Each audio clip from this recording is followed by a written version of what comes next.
Welcome to Tabletop Cinema, where we bring together the worlds of filmmaking, tabletop role-playing, and video games. I'm your host Mikey, a freelance filmmaker, tabletop RPG game master, and variety streamer on Twitch. And today, we continue our first playthrough, the Banner Saga 2. The first episode was quite epic, and we are going to catch up. Oh, kitties, stop hiding. Man, Maya's such a bully. Ditzy, hello there! Welcome in, you are first in line. How has your morning been? Fun fact, today we are also trying to stream without relying on coffee. I don't know how different that'll be, or if I'll have a different kind of energy, but let's try it out. Let's see if I can focus and maintain my energy as much. So getting right to it, we are playing the second party now. I forgot their names, but we were able to cross a huge chasm with the help of our mender friend, Ivan, who literally built a land bridge by lifting broken pieces of the earth up from the depths, and it is a pretty epic sight. Fisher, hello there! I saw your post about the new patch that might be happening for Jedi Survivor. I hope they add it because it is almost May 4, and I want to get some Star Wars in on May the 4th, right? I missed last year, and I'm going to dedicate May to Star Wars, basically. Alright, so far, getting ready for work now? Got it. Hopefully you have a smooth morning to go and a smooth commute as well, but thank you for being here, Ditzy. A good morning to you. Tracks up ahead, a scout reports. Follow them a ways. Small camp, a few blades. Meat and mead, maybe more. Okay, we're playing a different party now. How should I play this character?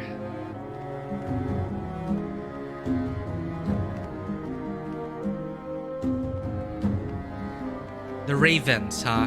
Don't they have a reputation to uphold? Leave them. Surprise registers on everyone's face. Okay, so the Ravens, I guess, are not the type to be... I thought we were professional. Or maybe today starts the reformation of the Ravens as a respectable mercenary band. For now, they're planning on more fixes. I didn't notice my game patch, though. Focused on people who don't use ray tracing. Okay, that's good, because I do have ray tracing off. The problem is, me and a lot of people are getting the issue of freezing when we open a chest. Like, is there something in the patch notes about that? Surprise registers on everyone's face. So bears do know how to joke, Folka says. A few of the men chuckle, and she whispers. Tell them you're joking. Tell me you're joking. Okay. You heard me. Leave them. An uneasiness spreads through the company, but no one says another word about your decision. I don't even know this guy, but since we're playing him, I guess... we can kind of dictate the path of his moral compass at some point. Hey! This guy's familiar. Isn't this one of the twins? Oh, it is. Oh, it is one of the twins. Fixing issues related to ray tracing off. Well, hopefully... Well, I'll try it again. Because I do want to play Star Wars on May 4. Vanwa, hello there. We just got it started.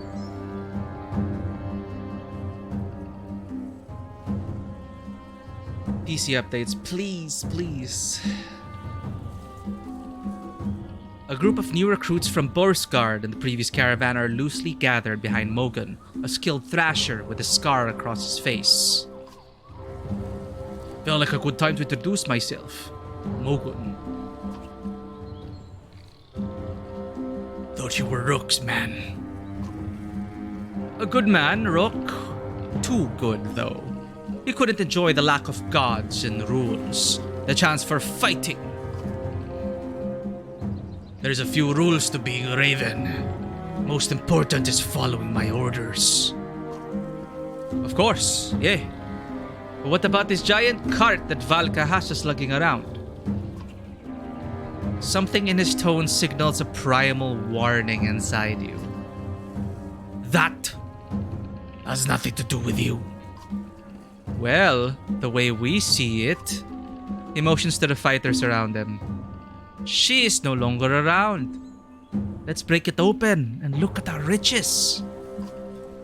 We're mercenaries, you idiots. We're paid to run jobs, not steal from who hired us. Is any of this making sense to you? He ignores her. He's only interested in what you have to say.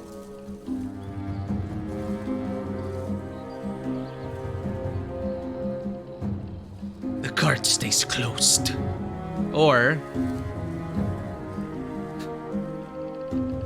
nah, let's assert dominance. Get past me, and it's all yours. I was hoping you would say that. Oh god. Oh no. Okay, who the hell are these people? Look at this happy old man.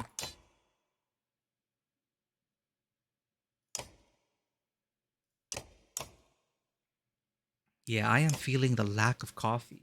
But I'm trying not to be too reliant on coffee these days.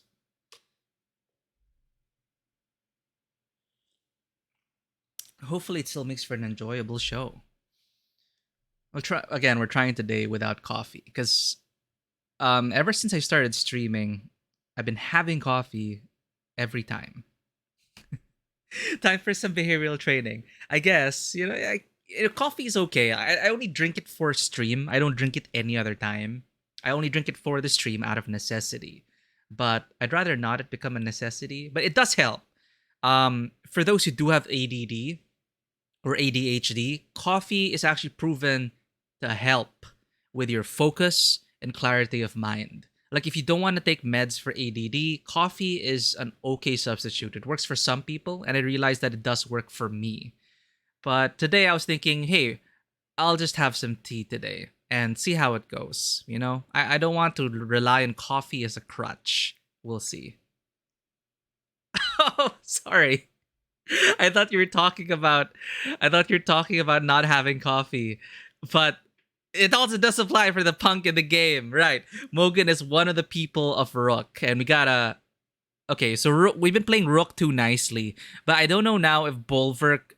People thought it was a joke when we were saying that we weren't going to raid those people along the way. Well, we'll get a handle of Bulwark. It's our first time playing him. You mentioned Spar is a good guy. What is this? What is his power? Insult. The character delivers an insult so cutting words, and personal that the target is literally stunned for a moment and has to pause to collect himself. Holy crap. Insulted enemies move to the last place of the enemy initiative queue. Take care in picking the right target to delay from acting. Keep in mind that any persistent effect started by the target will remain until the target's next turn, and even the most powerful enemy will become as harmless as a mouse. Oh, he's a bard. A skald, indeed. It is difficult to kind of flavor yourself as a bard and your spells, like cutting words or vicious mockery. It's a lot of pressure sometimes at the table, on some tables where they actually ask you for like, oh, what's your insult? Or, example, if you try bardic inspiration, how do you inspire your party members? For me, it's like a lot of pressure. Like, I sometimes do play a bard, and when the GM or the players expect that off you as a player, it's kind of like, oh man, I want to give a good show, But yeah. So that's Spar. That's interesting. That's a new ability. Krumer is the one that you can reposition. So Krumer plus Spar, they're all about shifting the initiative around. Okay. Didn't Bercy die? Or was that someone else? Wasn't Bercy the... Okay, I don't remember who Bercy is.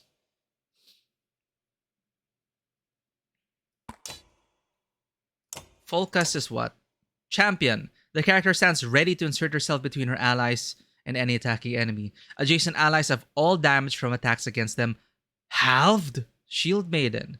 But she also receives a half damage attack from the same enemy. Okay. So Folka should be somewhere after, later on, to position. We can mess with the initiative. It'd be Krumer and Spar. We can have them slightly earlier. Bulwark is what? Call the Weak. Becomes a wild animal in the battlefield, hunting down the weakest of his opponents and driving himself to greater renown with an additional turn for every kill. As long as he has willpower and continues to kill targets, Bulwark can continue to use his ability each turn, cutting a swath through the battlefield. So maybe when they're weaker. Let's have Krumer. It's your heaviest hitter. Spar. Bulwark to Call the Weak. Bercy for hitting multiple adjacent targets. So Bercy and Folka, yeah, better for positioning. Let's try this out then. What's this? 15% dodge strength. Let's put this in Bulwark. Because we want Bulwark to be healthy so it keeps cutting people up. Alright. You are one of my favorite characters from the first game, Mogan. But I don't know if this is gonna kill you or not. I hope we don't have to kill Mogun. And where's his brother? Did they split up? Oh, can't imagine the story behind that.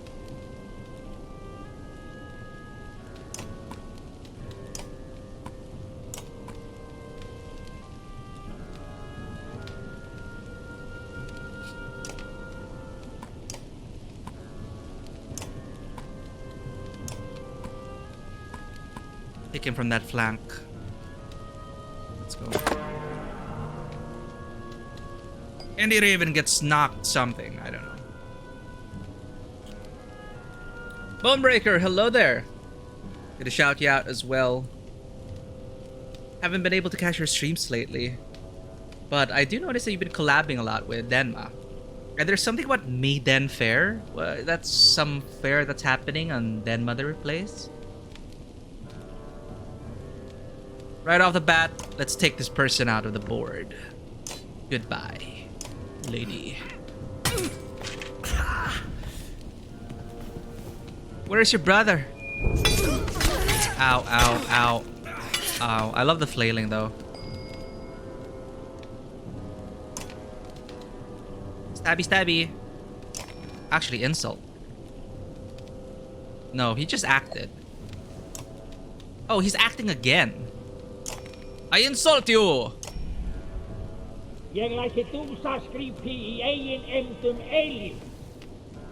Oh, there's someone else.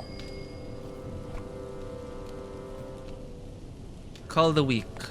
Attacks twice. First is directed, then a random adjacent target, friend or foe.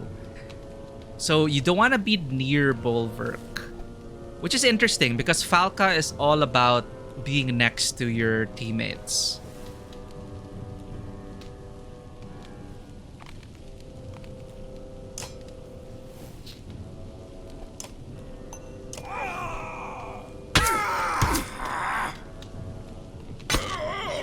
Maydan Fair. Excited to check that out. Like, are there a lot of people participating? I heard about something about virtual booths and stuff. Okay, terrible positioning on my part. But there's one guy over here. Let's chase after him.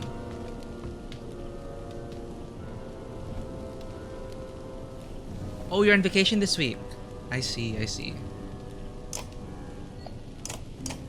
Well, welcome to the stream on your vacation. Thank you so much. Poor guy. I don't want to kill you, man.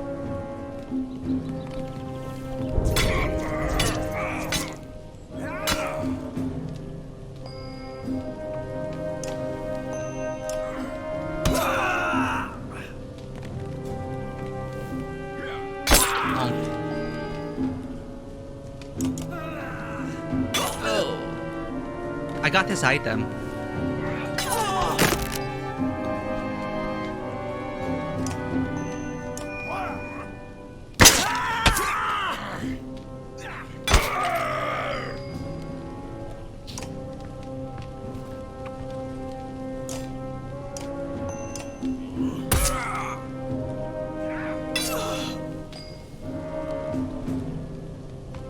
Well, she got injured.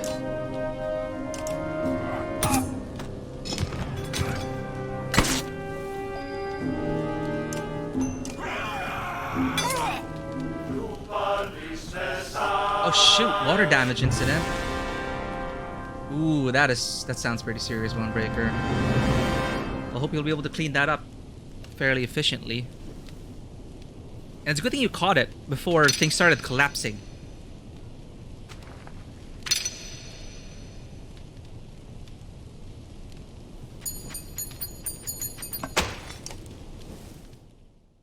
Okay, did we kill him? Volka grabs Mogan by the hair and pulls him up to stand in front of you. He's beaten but not broken, something you can respect. Bad for business if you let people think they could get away with challenging you, the Shield Maiden says. You thumb the edge of one axe while staring down at the man. Let him live. Barely. The blunt end of Volka's spear takes out Mogan's legs and he falls to the ground. Several ravens deliver kicks to his ribs and arms, teaching him the consequences of disobeying orders. When they're finished, it's clear he won't be worth much for days. Ugh. Some of our heroes are injured and need rest in the camp. That's so funny to say right after beating up Mogan.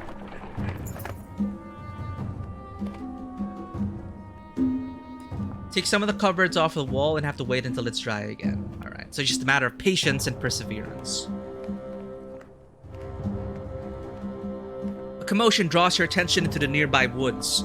You're surprised to see a small group of dredge, some of which you've never seen before, engaging one of the new recruits from Bowersguard. How do these faint slugs get here?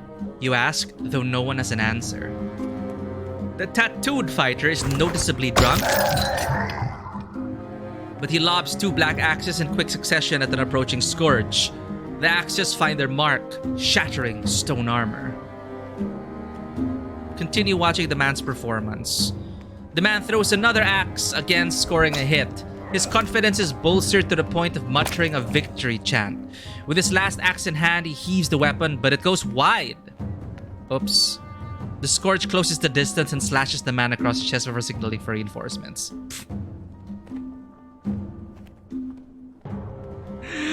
Well,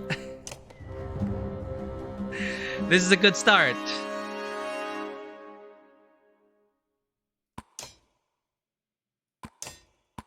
Oh, God.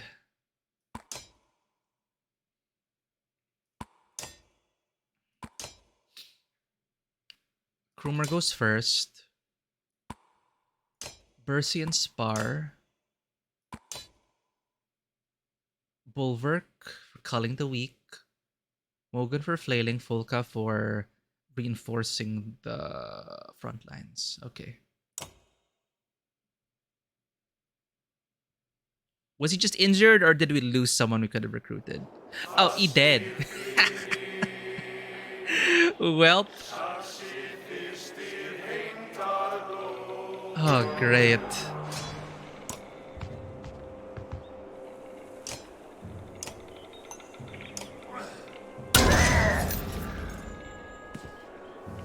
Stop! God damn it, he's doing the thing.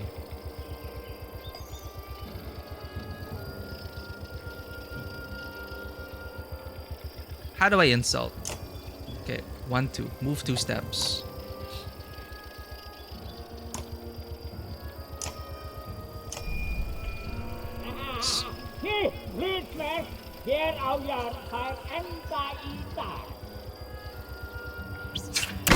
Ow.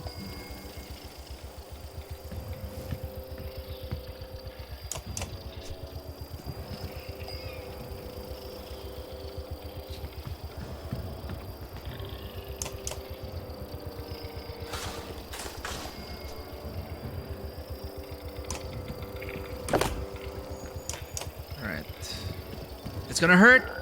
Ow.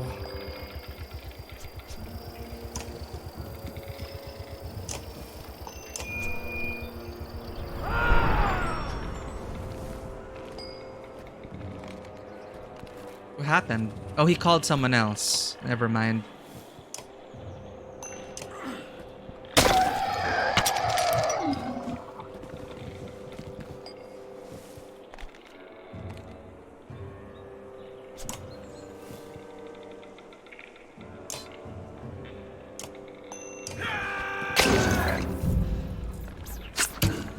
Whoa!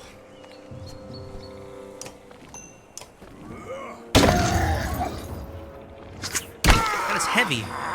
Those rocks are heavy.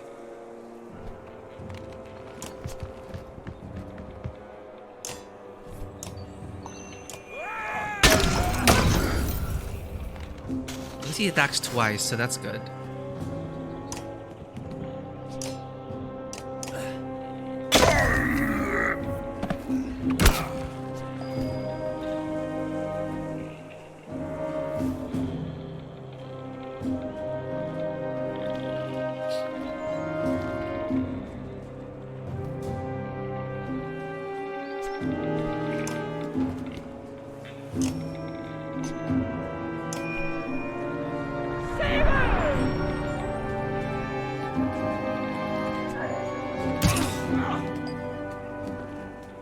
So half, she takes half, he takes half. Okay.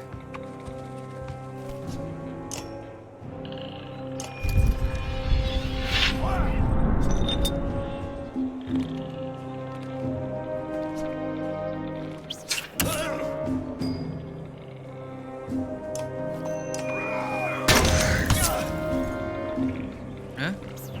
Wait. Oh. So it really is random. Wait. I thought you have to use the Call of the Week for that. Didn't they just attack normally?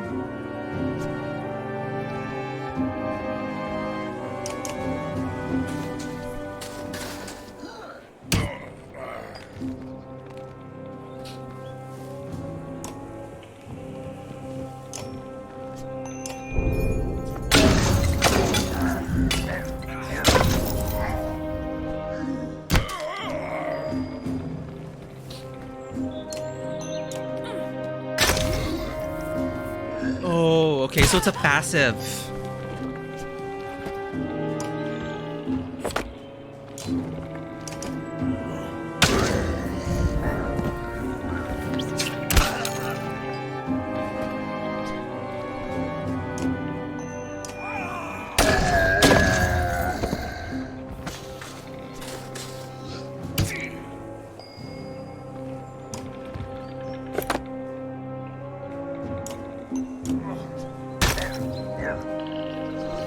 We don't have a shield breaker in this party, yeah?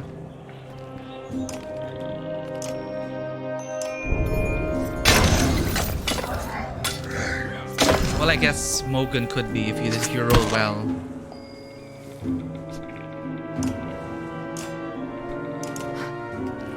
Oh! Deflected!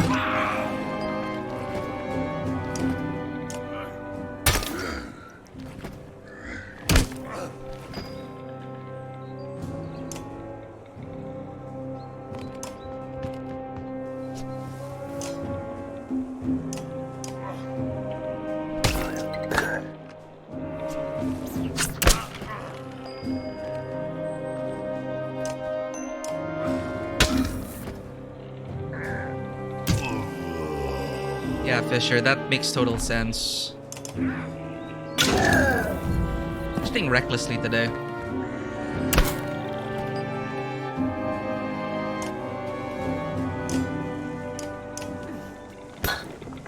These percentages, man.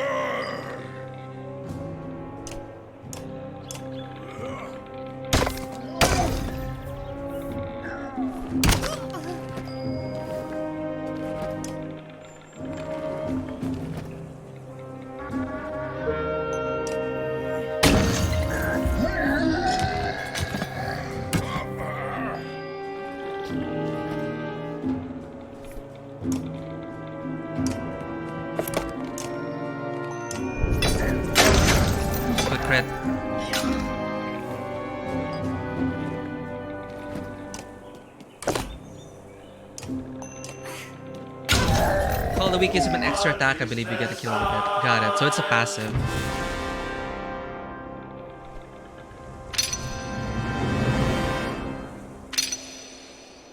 I wonder if that guy's alive.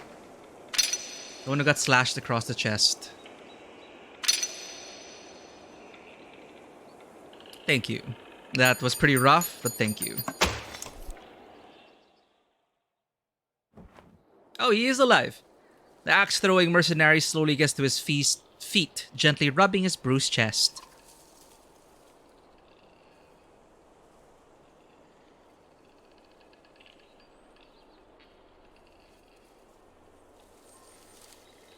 Okay, let's go. That stupid move will get you killed. But it impresses the women. I mean, look at me. I'm a guy who needs fancy tricks to impress women. Maybe not. You give her a look and she just shrugs. Name's Ollie, if you were interested. I grew up in Boris. He could be talking to either of you, but you just stare at him until he backs away. He was even an axe thrower now. Nice.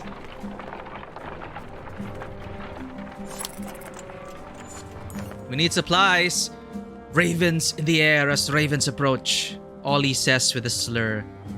Oh yeah, he's a drunkard too. Is that a good sign?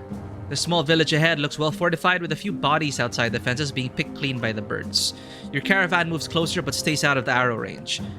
Whoever's in there wants to be left alone, Volka says. But it could be our best chance for supplies around here.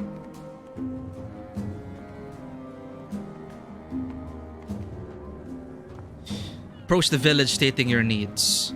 You grab the Raven banner and advance on the town, dodging a warning arrow. We need supplies, you shout. You know who we are, who I am.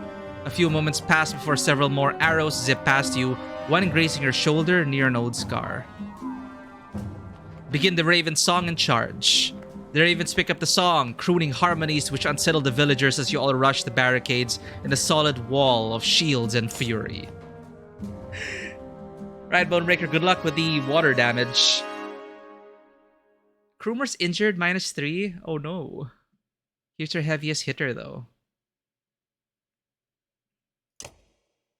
So we have a ranged Axe Storm. The character lobs an axe at his target up to 4 tiles away, dealing normal strength damage if it hits. The character continues to throw until he's deflected or the target is dead. Whoa! The first throw has a base chance to hit, regardless of the target's armor, and each successive throw drops in chance to hit by 10%, but will never go below 20. Take heed, Axe Storm's chance to hit cannot be modified by any item or talent. Let's try Ollie out. Haven't been getting much use of Volka, honestly. Bonk.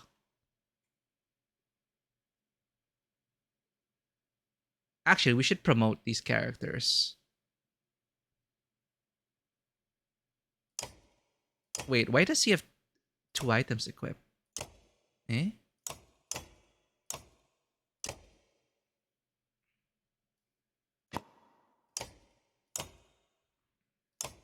Okay.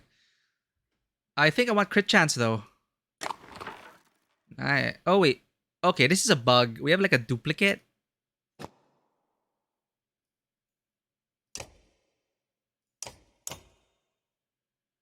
Okay, sure. Let us promote... Actually, I haven't been using Spar. The insult?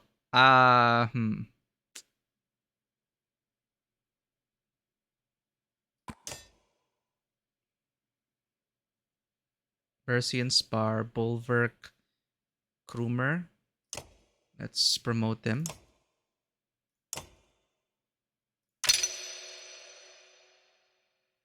You can be our shield breaker. We have more renown, but I'm going to save that for some supplies. Okay, this looks okay. Ready for battle.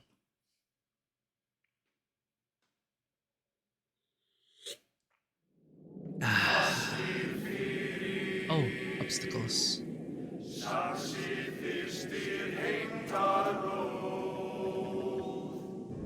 Charge!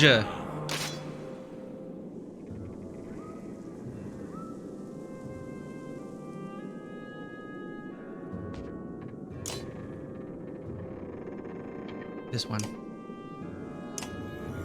Oh. Clear these faint barricades, all of them. Ah, he's gonna die already. Carve a path. Oh, he's gonna hit his teammates. Stupid me. Alright.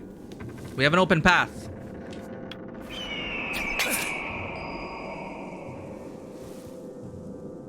Do we?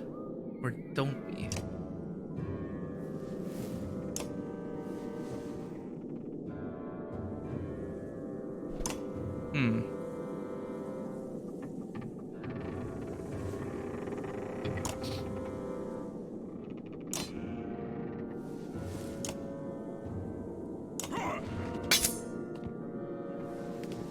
Why can't we get through? We have 2 open spaces already. Oh, there are 2 Varl in the open path. That makes sense. You can't step over each other. Oh, man. Hey, Blushing Peony, meowdy to you. We just made some severe mistakes. Miscalculations on our part.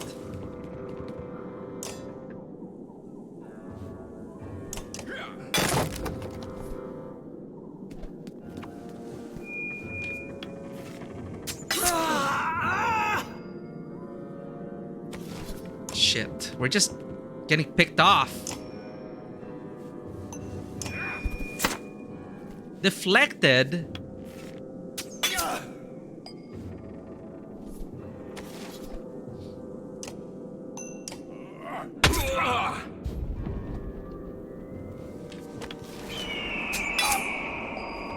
Lol. This is embarrassing.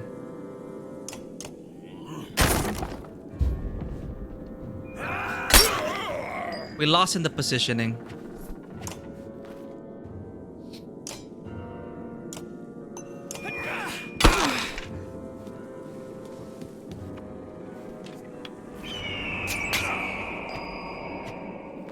Can't even do anything.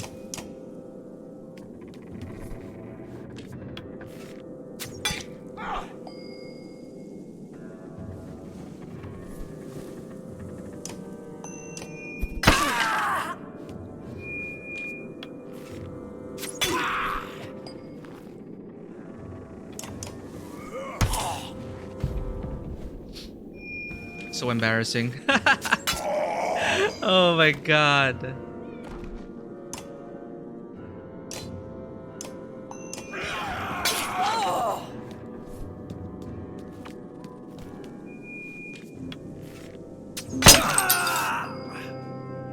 Finally.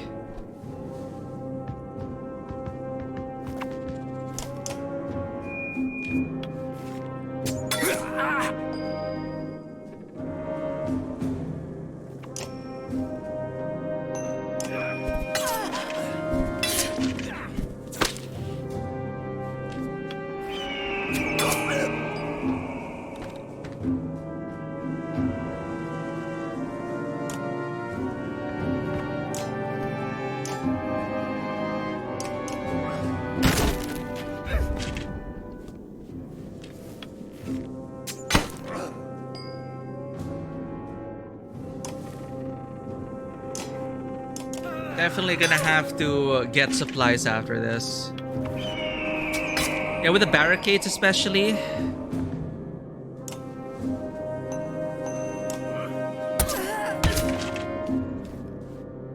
I could have killed her. Why didn't I do that?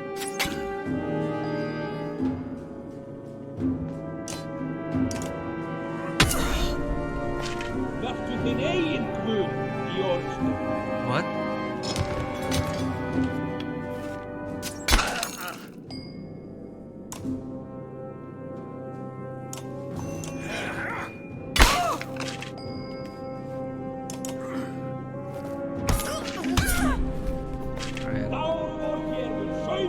That was so rough. Rush with berserks to kill 2 barricades in 1 turn. He gives them willpower if they get a kill next to him. Oh. Defeated 3 enemies with the Wanderer.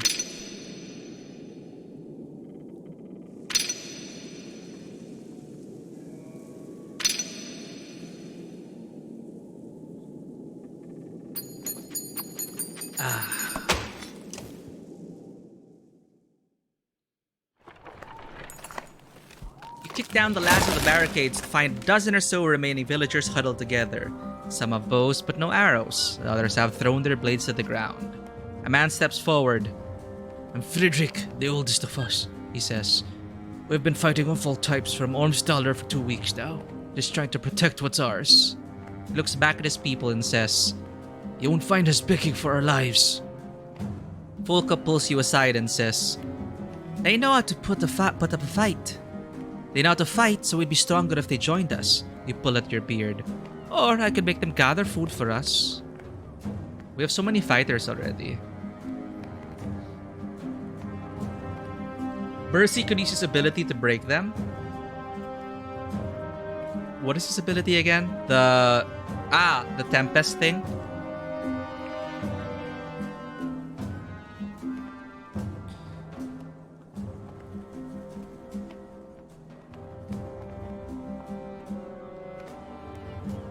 You got this one chance to join the Ravens.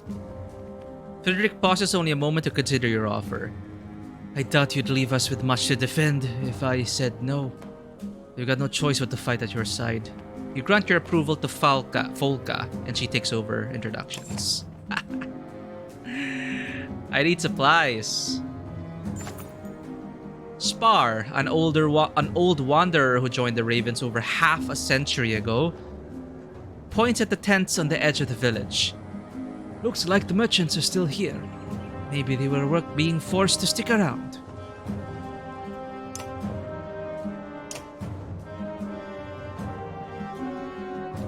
Oh, if he did extra willpower.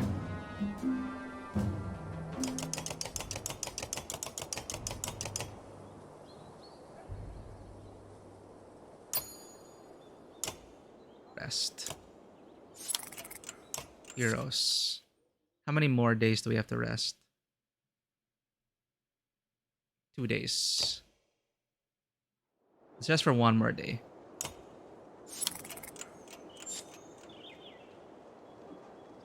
We have great morale. We're good. Bought all the supplies we could. No more renown left to buy stuff. Let's go.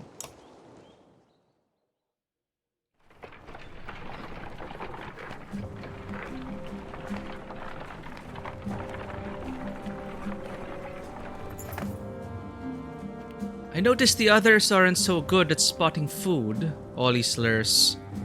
It's a good thing I spent some time with that Trygvi fellow. Taught me that's what's what. But I nearly killed myself on those jagger bushes over there trying to get these. He steps aside to reveal a large basket full of mushrooms. You look at Volka, who shrugs. "We need food," she says. "Sure these are okay to eat?" "Sure, I'm sure. Been eating them all day," he says, taking a bite of one. "Little bitter is all, but nothing a swig of mead won't solve." He drinks, swallows, and slaps his belly. He could be tripping out for all we know. "Then take them with us." Ollie stumbles a bit while hoisting the basket up into the cart and grabs another mushroom for his efforts. Others clap him on the back and show their appreciation. We have no clansmen at all, just all fighters. Wouldn't mind seeing irons fly. If only once more. Iron?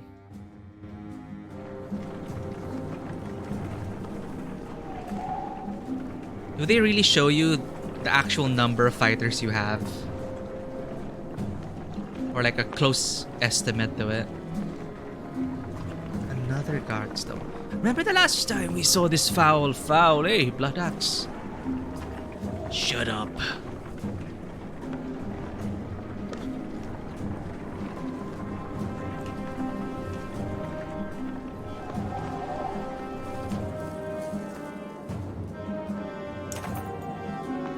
Think the ghost of this dead bird has forgiven you for that wing yet? Spar asks. The other ravens, including Folka, look from the broken stone to you in shock.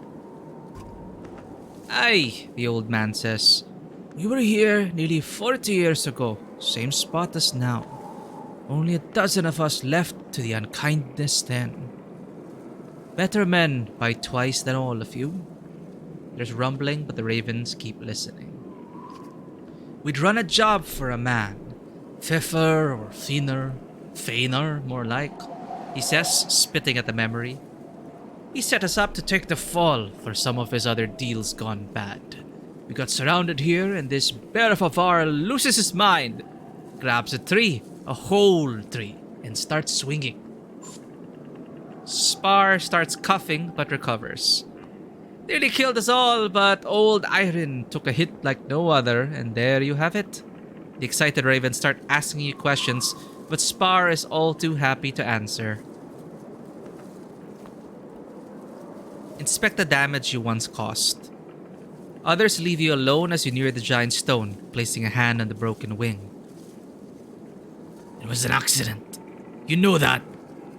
Shame and rage enter you in equal parts, so he is God-fearing, along with memories of Iron in flight. You're the one who died, leaving nothing but this rock. Oh, he's angry, you say, stomping the ground. A layer of ice shatters underfoot along with a wooden box, probably left as some token of faith to a dead god. Leaving anything behind for the dead is a waste, you say, immediately prying open the box and pocketing the small item within. Pipe plant. Iron renown +5? We're getting renown with the gods?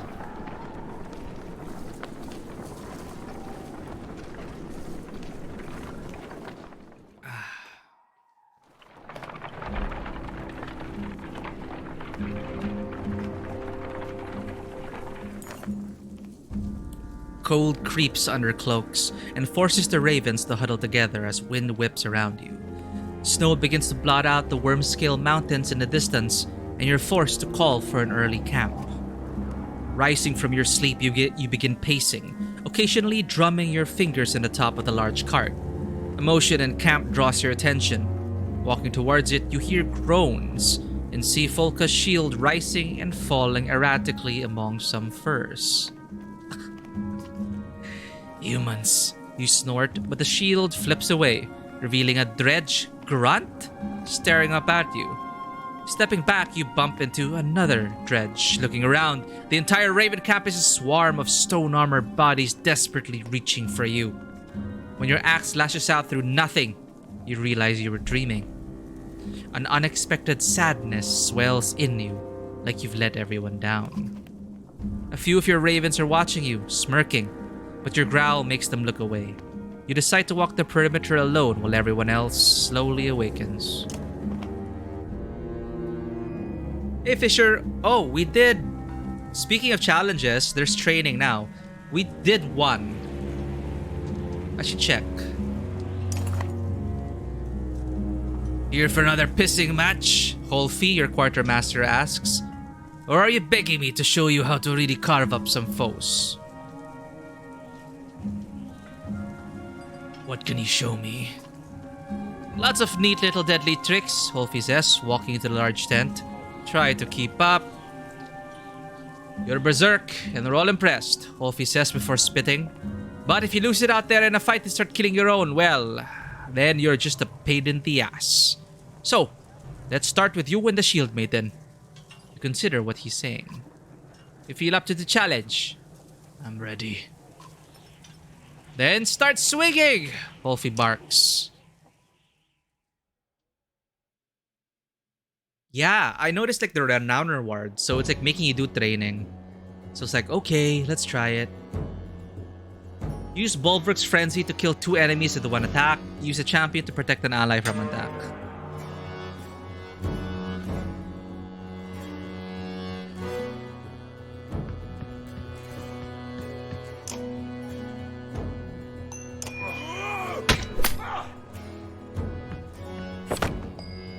Oh, that's for killing blows, right?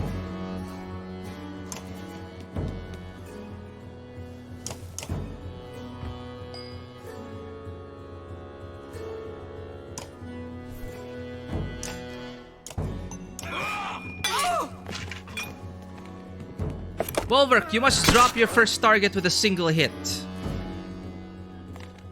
And how are you supposed to do that?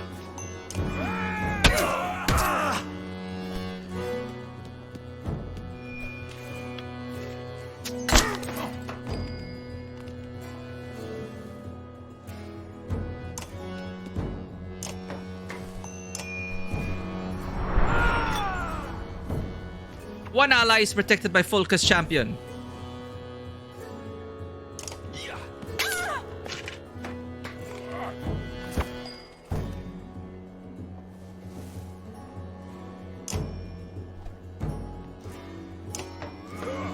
That's dead. And then Berserker Renown.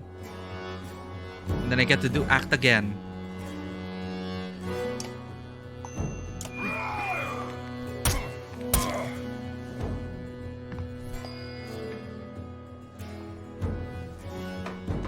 Let's weaken them up for Bulwark.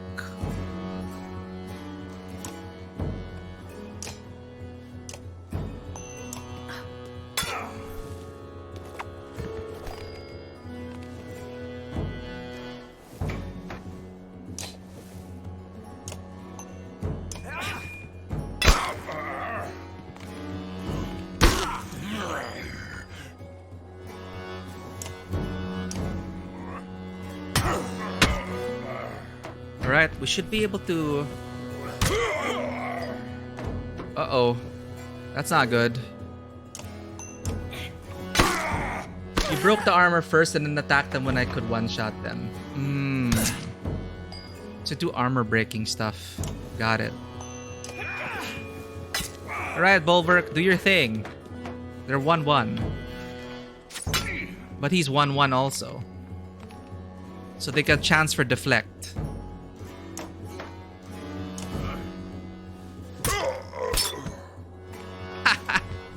Oh, that's it. We failed this. How do I restart this?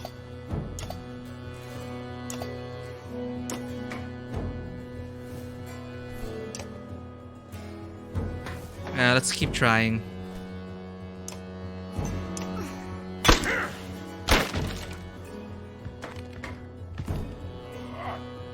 You're dead. Restart.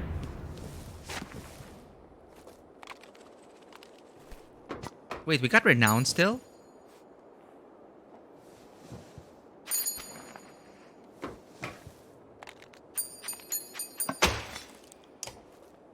Wait, so we got Renown even if we failed. What if we succeed? Do you get Renown?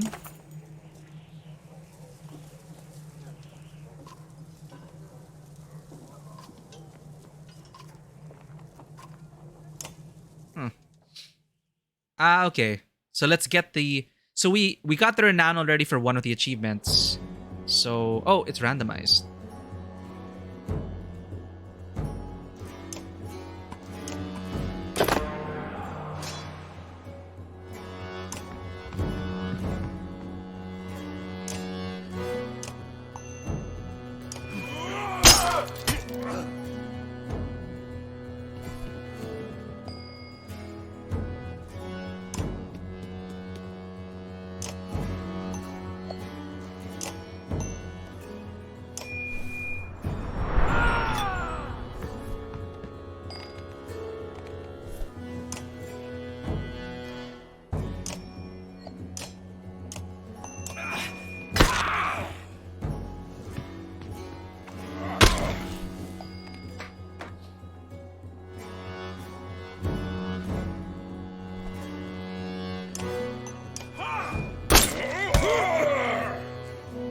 I think we can do this.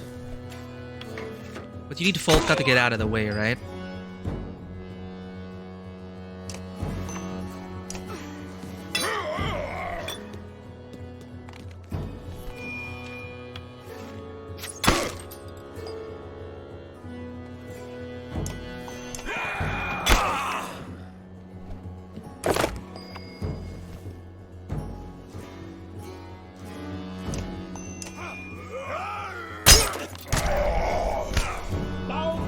Damn it!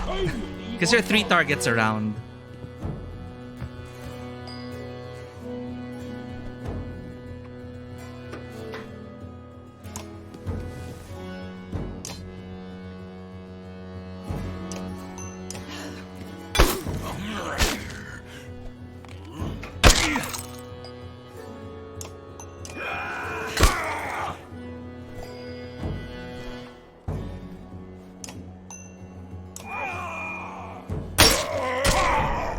No, he died!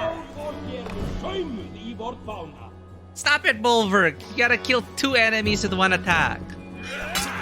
Okay, there's a human.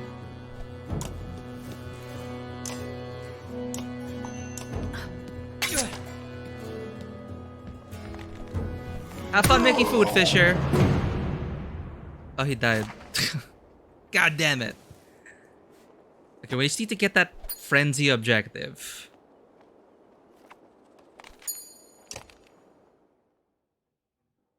Because I want that renown.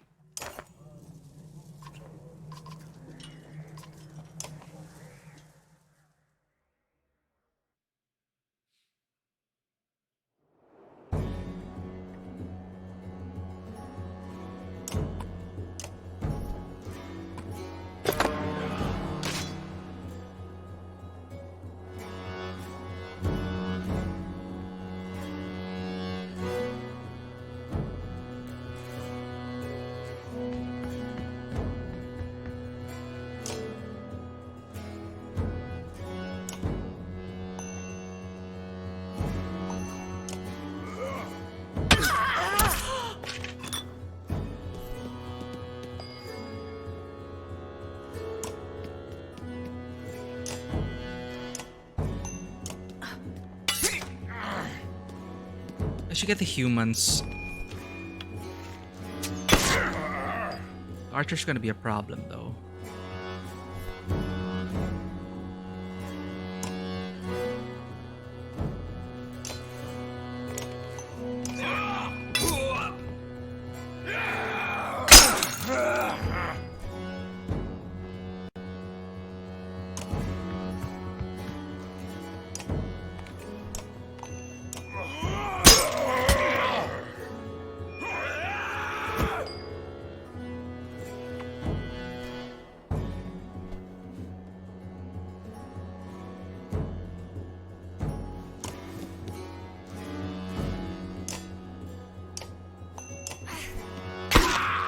Soften them all up.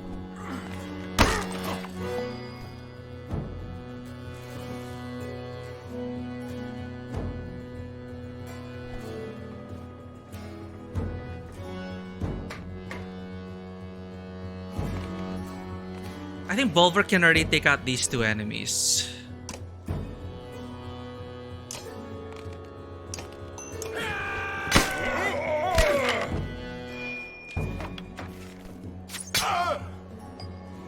Shit. No, the archers weakened them too much.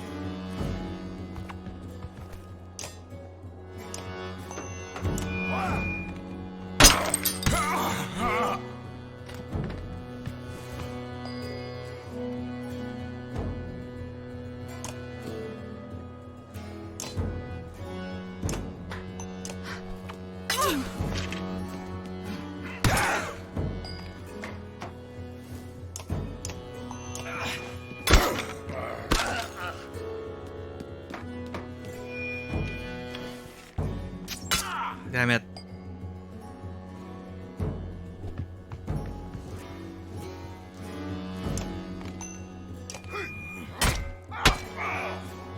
Come on, let me survive. Let me survive 1 shot.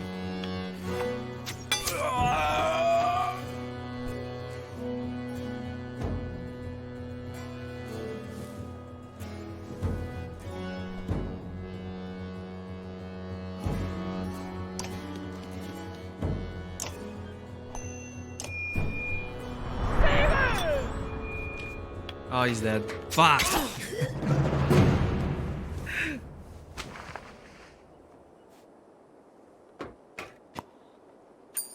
Damn it.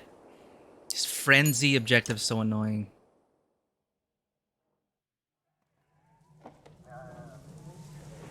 Because he does hit for strength damage sometimes.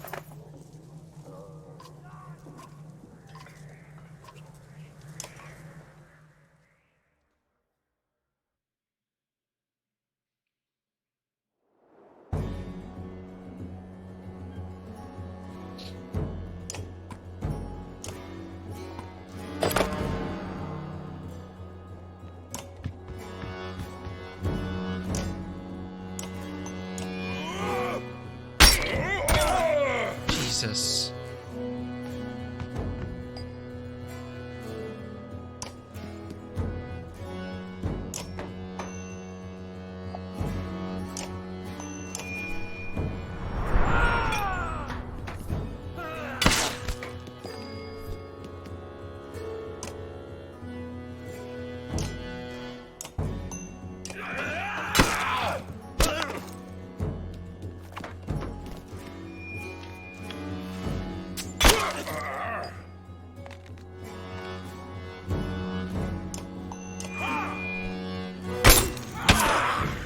Whoops, sorry.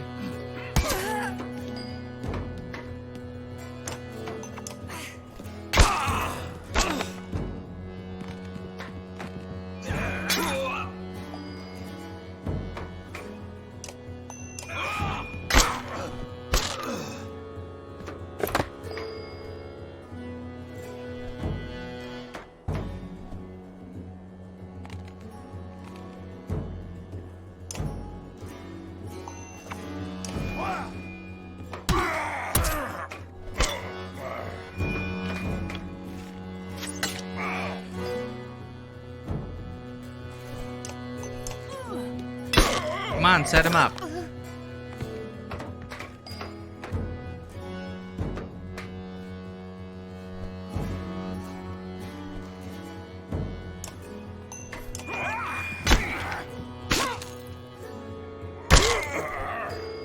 Finally, I think I can take them out.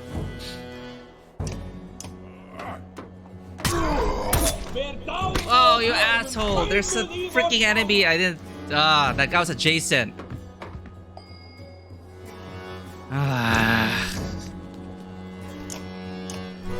Oops. Wrong ability.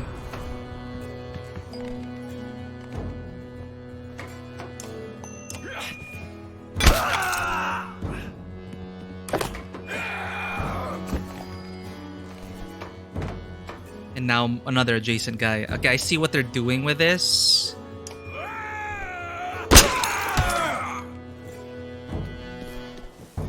Because they're just gonna swarm all around you. So you need to block some enemies. Set up 2 for the kill.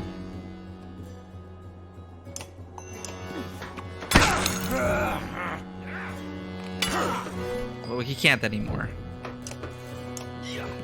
He dead. Okay.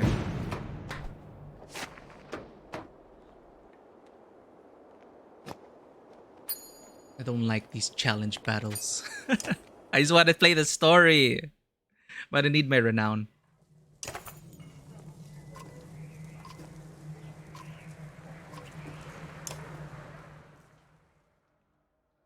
Just a mentality that, what? We can't finish this? I can't accept that. I need to defeat this guy.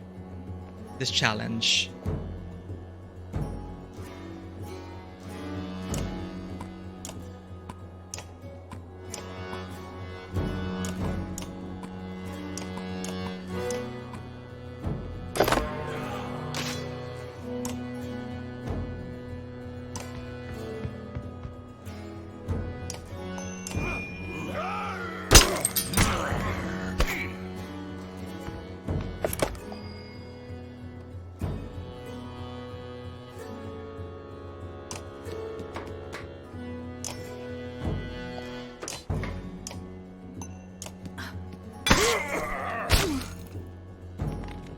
I thought you need to use willpower for Frenzy to activate. It doesn't. It's really just for anyone.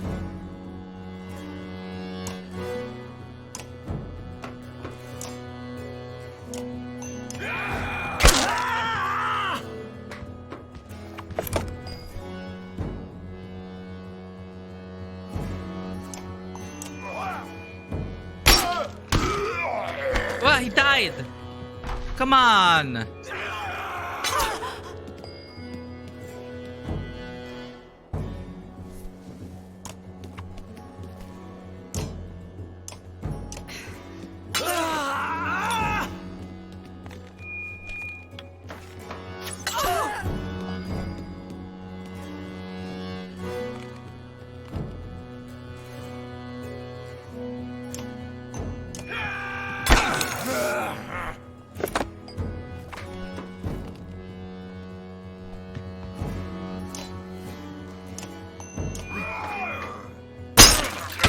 Oh shit, I almost died.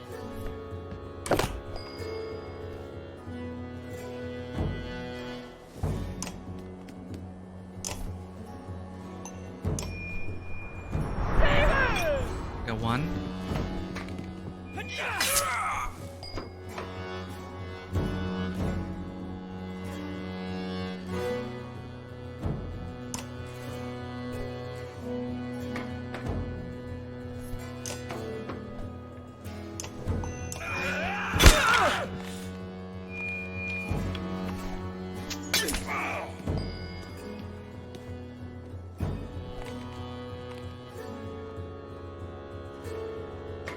I can't get in between these guys, so that is useless. Fuck.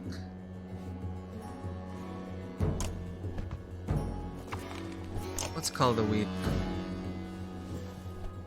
Killing Bro grants an extra turn. If I kill this guy and I step in between... Nah, that's... Okay.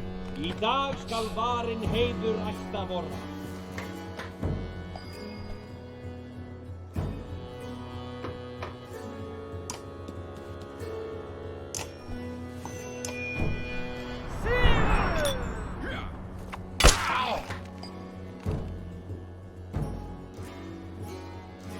This guy's not moving. They're both not moving.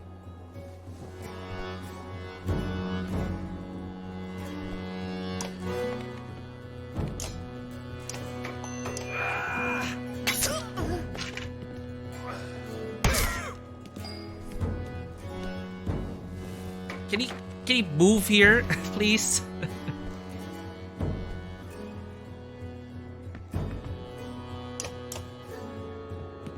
There we go. You're stay beside each other.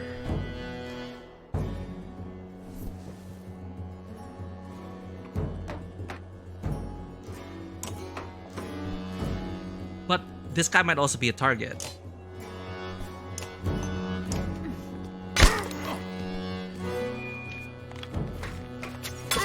Oh, what? Oh, shit. He's dead. Fuck. Okay. This challenge is frustrating, but it's making me want to finish it even more.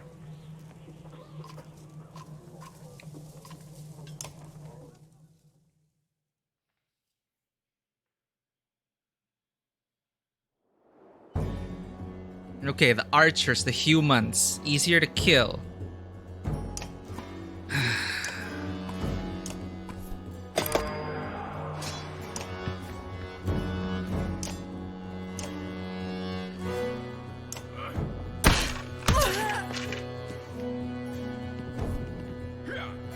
Yep, surround me, humans, surround me.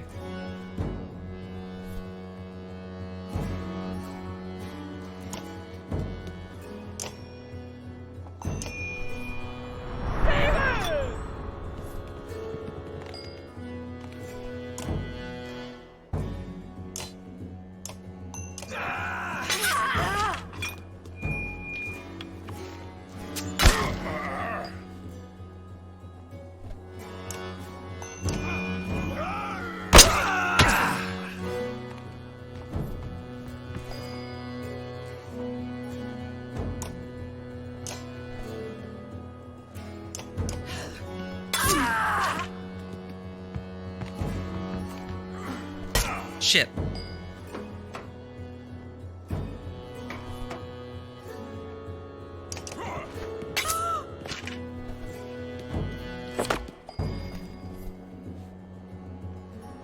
Okay, they are ready to die now. Please die.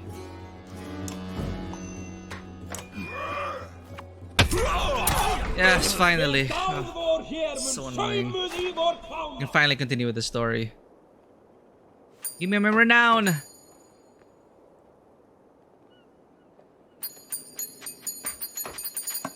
Nice. Okay, that's a lot of renown. Worth it.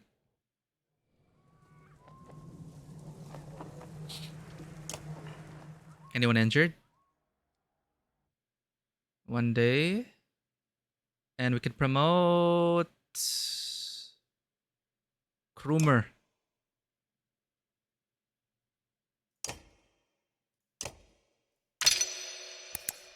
There we go. Exert as much as you can. +3 will per rest. Oh, it's for resting. But I rarely rest in combat. Is there always gonna have Bulwark? No, we should work on the other characters as well.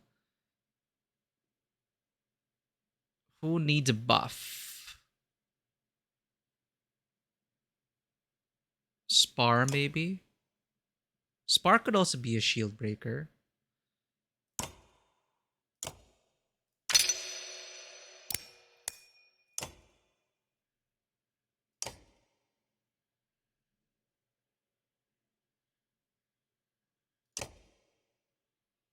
Bercy. Nice. All right.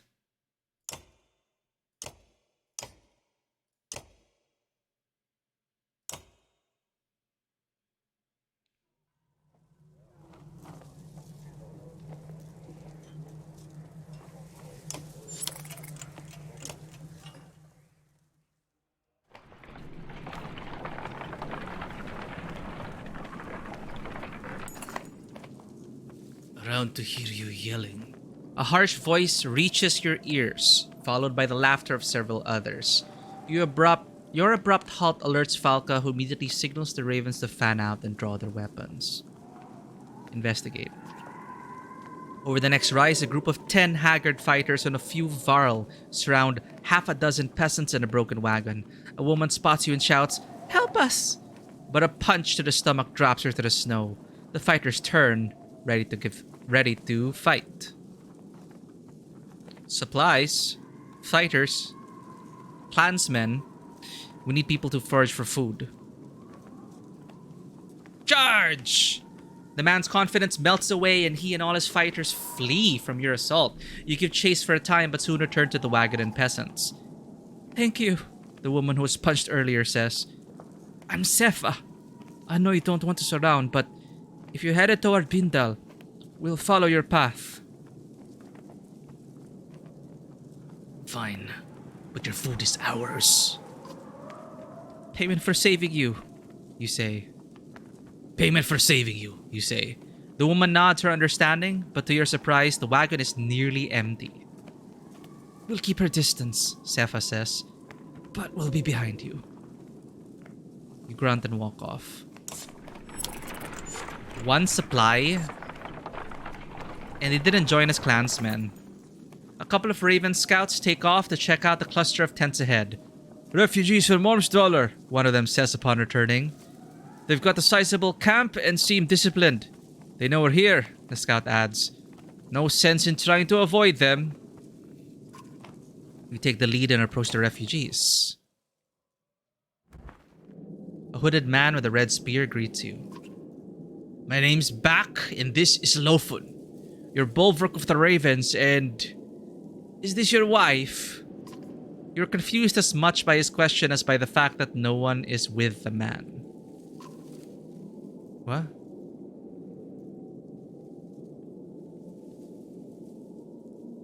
"What do you want, Bak?" "Direct? Then I'll be direct too. I'm leading this large group of trained fighters and tradesmen from Ormsdollar. We are looking for a new home. We've done what it takes to survive out here, but they're starting to lose faith in me." "You want us to reinforce your control?" "No, I want you to take over. Lead us someplace we can live. Lofen and I weren't meant for keeping others alive." "Is Lofen your spear?"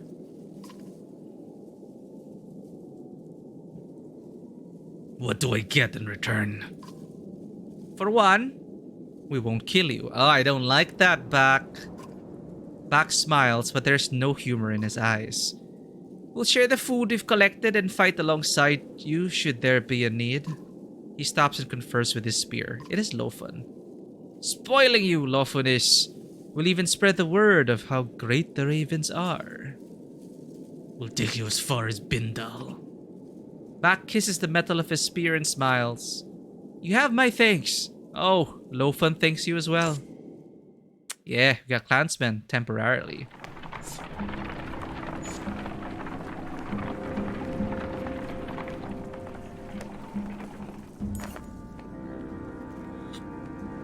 The unyielding snowfall is proving too much for the humans who now vainly attempt to follow your large footprints. In truth, the sky and your surroundings lack enough contrast to know where you're going. And it's cold. Trees over there. Here, Folka managed to say, motioning with her spear. The foliage blocks some of the wind, but does nothing for visibility. With no other options, you burrow into the snow, cloaked in your bear fur. Damn it. Darkness. Lightning. Someone pulling in the energy. Painful. Ferk! Wake up, you damn bear! You're being robbed! Oh, you're being robbed! You roar and shake off the foot of snow covering you, the unclear dream still vivid in your mind.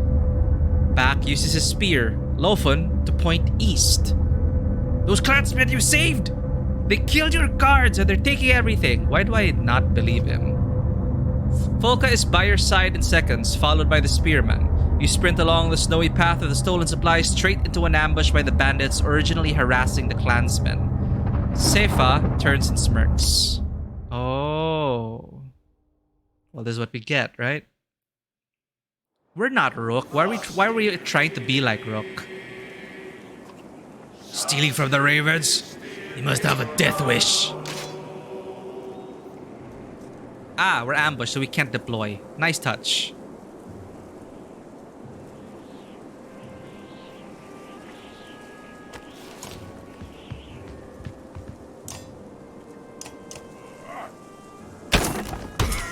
Oops!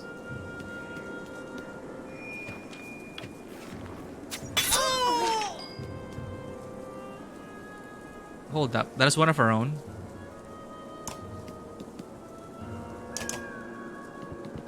Ah!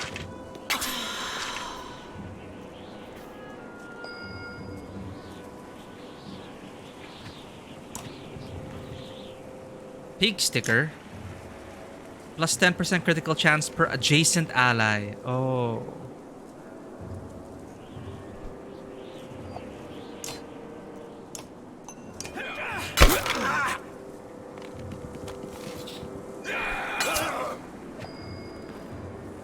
Still alive?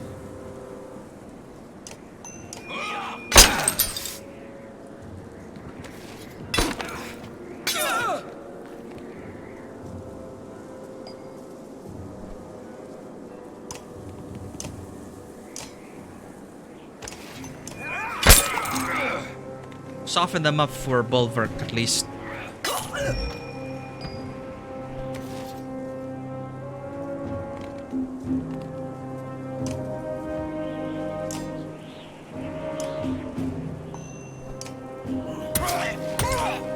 Oh, come on. I killed my own teammate. Were you adjacent? I wanted to hit the barrel.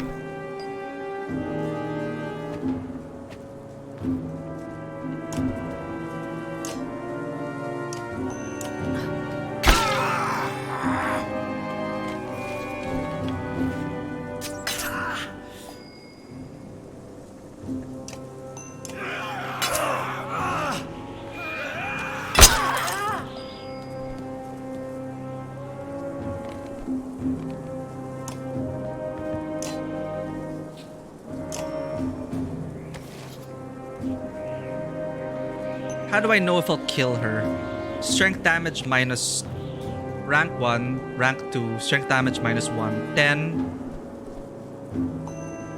Strength damage 11. No, we can't kill her in one blow. Can we? No, it's just one blow. So no. But we can kill her normally.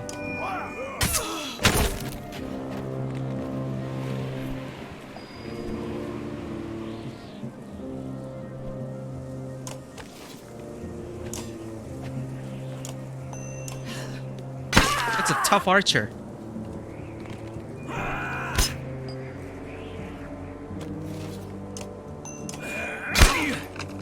Go, Spearman, go.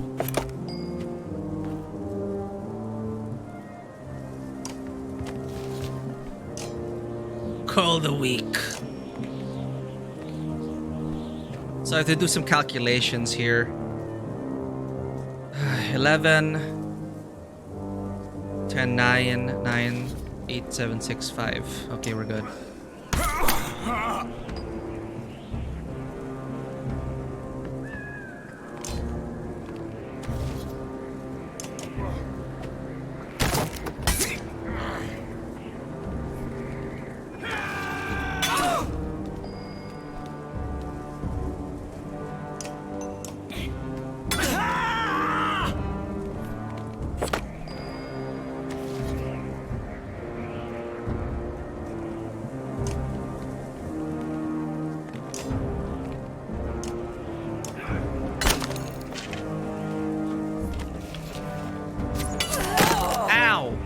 Holy shit, there goes her shield. Oh, I like how the shield also blew up.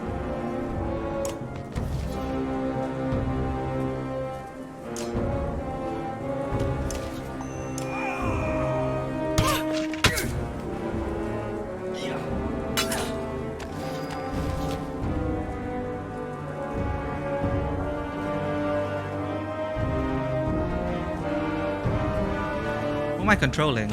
Oh, Folka.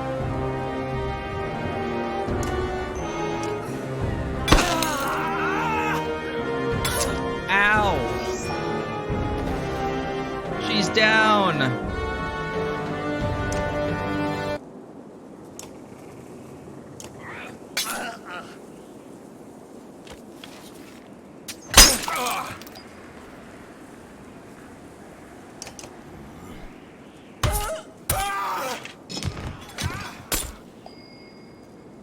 Right.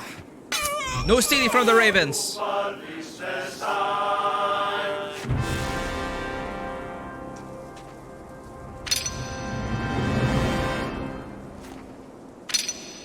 Okay, Back woke us up.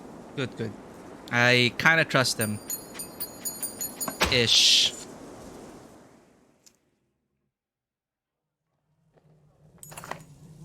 Seifa's wounds are great and she whimpers in the snow. You're not the Falca who dispatches the bandit archer with haste. This is what helping folks gets you, you roar. Grab all these supplies and bring them to camp. You tell the Ravens after hoisting a barrel on each shoulder. Okay. Yep.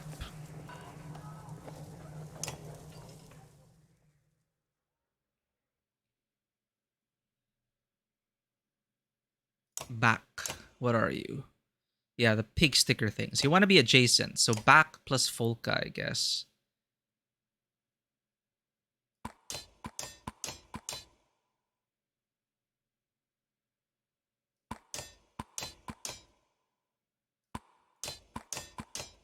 Mercy Spar. Do I like this? I can replace her with Mogun while she heals. Again. Yeah, this seems okay. Oli though. Oli seems interesting to use and level up.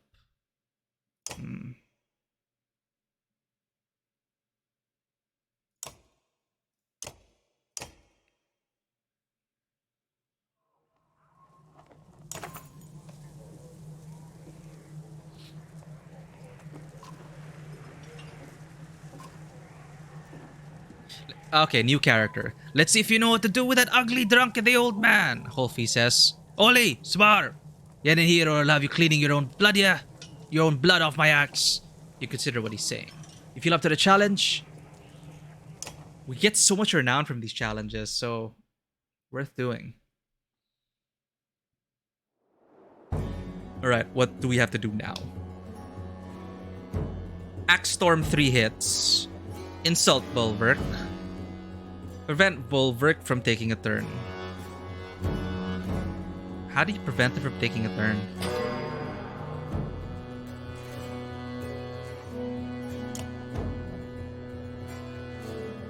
Keep insulting him and then kill him? Ah.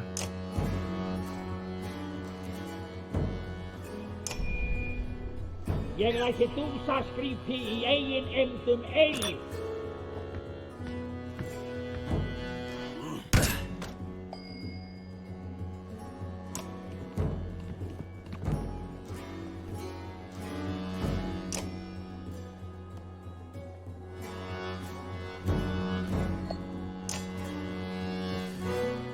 Axe Storm 3 hits. -10 each additional throw though.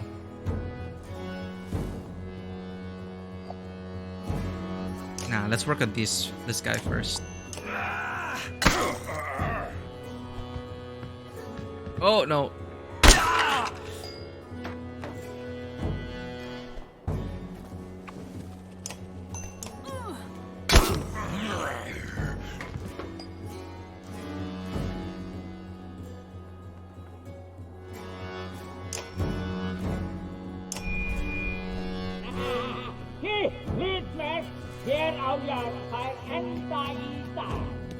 Oh, you can lock the guy down. Makes sense, yeah.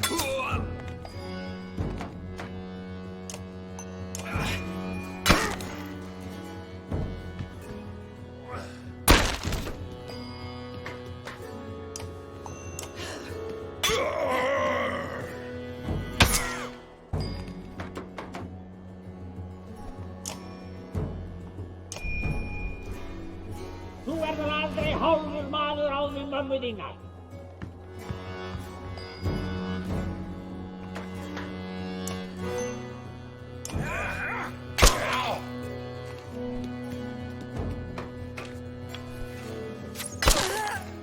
Okay, finish him off. Now Axe Storm 3 hits. But he died. So we just have to do Axe Storm 3 hits.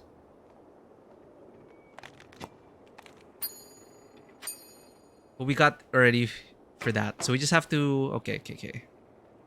Bjarken Rune.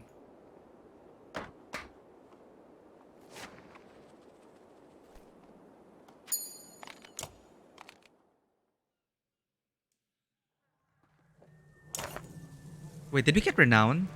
We did, right? Yeah, what can you show me?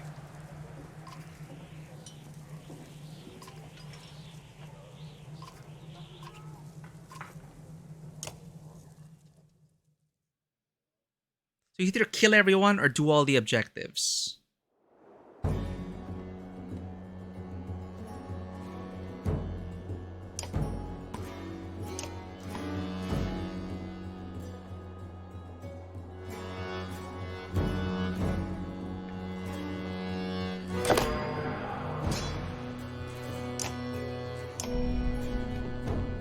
Þú verður aldrei hálfur maður á við mömmu þína.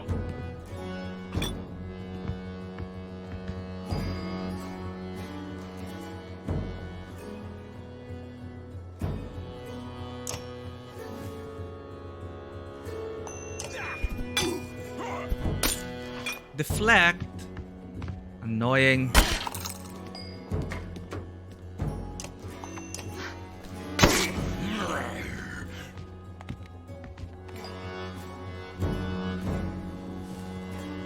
Have to lock him down. Ég læti dúsaskríti í eigin eymdum eilíf.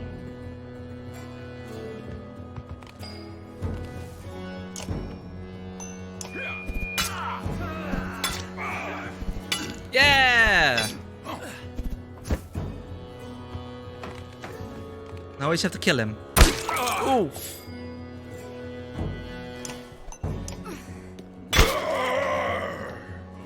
Don't die yet, Folka.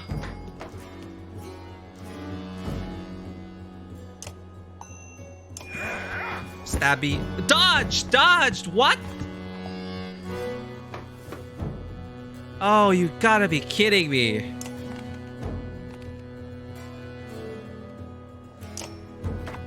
Could have ended it already. There we go. Óttist ekkert nema hugleysið. Oh, that is stance.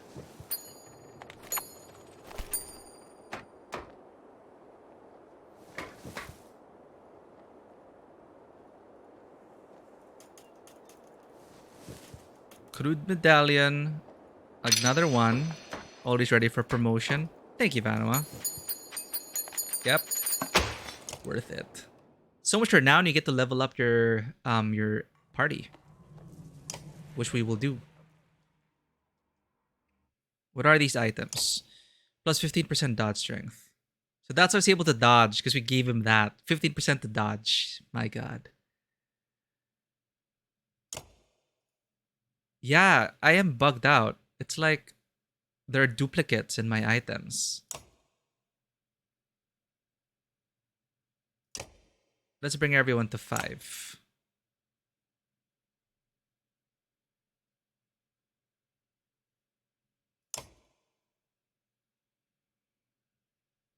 Warhawk.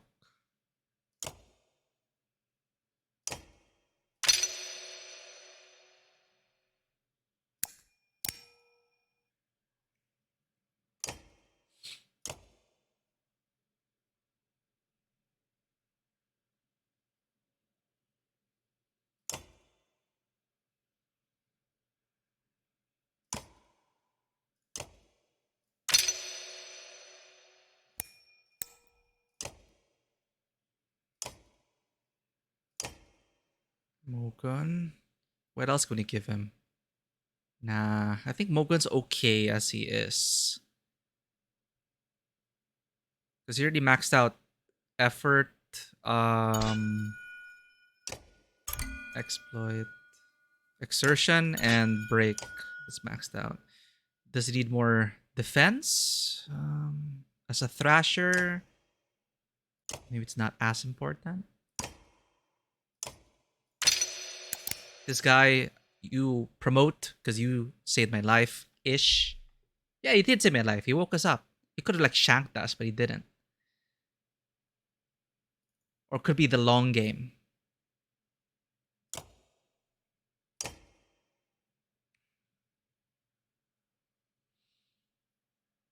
Okay, who is always up front? Ooh. You know what? Let's promote. Nah, let's save the renown for food and stuff. We don't want a repeat of last time. So we want dodge strength on... Sure, let's... On our leads. Krumer and Bolverk will be in the thick of it. So let's give them a passive 15% to dodge. That'd be pretty good.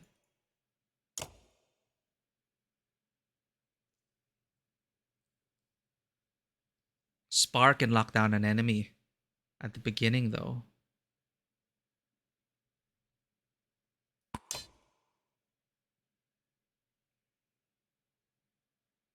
What does Bercy do again? Tempest. Okay. Krumer's the one who helps us act first. But he's so strong also. So he's also like our vanguard. Okay. I think this is okay. Back will like put himself right there and then do the pig sticker thing.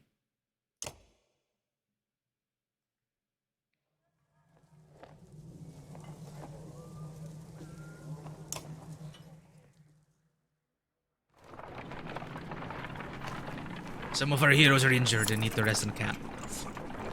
It's fine. We're almost at Bindal. A scout points into the distance with a smile on his face. Walking that direction, you begin to hear the strangest bickering between two Varl.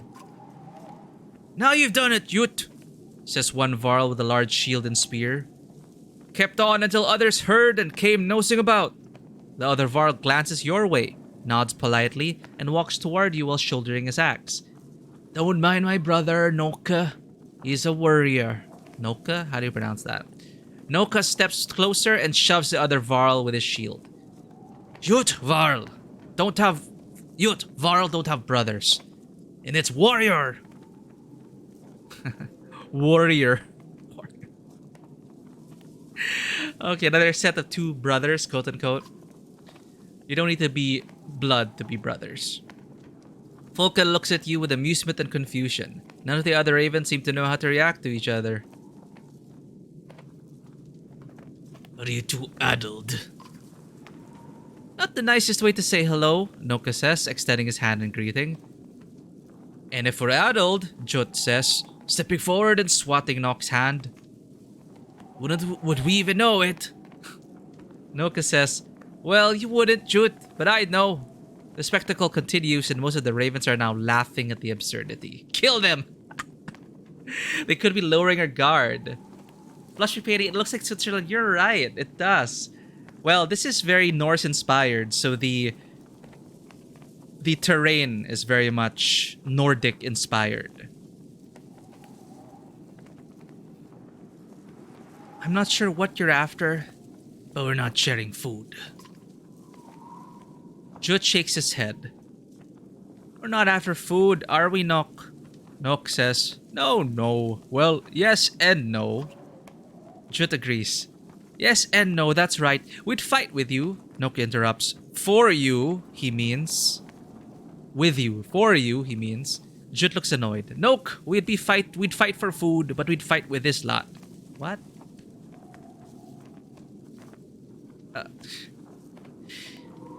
You can join if you'll shut up. Thank you, Nook says, but Jut slaps a hand over his brother's mouth. Several mercenaries snort, trying to hold back laughing. The two varls smile like fools and fall in line. Why do I feel like they're gonna stab us in the back? The miners of Bindal are a rough crowd. Not a bad place to recruit new blades. The old wanderer fights his way up next to you. Can't see a damn thing in this mess. Guess old Iron hasn't forgiven you yet after all. Shouldn't you have died already? Spar grunts. Soon enough, I reckon. Of course, these old bones won't be forming any mountain. Brambles, more like. He squints into the distance.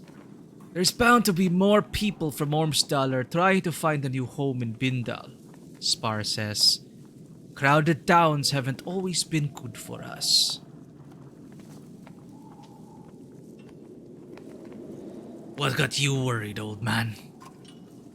A bunch of ravens set loose upon a slew of scared men and women is what, Spar says. Won't take much to have the guards after us, if they let us in at all. He has a point, but there's little to be done about it. The idea of being around so many others in such a confined space makes you tense.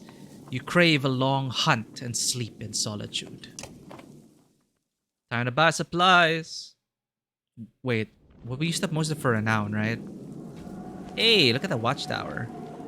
It's like frozen over.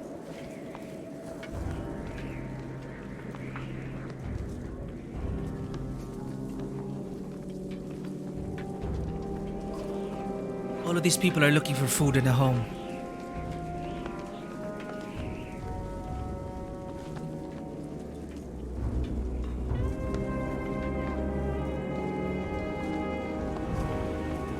And I'm looking for ale. Is that so much to ask for?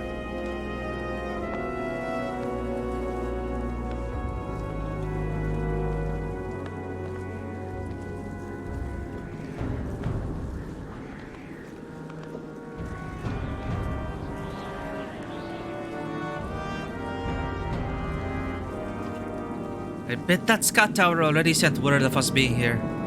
Well...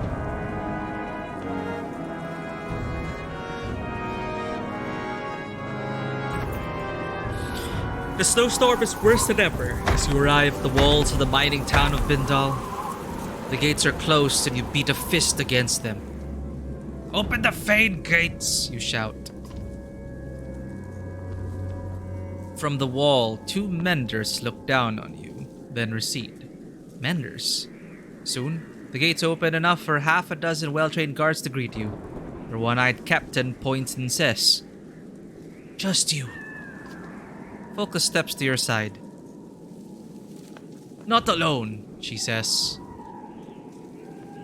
Oh man, Folka. She comes with me.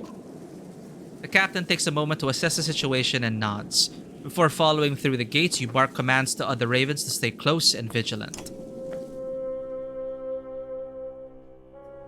Inside the small gatehouse are the two menders from the wall. A woman with a fancy spear, and a cub of a man holding a staff. Valka Zephyr. It is the Raven Banner. A Valka? So it seems. But why here? Why now? Just passing through on our way to the Blue River, but this blasted storm caught us. Planned to come back this way afterwards for more work, but now we need some food and a place to hole up. We brought some people with us. They need a new home. I'm sure it felt like the right thing to do, but we're already beyond our capacity here. Are you Bulwark? Bulwark Bloodaxe? Hold your tongue, Nickels. They have the same body as Ivan and Juno. It's like they reuse a lot of assets here.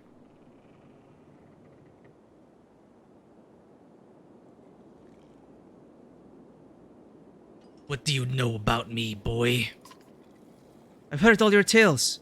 I can't believe your cold bear cloak is real. Is it true your axe handles are made from your own horns? Oh.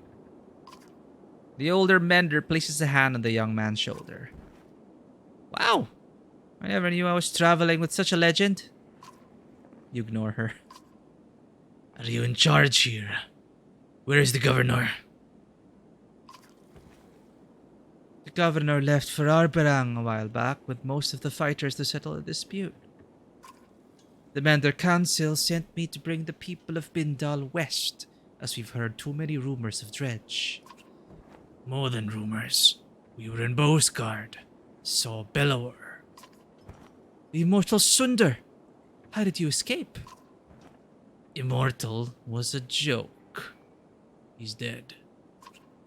Nikhil's eyes go wide in awe, but Zephyr looks pensive. It's so funny that Sunder's not actually dead. He thinks he's dead, therefore he is dead. Because apparently the power of suggestion was so strong from Juno that you believe you're dead. Like Jedi mind trick to death. You know what? If Cal Kestis could use it to like turn his opponents against each other, that might be an interesting use of Jedi mind trick. Like almost dark side wise. You are dead. Or you believe you are dead. Like holy shit. Oh god damn, that's what Juno did. Yeah, they use the same models, but they do try to make them look different with colors for the named NPCs. Yeah, it's okay. Like the art is amazing, and true enough, yeah, they're like, I'd be okay. I'm okay with reused assets more than like making artists crunch and do more than what's expected of them, right? Like considering the budget constraints they had while making this game and Kickstarter, yeah, I can like, they had to cut corners in places. But it still looks pretty. What about the great rift that opened between Borsgard and Ormsdaler? We managed. Zephyr looks like she wants to press you for more information. Enough. Open the gates for my ravens. Mercenaries will only panic the people. With everyone from Ormsdaler, it's all I can do to keep them from stampeding like wild yokes. Excuse me. I think I'm trying to get a handle of how Bulwark is as a leader. This sounds like a Bulwark thing to do. But since Bulwark is under our control now, perhaps something time with Juno and Rook. I don't know, maybe he's learned something. Fine. We'll camp against the leeward walls. I'd rather not be cramped in with people anyway. Thank you. You'll have all the assistance with your shelter Avalka and her assistant can give you. Funny you won't let us in when we're on a job for one of your own.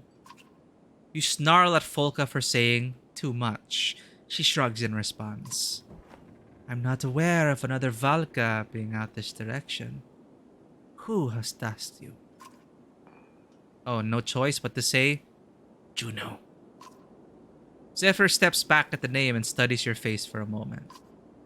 Nickels, you and the guards see what you can do outside the walls for the people. I'll see to it and make sure the ravens are comfortable.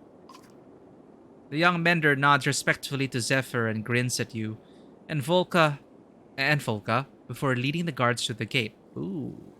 Her name carries power. food pics. Oh man, Fisher, you're just gonna make me hungry. But I want to see it. What did you cook this time? This looks like... Oh, the plating and arrangement is so good. Shrimp made in a wok with some bread with homemade garlic butter. Absolutely looks delicious, Fisher. Hope you had a good dinner. But, wow. Hey, that's the wrong monitor!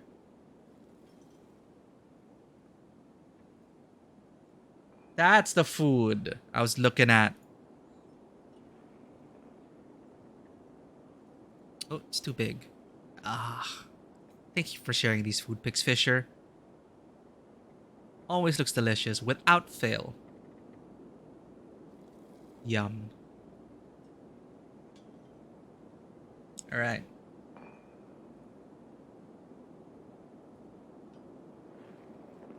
Taste buds are still tingling from it. Nice. Was it kind of spicy? Or is tingling in a excited way? I'm inviting only the two of you to stay within our walls and enjoy a bit of warmth and comfort. And separate us away from my ravens? No. Suit yourself, but your mistrust is unnecessary. It's more like I don't want to look like a pampered noble and separate myself from my men, right? Doesn't make a good example. I'd rather be sleeping there in the ditches with my men. Suit yourself, but your mistrust is unnecessary. Maybe. But I shouldn't have to tell you about my job from your superior just to get an invitation. My superior... You misunderstand. You have no job, huh? The Valka known as Juno is dead. Well, yeah, she died, but so who's the person with us? Chapter 10, To Speak in All Tongues. Ivan was so convinced this was Juno. Was she reborn as something? Someone else? Alright, second party. I like how they ended on that note for that chapter. Because now we're back with, again, Ivan and Juno. And now we were just told the real Juno is dead. The once energetic Mender approaches, looking both worn and troubled. I'm not sure I thank you for the time to recover. I've never woven a spell that strong before. Are you sure you're ready to move on? You look... I know. I caught my reflection earlier. It's a more mature look. Oh, right. The aesthetic gray/white in some places. The Mender grins and a hint of his former youth shines through. Not everyone would have stopped for so long, especially with the ground rumbling like it has.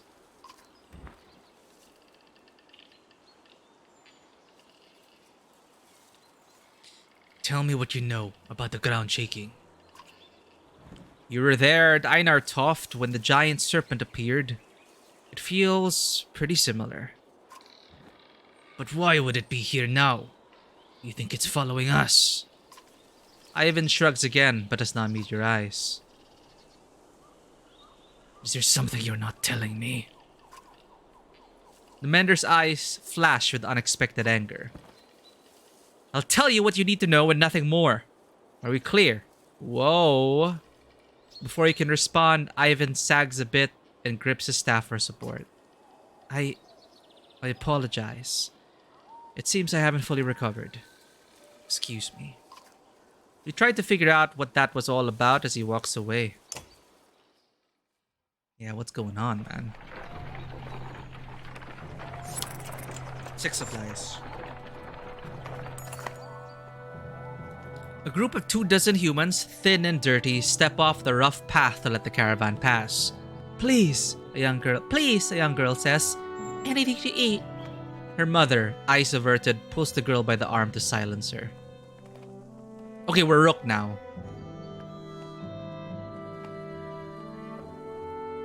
Why are you all out here? Homes were burned, a man says, coughing. Cowards didn't even show a banner.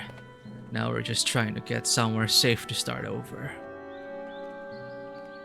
You can join us if you'd like. Worried glances are exchanged among the group until a man says, "Better than us starving out here on our own." They all tend to agree and thank you, joining the rear of the caravan. More people to stab us in the back? Let's do it. "Easy, boy!" a clansman shouts as a Yox cart nearly topples to one side. The tamped earth of the Eastway Road has steadily turned into a cracked shamble. Looking ahead, it only gets worse. Various chasms gape like open mouths. You glance back to Ivan, who looks at you and shakes his head. The entire caravan comes to a halt. "We'll be eating our belts before finding a way across the broken road, especially with this many. And there's no telling how far we'd have to backtrack to head north. Then we'll head south across the Ormsa riverbed. We could head towards Grundar and on west." Trygvi peers around Hakon's elbow before coming fully into view. The pre-order guy. Heading south is questionable. Those people. Why do you say that? Maybe I spent a lifetime there. Plenty of things to eat under logs. But there's also people in the bogs. Hey, he rhymed. His eyes go wide. The skull should hear my rhyme. He did realize it as well.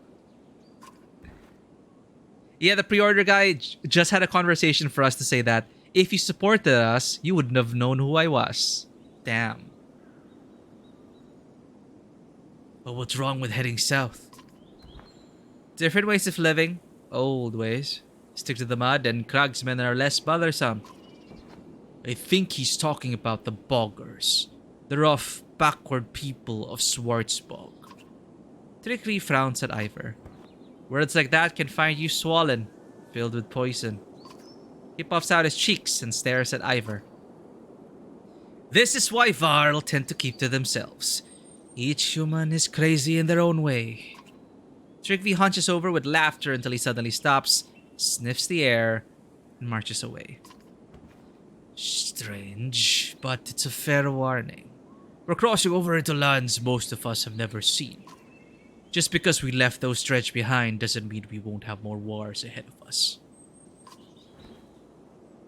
Oh man, I really do need coffee. No, I can fight this. Do not be reliant on coffee. If we had more supplies, I'd say we should stop for a few days and train some of the clansmen to fight. You consider your options.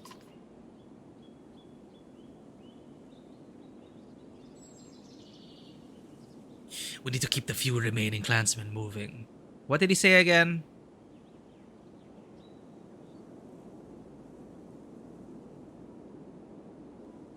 I don't want to risk running out of food. Are you sure? I know food is scarce, but if we're killed in a fight, full carts won't help us.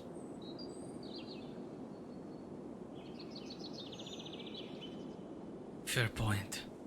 Let's train. Calls for camp spread down the line and Iverstein finds Sven, the trainer.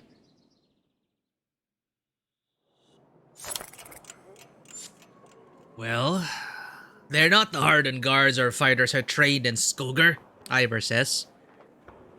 But there's a chance they won't run at the first sign of trouble. He rubs his mended shoulder where an arm used to be. Not sure I could do much better than that anymore. Oh, let's talk to Ludin. The prince is acting even more standoffish than usual. You and Ivor have caught him staring ahead and twisting the ring on his finger over and over. He has a ring on his finger? Irsa quietly stands nearby. Glad to be headed home. Ludin turns to the two of you and offers a polite smile. Even after that chasm, would it surprise you if I said no?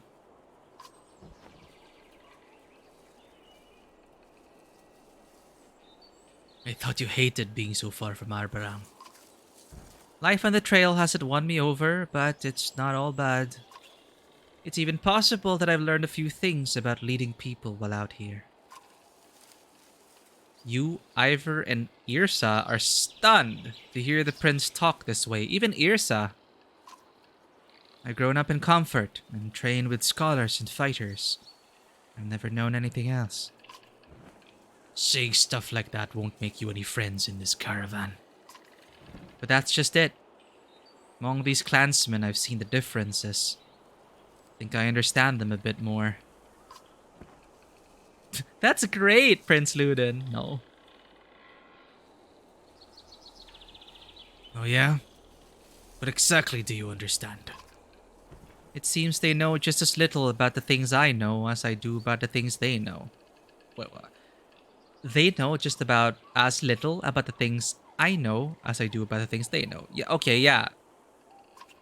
For instance, they almost know nothing about the kingdom's economy, and I know very little about making the things they sell. I know the trade routes, but they know the trade. You've never seen the prince this animated, but then his face falls. I just don't think the king will appreciate my knowledge. Irsa will agree. My father's not what you call open-minded. So, yeah, it's better to work closely with the people, right? The king's a hard man. Has to be. But his son is his weakness.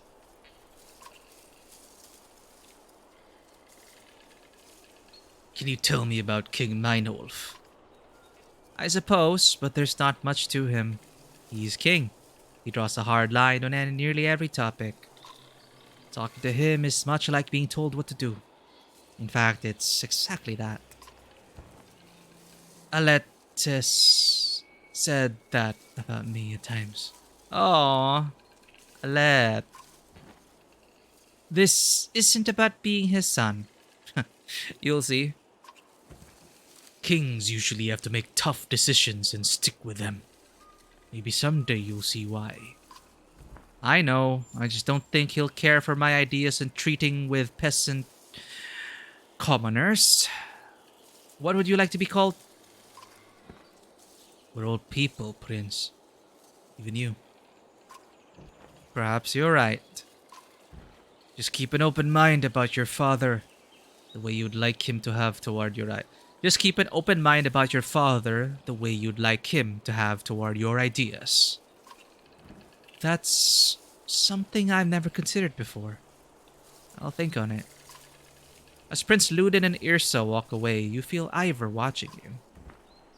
What? Oh crap! I clicked it twice. Fuck, what did he say? Rook. I think I sounded really wise just then. Maybe Ivor was surprised to hear me like that. I think I sounded really wise just then. It sounded like you've been practicing it for a while. That's fair. I'll work on it. The two of you share a smile before moving on. Was that about Alette? Oh.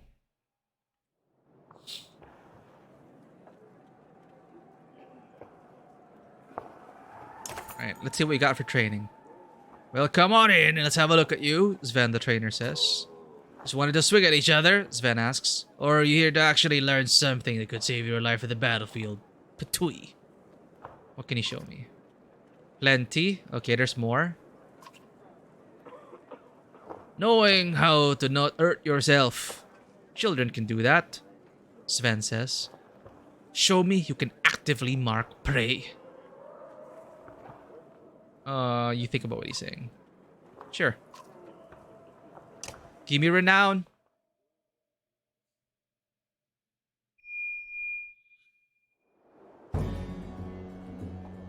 Please. B. Use Mark Prey to have 4 allies strike the enemy. Sure, sure.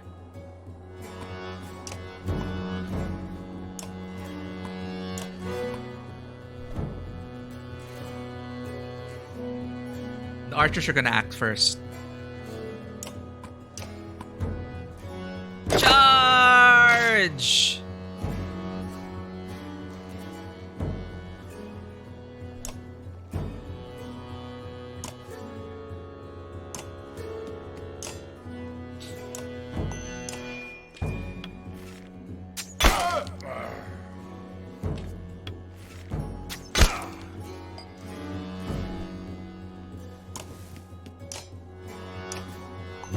2 archers in position.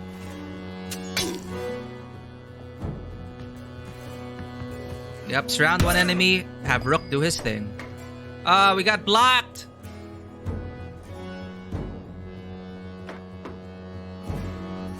Oh. Well, we have 2 people here. We could turn this guy into the target instead.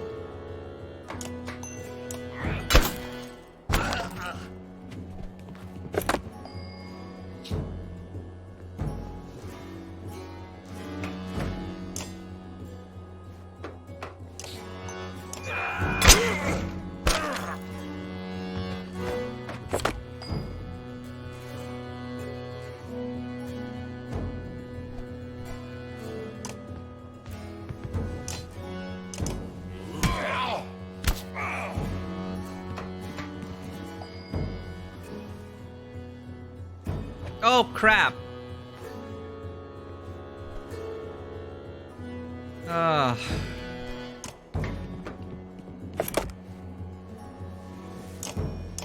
Rook can't even mark.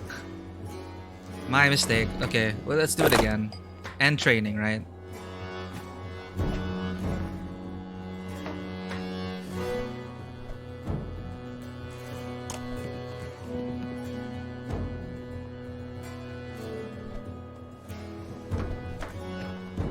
We just need to move an archer in the way.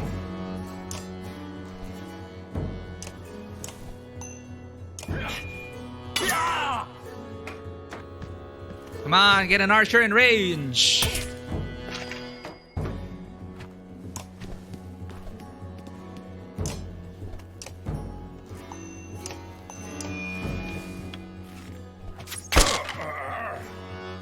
It should be fine now. We could have ended it already. I didn't know about the distance of the archer.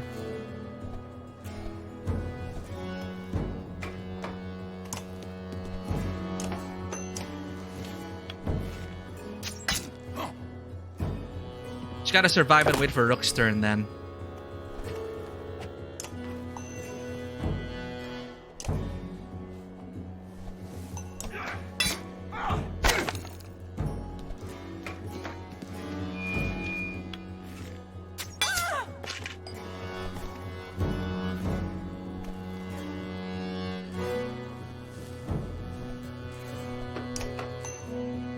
I think we'll be fine.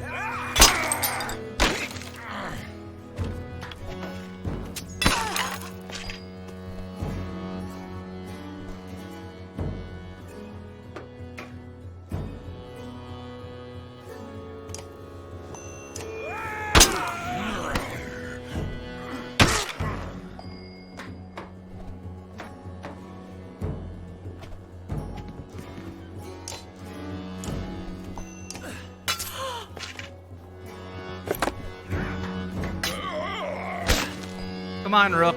There we go.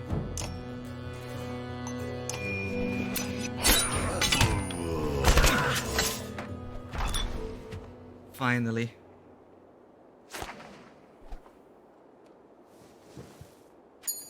Still one of my favorite abilities. Man, that gives me an idea like how to buff Hunter's Mark in like D&D. Thanks, Vanua.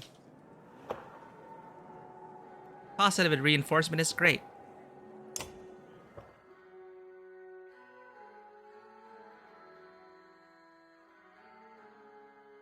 Irsa is the Fire Lady. Oh, Hogan really did split up with Mogan. I wonder what their discussion was like. Or are they fine being apart? Okay, we have 47 renown.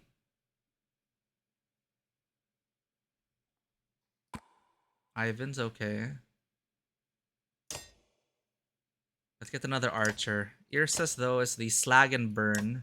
Nid is like the turret. Let's try Irsa for the slag. Slag and burn.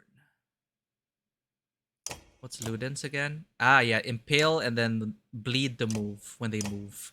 Also Trigvi, so it's either Luden or Trigvi. Let's put in Luden and Irsa.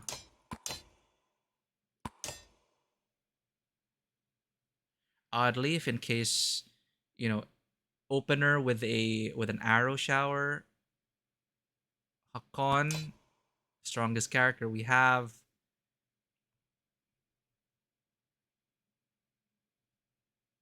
Maybe get into position and then Rook and Hunter's Mark. Ivan for mending, Irsa for other stuff. Thank you for the lurk. Daily grass touching session. Yep, enjoy the sun and touching grass, Vanoa. Thank you for being here. And thank you for lurking. Ivor instead of Ludin, maybe. Battering ram.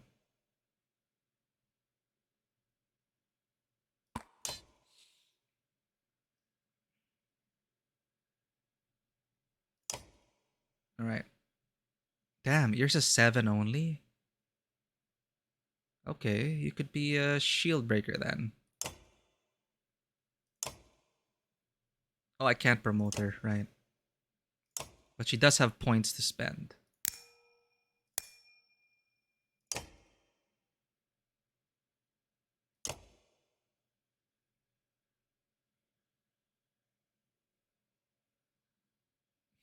Who should I promote? Also, +2 strength to who? To whom? +2 will, +2 strength.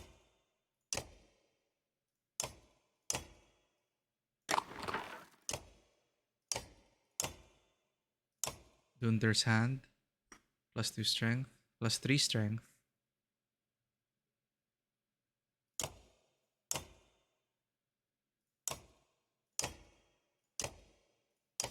No, I think +2 strength to Ivor instead. +5 strength to Hakon. Rook, you have +2 break. Ivan, do you have +2 strength resistance, +1 will per kill? Irsa, let's give you an item. +1 move, 10% dodge strength. +1 strength resist. +2 will per kill.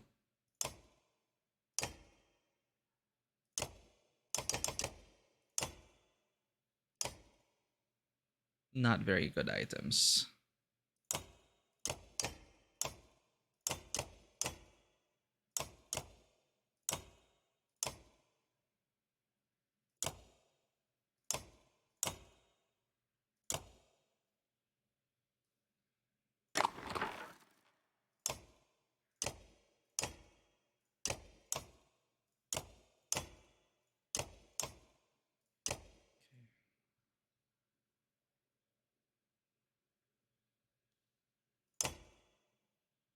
What else do I want to upgrade Rook? Do we promote him and give him more willpower? Who needs an upgrade? 9, 9, 11, 12, 12, 16, 17. Okay.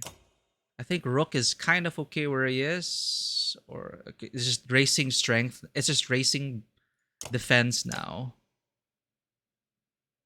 More effort.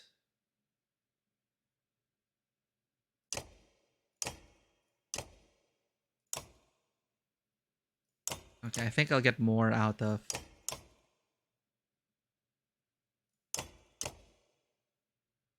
It's just willpower now for Oddleaf. I think she's in a good spot right now at 6. Also Rook.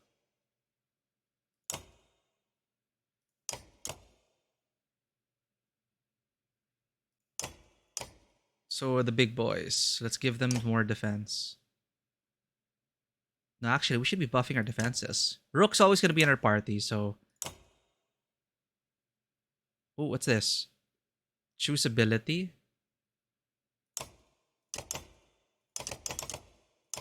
The Peal of Rook's Warhorn rallies the heroes and calls them to pillage.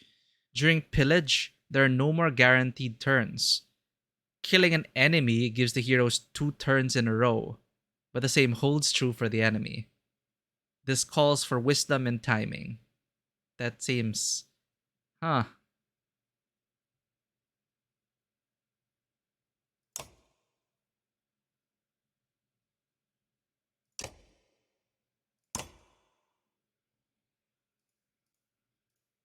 So at 6, they get a second ability. Nice. Let's get your defenses up. So I want everyone to get a second ability then. Odd leaf.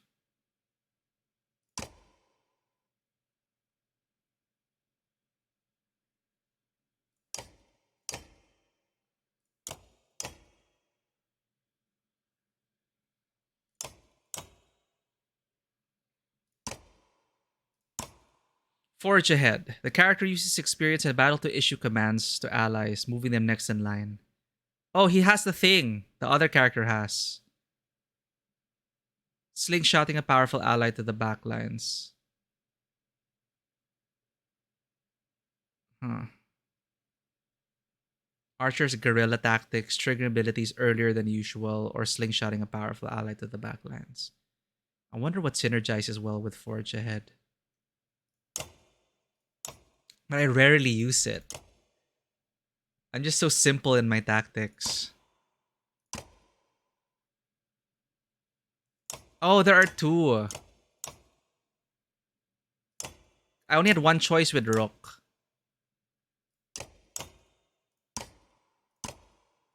How come everyone gets two options? Did I make a mistake? Because I tried to change the ability, but I only had one option for Rook, which was the pillaging. Which I don't think I'm going to use much. Oh, she can slag and burn. Just like the red lady. So it's the same abilities. Bird of Prey, though.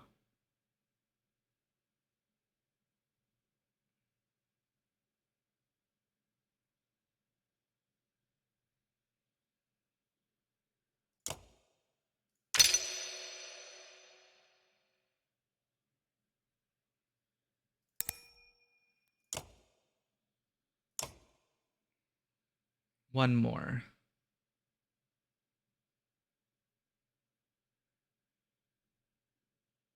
What's Ivan's next ability? Troll Stones. The character pulls up stone shards out of the ground to block the path of enemies. The shards block movement, and the force of their rise deals 1 strength damage to all adjacent tiles. The stones have 10 strength and last for 1 round before sinking back into the earth. Oh, hey. That seems fun. Hmm.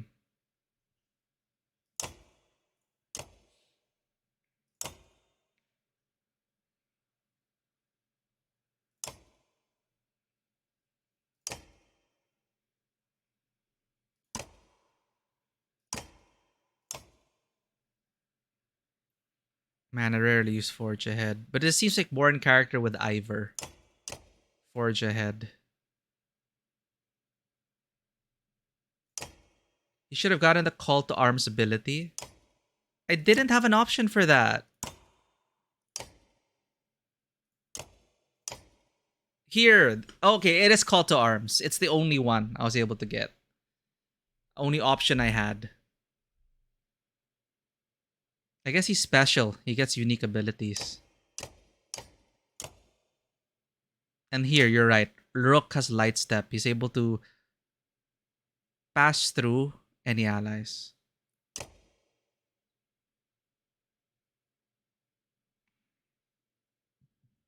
Who do I want?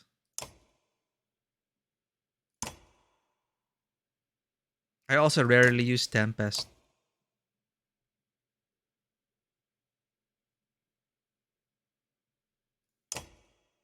Okay, Ivan has a unique ability that seems interesting. But his stats are already pretty much maxed out. Ah wait, no. He still can stand to gain from this. Sure. Let's go.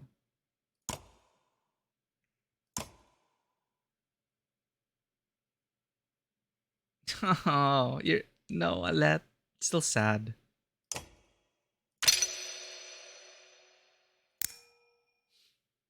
More willpower, no more defense. So he's not so squishy.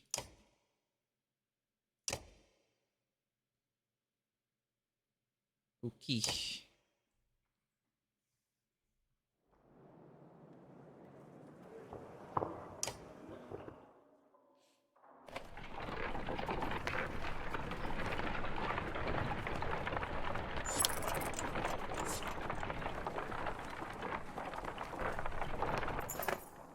A scout runs up to you. There's a woman tied to a tree up ahead. Got 4 guards watching her. The strange news draws a good deal of attention from the caravan. The bound woman is ranting and spitting at the 4 guards when you arrive and ask what's going on here. This here's a witch, one guard says. Plaguing our clan, making everyone really sick. But we caught her and brought her way out here. The others nod. She's to be tied here for 5 days without food or water, then cut loose. Been 3 days so far. That's the only punishment? But she'll die on her own. After that long with nothing to eat or drink, you say. That's not on us, the guard responds. But if you want to set her free, we'd be bigger fools than you to get in your way. You consider what to do. Huh. Irsa, why? Because we stereotype her as a witch? How do you know she's a witch? Everyone looks at the woman who's grinning a toothless grin. She scratches the tree bark and calls out the dead gods one by one. Well, if that's not enough, the guard says. She was seen squeezing mistletoe berries into water troughs. Think I heard that makes you sick. Mistletoe is poisonous, right? The other guards bob their heads in agreement.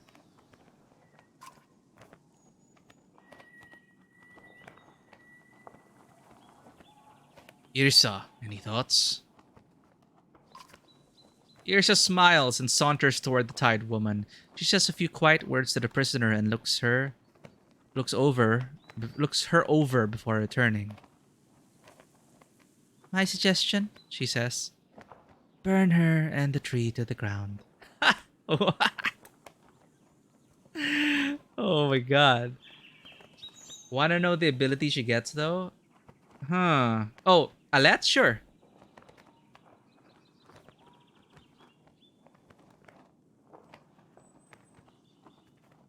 I always want to get new people into the caravan though. Because I want to find out what happens. I want to know if they have unique dialogue. I want to know if they'll spark some interesting events. And sometimes I feel like the game's faking you out. Like, this might be too obvious. Like, they're making it so obvious that this person is a bad person. Poisoning people and all that. Like, it can't be that obvious, right? We can't judge a book by its cover. So I'm curious. I just feel like it's the more interesting choice to bring these crazy people on board. Even if Irsa says, burn her and the tree to the ground.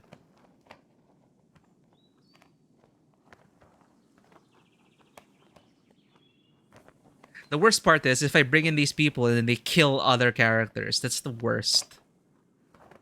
Let her go. She can join us. The guards look shocked. We're not getting near her, he says, and the 4 of them run off in different directions. You cut the woman free and she slumps to the ground, weak. A few others help you get her into a cart and gives her some water. She smiles at you once before falling asleep, and now we're all dead. We brought a poisoner into our caravan. Alet knocks an arrow and waits. Any enemy who moves within her bow's range will be struck by her deadly missiles. Alet sacrifices her immediate attack for the chance to set up attacks. I love it! She has Overwatch! You're right. We don't really have an Overwatch ability. So Alet's the one with Overwatch. Nice. Once you cross the Ormsa riverbed, the wind ceases to cut through the humid air.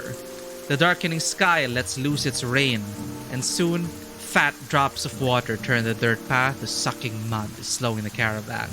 Cloaks are pulled overhead, and children and animals are wrangled near the carts. Terrible weather.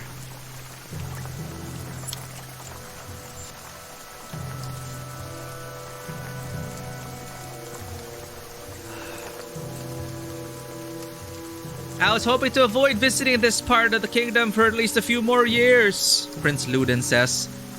At least others have had the sense to abandon this cesspool. As arrogant as he sounds, he's right. There are very few signs of life around you, yet you still feel like you're being watched. The lowing of the usually quiet yaks indicates the beast's difficulty pulling the carts. You're up to your knees in it when a scout comes to you. Found some stone markers that led us to a few paths of solid ground over there. He points while shouting over the yaks. Uneven and bumpy, but easier than this.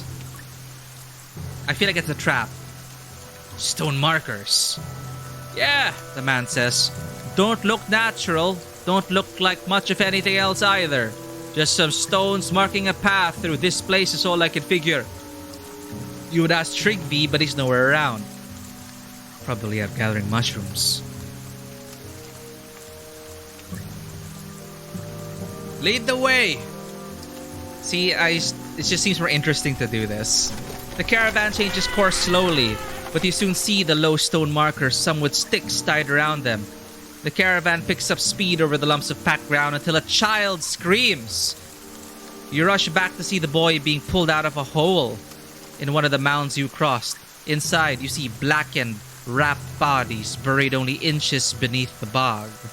You're walking across a burial ground. The governor is suddenly by your side. You've led us through a hallowed marsh of cragsmen, he shouts. You ignore the voices chiming in with the governor and focus on moving the caravan quickly away. Wow. So those were markers. Damn it, Scout! They're all around us, shouts a man near the edge of the caravan. And we're stuck in this mud! Cragsmen have encircled you. Their leader steps forth and shouts. There's no price but blood for crossing through the land of our dead. Shouts ring out. They're preparing to attack.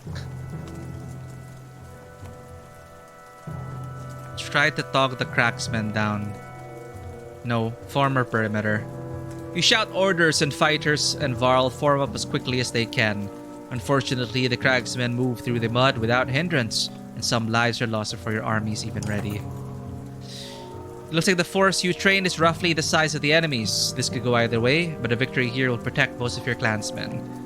Everyone stares as the whole bog seems to move with the approaching cragsmen. No one comes to you with any clever plans. You look down your lines and silently wish all of your fighters and Varl courage and strength. Jesus.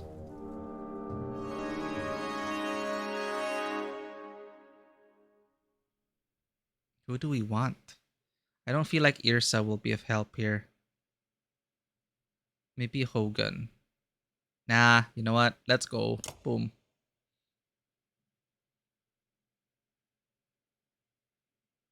There's no way to preview the battlefield while choosing enemies. It's a bear!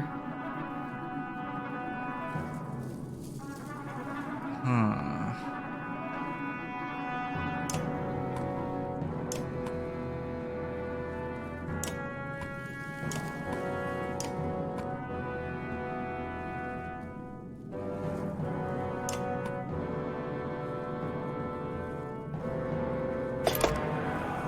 War!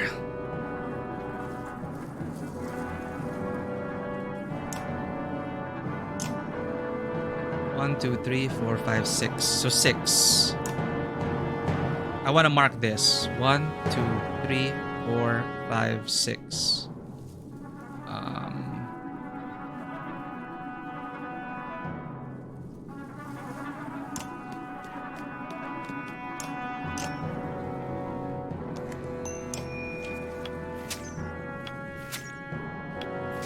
Hope this works.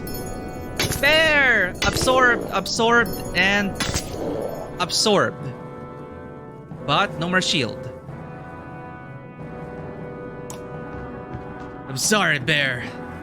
But I gotta put you down. Chop!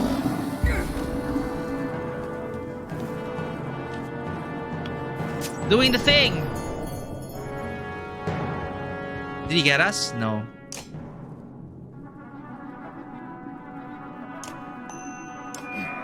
Incapacitate you. 2 strength should be... Oh no!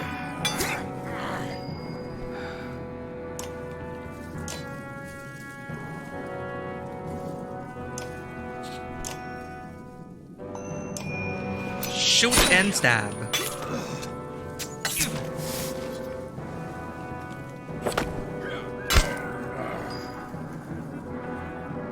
Well, you're hurt.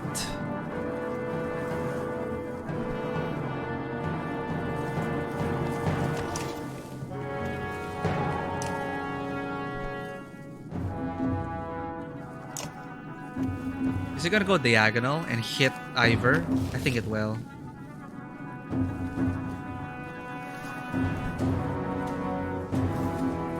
Mend.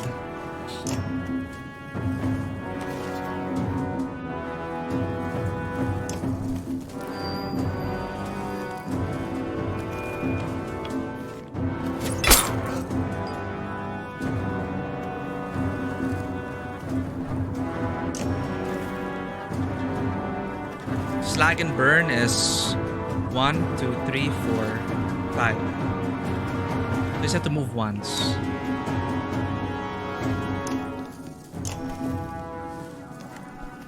It's gonna hurt Ivor though, right?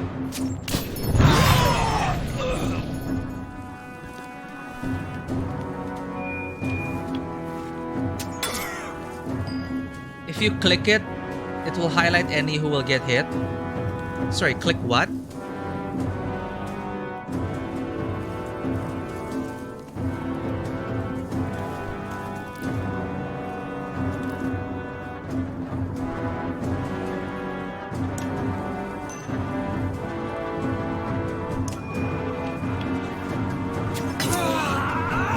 Oh, click an enemy with the lighting ability. Oh, and it like pulses.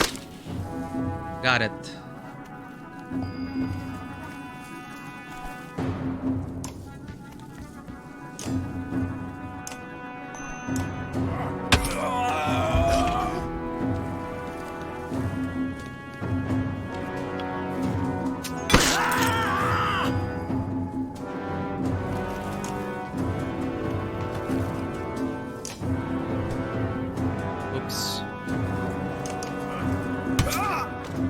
Overkill.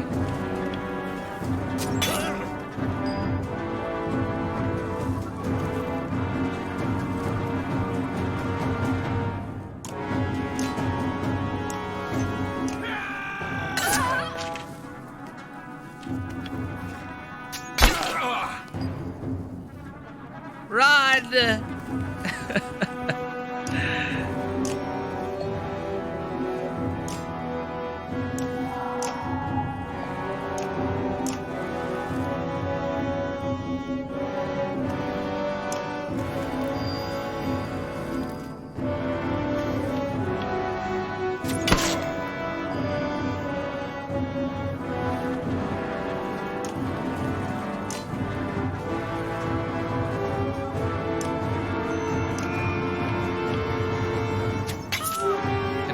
Showing whoever will get hit by making their square purple. Alright, that's a good tip.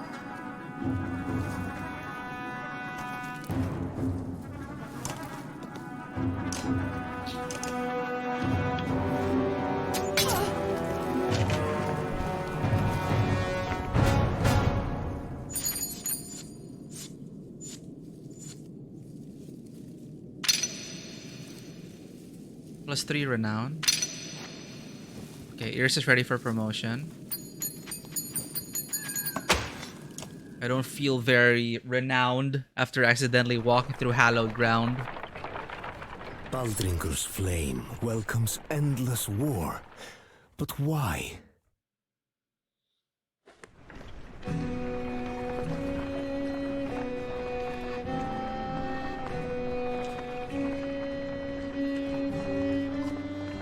Even now, the petrified flames ward off our Val friends.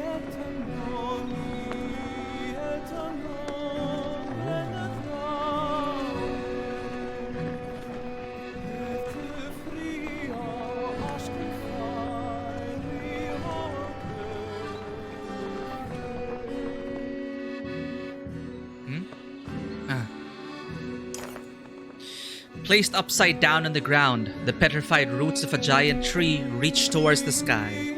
All the Varl, including Ivor and Hakon, have separated from the caravan temporarily, giving Baldringer's Godstone a wide berth. The giant's presence is missed as you continue to feel watched. Leo, what do you know about Baldringer? Not much, but enough, the Skald says. These flames symbolize Baldringer's love of fire and war, the first being a means to the second. When the Varl were dominating humans in the first great conflict, it was Baldringer who gave the losing side fire to combat the giants. You hold up your hand to halt the storyteller, listening through the rain for anything that might be following you. Hearing nothing, Aleo resumes, holding the gaze of his audience. Humans praised Baldringer for the gift of fire, but the god only desired more war. He points toward the distant shapes of the Varl. When the giants and humans found peace, this godstone fell from grace. It looks to continue keeping the land scorched. Perhaps its shadow can still kill. Step into the godstone shadow? What? Grab some fighters and patrol the area. You and a few others slink away from the massive clansmen and soon come upon unsuspecting cragsmen waiting to ambush your caravan. There's no time to consider your options. Good. You prevented an ambush. No Varl, so... What does Aleo do? The worth telling. The character exalts in his the feats of strength here was him. His words buff an ally for 1 round, adding 1 damage for every 2 strength the enemy is above the target ally. Ah, okay, so it's for hitting things with more health than you. Okay. The character adds +1 power to all allies if standing within 1 tile of an ally who delivers a killing blow. Yeah, within 1 tile at least. So keep a Skald near to maintain their willpower. Got it. Luden.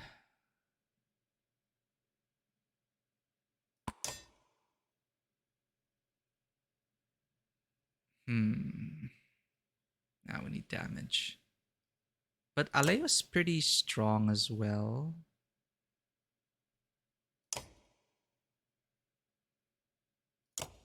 But Luden. Sure.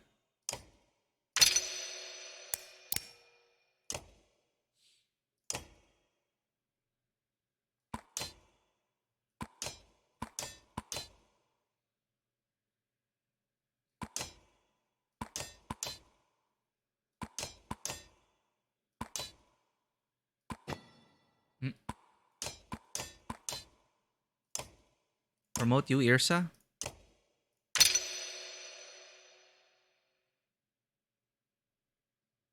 Oh, actually, it didn't need to. Damn it, because we're +3/+3. Is it because of her item? No, +1 strength resist.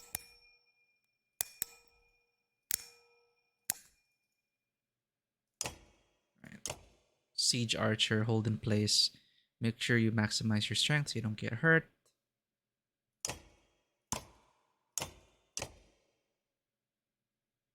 Let's go.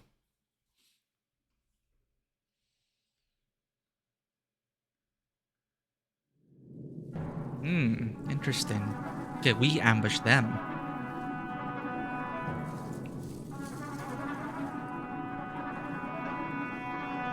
Let's take care of this side.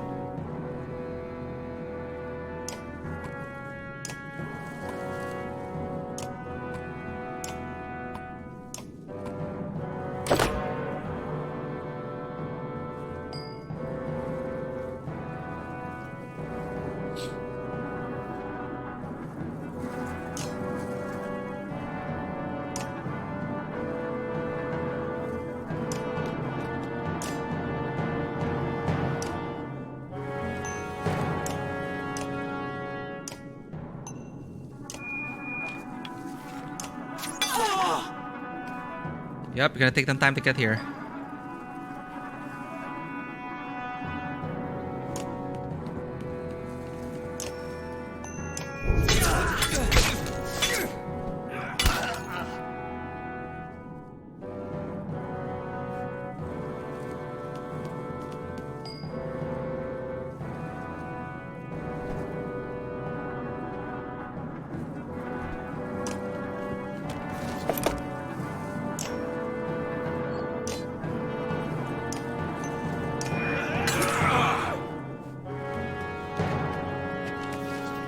Oh, shoot. Where's that?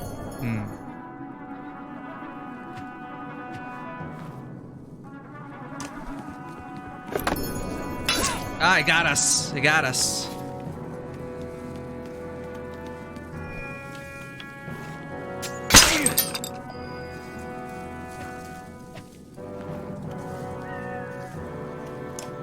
Mend. Half of Mender's willpower. Sucks. Welcome back, Vanua. How was your walk?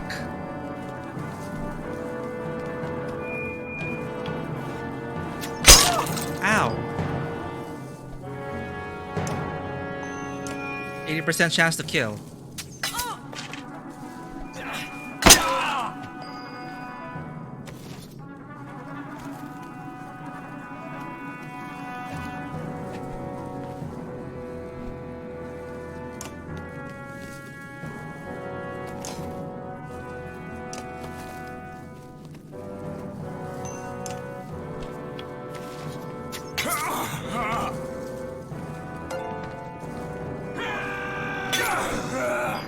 Just so this massage will stop showing. Thank you so much, Vanua, for subscribing for 8 months. Sorry, was an ad like playing or something? Or was there like an annoying message? Thank you for the support though. 8 months. We have been together even more than 8 months. Thank you so much for your support, Vanua. I really hope to be better, as Kratos would say.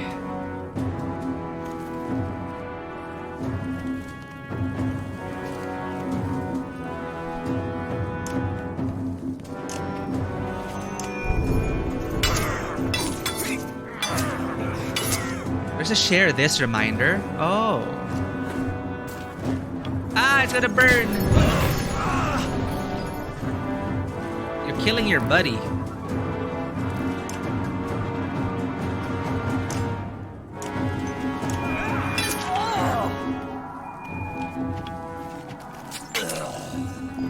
Ow, he's dead.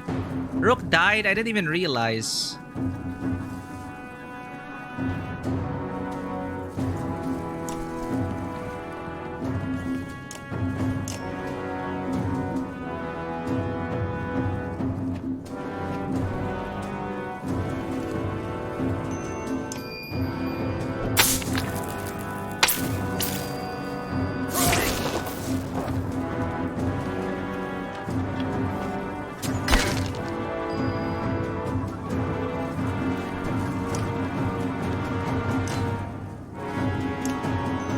% chance. You did it last time, Mirza.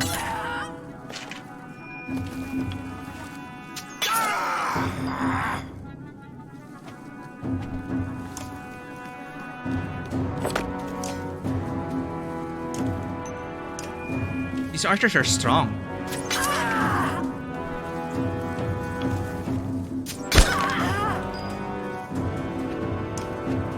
Charge in!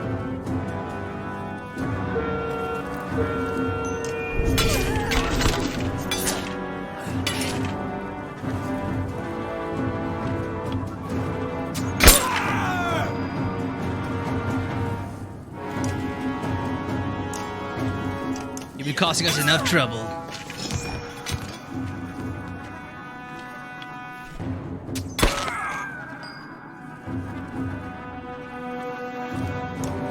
Smack with stick. Bonk. Can't believe Rook died. Did he get hit earlier? I didn't notice.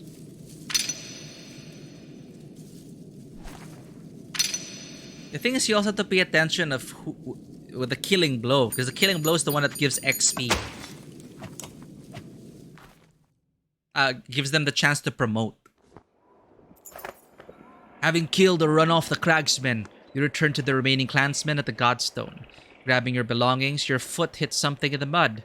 You reach down and find a small skull with a yellow ribbon through the eyes. You toss it in a bag without another thought. Fallow's Rebirth. Achievement unlocked, Baldringer.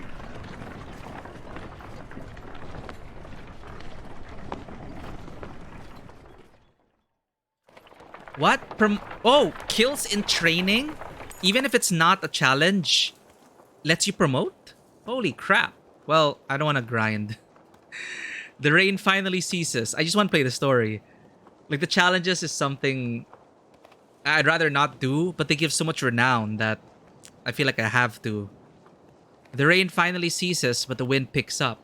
You squint into the gusts and have a clear view of the vast plains ahead. There doesn't seem to be much out there, Ivor says.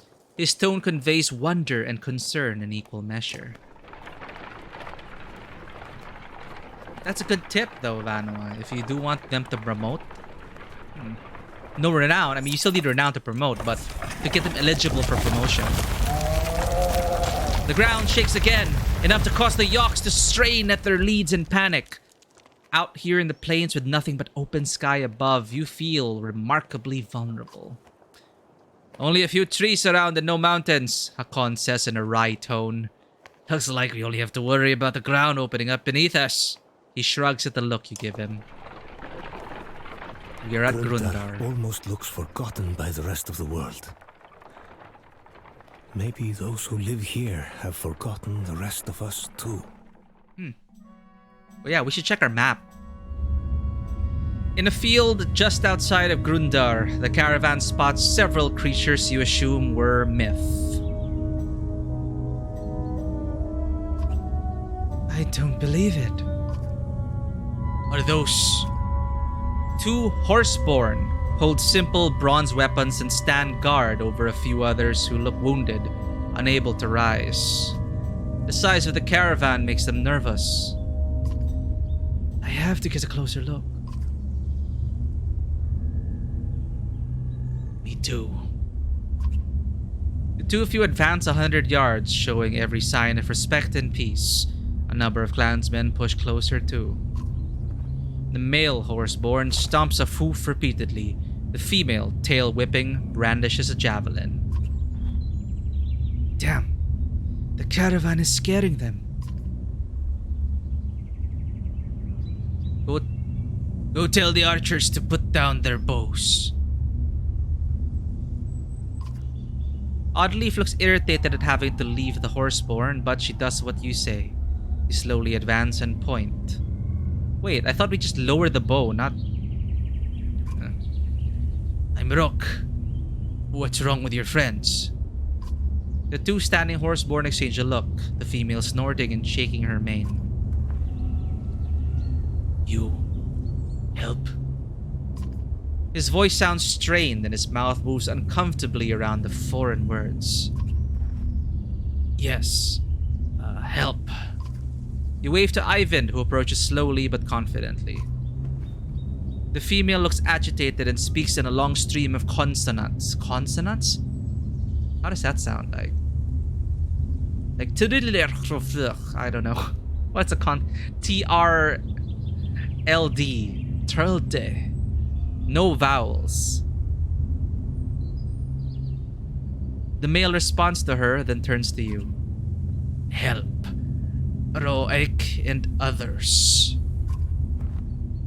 I'll try. This is certainly a first. The standing horseborn step aside, allowing Ivan to approach the wounded fighters. With Ivan and Juno tending to the wounded Roek and other horseborn, the caravan settles down outside the scant town of Grundar. It appears the town is enjoying a small festival. Quite a few clansmen go over the hill to enjoy the sights and sounds, but soon return looking disappointed. They called us outsiders, a woman says. They don't want us interrupting their wheat harvesting festival. But the merchants don't seem to mind trading. The clansmen soon shrug it off and take renewed interest in the horseborn. Some in awe, others in disgust. Let's talk to Hogun. How's your brother? How are you and your lost brother? The blonde axeman, one of two twins from a small village near Skogar, is chopping into a fallen tree for no apparent reason. His swings look dangerous. Hogun, everything okay? He glares at you. Where's your brother, Mogun? He left with the ravens. wondering if I should have done the same. Why is that? I've been following your lead for a long time now, and for what? My brother's gone. My wife and children are frightened of everything around them, including me. I tell them this constant fighting is only for a time, but it's changing me. I see it in their eyes, in my own reflection. I thought I was doing it to protect them. But if they think I'm a monster, what's the point?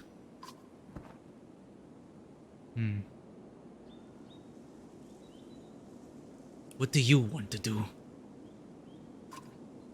I'm torn. I think it's good for me to be out there fighting. It makes me feel alive, like I'm doing something. But I know my wife worries. I know why my wife worries. Her father was consumed with raiding, felt useless when he wasn't fighting. He died soon after she was born. Deaths. You make big decisions every day.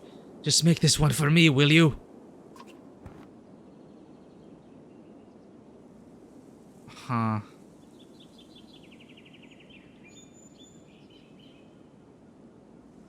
Aw, and we use Hogan a lot. But I think you should be with your family, Hogan. But to also deny this man, well, he's torn about his current nature.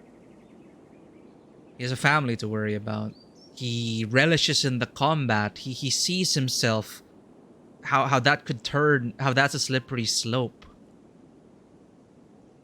His family is slowly being alienated. I think that'll do more damage to him than any swords and axes and arrows. I think. Thinking of, well, Alette and everyone we've lost along the way. Perhaps this is goodbye, Hogan. But you don't have, final decision rests with you. If you still feel like you need to fight, do something. You can protect them. Just be closer to your family. Oh well. We have a lot of people to spare anyway, so... Be with your family, Hogan. Hogan sighs with relief and nods. I'll still be around, but I'll be busy playing with my kids. You're a good man, Rook. Aww. Goodbye, Hogan. You served us well.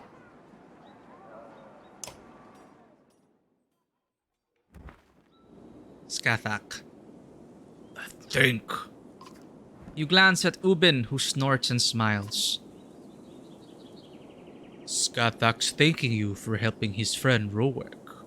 Durdryu's the other one, but she's not in a talking with Varl and humans mood. You're welcome. I'd like you to meet Hakon. Skathak's tail swats his flanks and he bows his head towards Hakon. Varl. Mans. Same herd. No, but we're no longer enemies. I haven't seen Horseborn in centuries. Last they knew, humans and Varl were at each other's throats.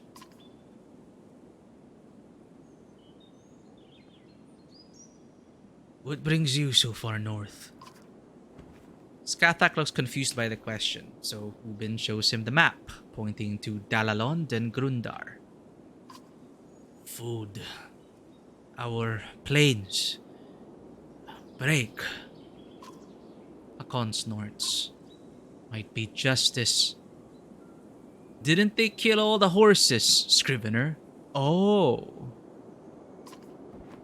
His ancestors did, yes. But blaming folks for things that happened hundreds of years before they were alive? You may as well accuse these humans around us of starting the Great Wars. What happened to Roek? Roek. Brave fighter. Protect food. Hit many times. Hit. Who was attacking? Skathak says many things in his other language.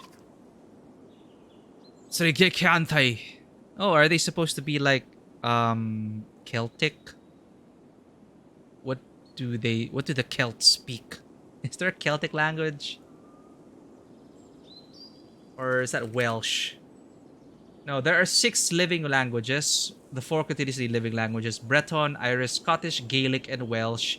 And the 2 revived languages: Cornish and Manx. So yeah, Celtic languages, there are many. One of them being, Welsh, the other being Gaelic. Cool. Trigicante. His eyes go wide, and he stomps the ground before pointing west. You look at Ubin. Don't have a clue, but clearly not a friend. Was it the people here? Here in Grundar? Skathak looks where Hakon is pointing. He shakes his head and points west again. The Varl King eyes Skathak suspiciously. How do you know our language? Skathak just stares at you. You talk like us. Where did you learn? Heard little trade with Mans in Mud. Ah, the people we just killed. I think he means our bog friends, the Cragsmen. I think we could have reasoned with them. I think I saw a cutscene where they were talking to Cragsmen, but I don't know, they said we should have reasoned with them. We should have just attacked. Oh well. But they said like the only price of desecrating hallowed ground is blood. So it's like shit. It was a mistake. We should have probably reasoned.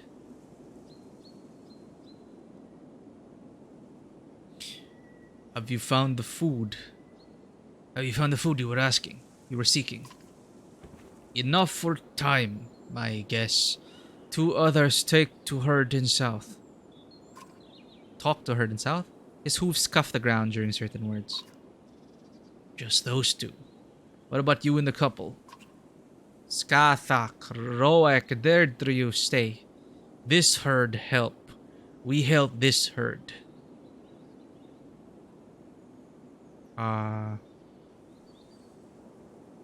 Thank you. Skathak nods in a movement that uses most of his upper body.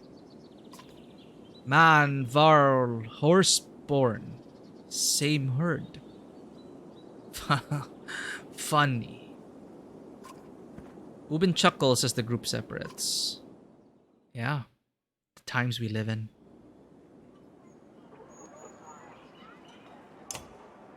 Who is up for a promotion? We have 18 renown. Rook is injured. Hogan is retired. Who do we want to replace? Hakon. Right, we got the Varl. We have Roek and Derdriu. We should do a challenge battle to learn more about them. Luden, replaced with Ivor. Rest for 1 day before moving on. Actually, no, we can continue even with Rook being injured once. Do we want to...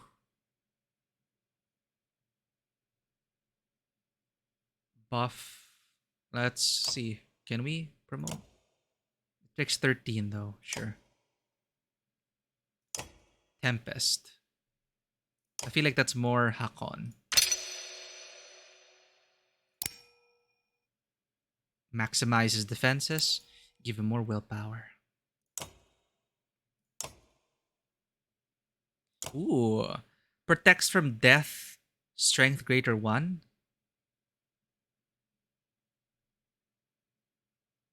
-3 armor. 35% dodge strength. The small skull of a Cragsman infant tied with a golden ribbon supposedly wards away death. Whoa. +2 strength resist, +2 aggro. This is interesting, but no one can use it yet. Alright, let's do a challenge.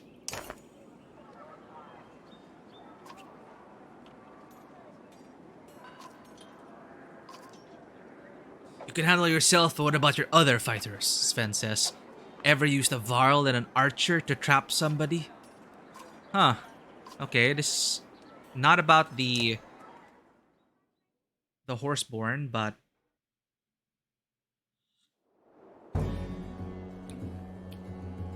Ivor and Oddleaf. Battering ram enemy into rain of arrows. I never thought about that.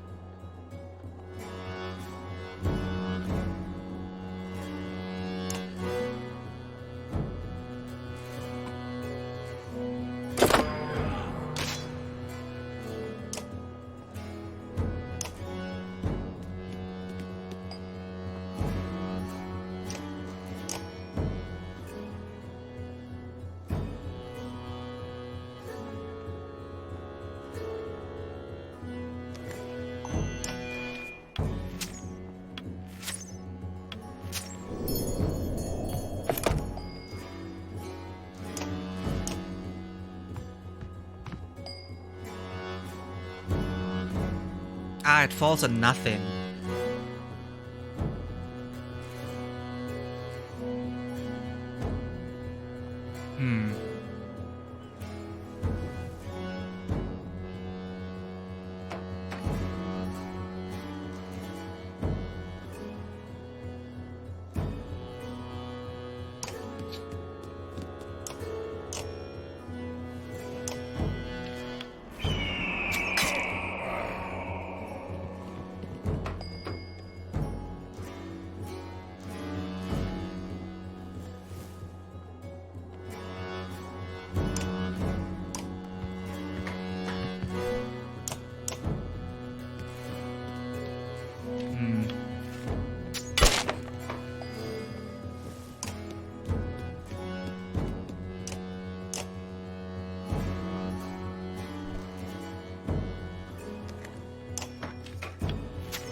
This is wise.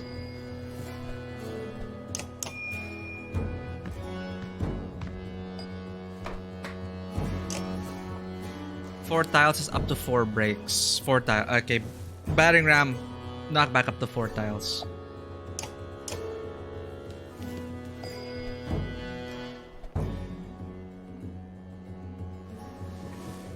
Okay, we could shoot one behind.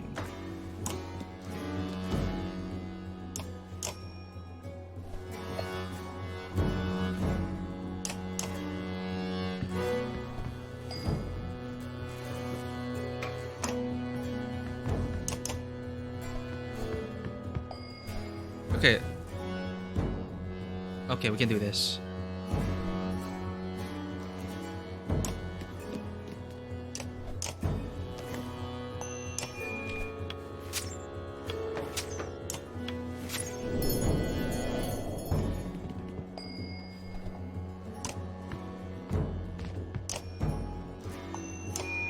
Battering ram. Okay, I'll remember that.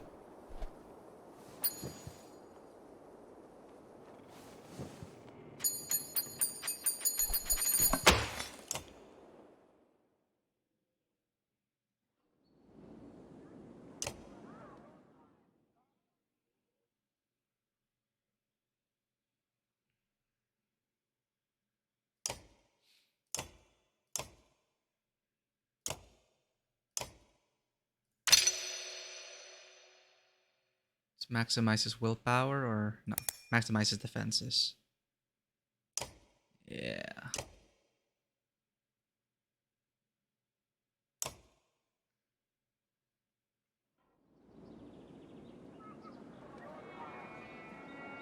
Training market.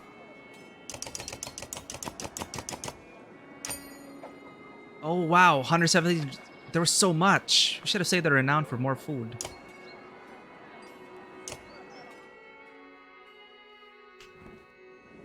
Now that Rowek had a chance to heal, 2 of the Horseborn are heading south to deliver some supplies to their people. What crazy ideas in your head, Scrivener? With the world falling apart around us, there may not be another chance to trek down south.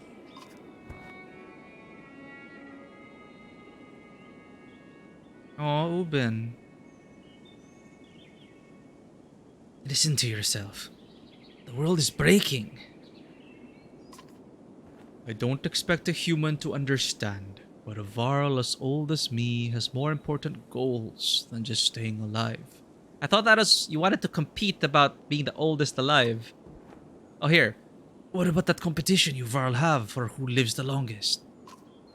I've always understood the rules to mean you're actually doing something, not holding up somewhere safe. Besides, my guess is Snorri didn't make it out of Grofheim when the Sundar attacked. I might already be the winner. Then this doesn't sound like I can change your mind. There's not a rock in the land as hard-headed as me, so don't waste your breath. Then be safe, Ubin. Join us again if you can. You know where we're going. So there are 3 parties.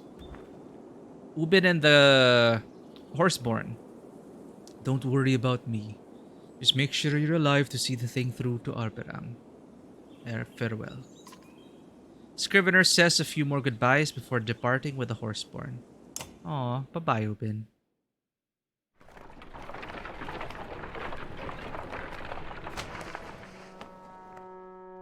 We need some context. Where are we in the map?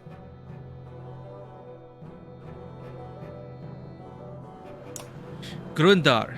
Nobody knows exactly who founded Grundar, though most speculate it was an early Horseborn settlement, seeing as how it's in the middle of nowhere and close to no other landmarks or valuable terrain. The people here tend fields but walk great distances just to gather water.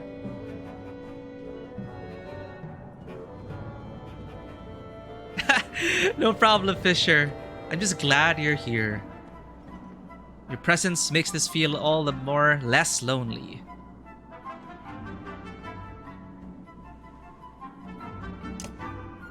The region is Stromlund. Rundwall was once a vast nation. The Civil War divided mankind, and a leader named Strom set out for the east, intent on creating a new kingdom there. The dream died with Strom, and the lands would become unified again, but the name stuck. Strom's land, Stromlund, I guess. So we're going down, or they want to go down. We're staying by the Eastway Road. Actually, I don't know where we're going. Yeah, Eastway Road. Ah, this guy. The governor catches up to you and asks for a moment of your time. His bodyguard is beside him, silent. There's something to be said for you getting us across that chasm and through that bog. Say nothing.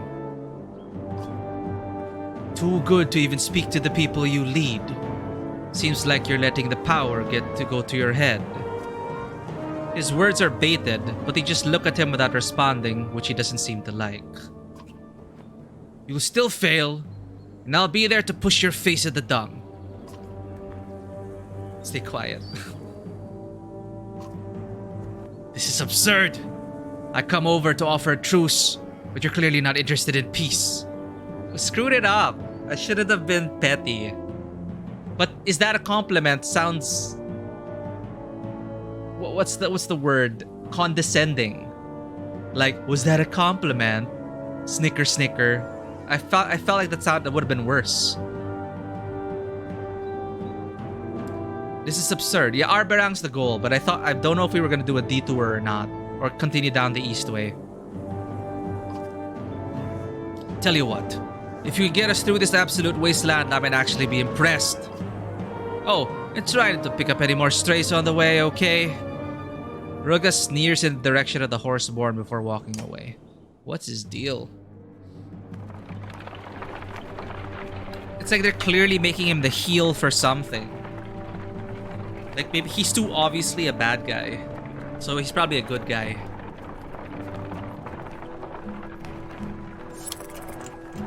I mean, good guy in the sense that he's not gonna stab us in the back. Maybe. A woman halts a young girl in front of you and a crowd of others. Caught her stealing enough food to feed a starving Varl, the woman says. Not the first time I've seen her at it either. The girl looks familiar.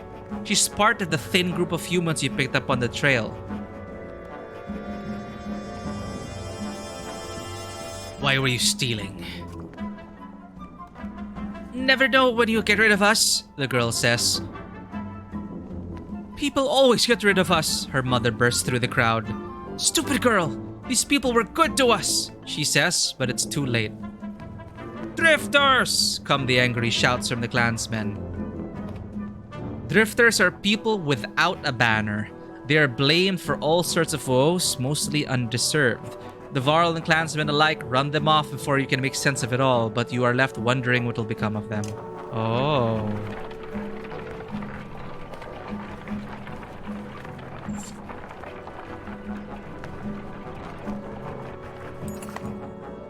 I feel bad for them. Were they gone? Anyway. Ahead, the caravan comes into an immediate halt. That's the second feigned shoe this bloody beast has thrown in day. The Yox tender curses. It'll take some time to see to the Yox, so you call for camp. While most of the clansmen sleep or lose themselves in drink, Juno requests a moment to speak with you alone.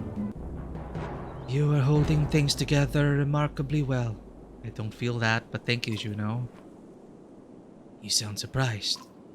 When I first looked into your mind at Beauregard, I knew you would do anything to return to Willette. Her death. Some of the greatest people in our history have gone mad at the loss of loved ones. You say nothing but continue to look at the Valka. You're not insane, Rook. You're experiencing tremendous grief and still managing to lead this caravan. That is something to be proud of. Juno patiently awaits your reply.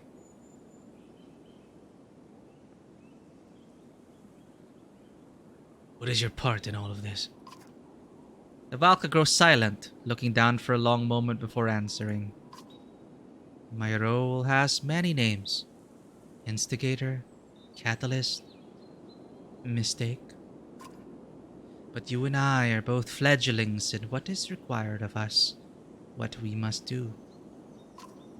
You didn't actually answer me. Because I honestly don't know how. Only the future will tell if my role is villain or hero.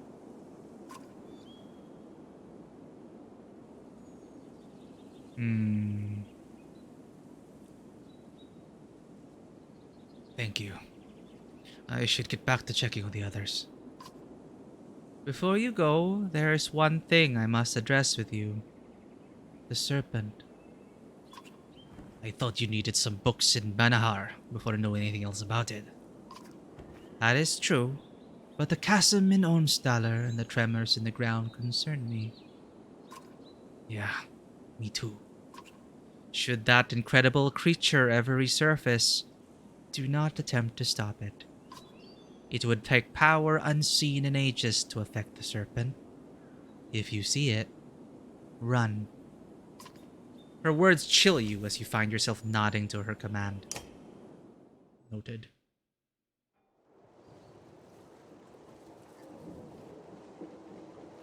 Let's do another training.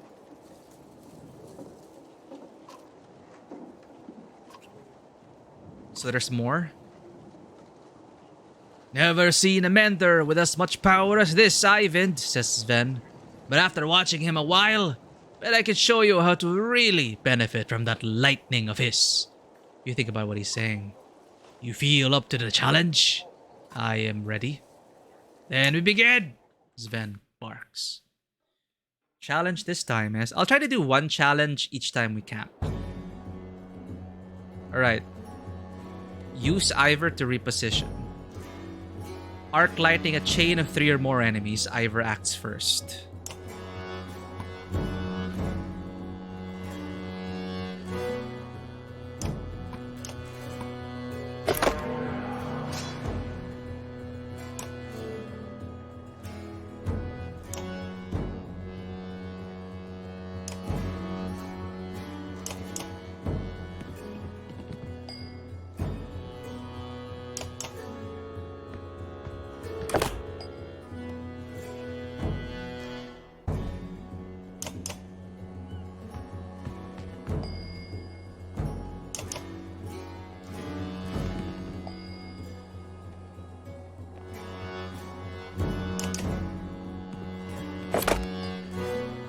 We need them diagonal, damn it. So how do I force that?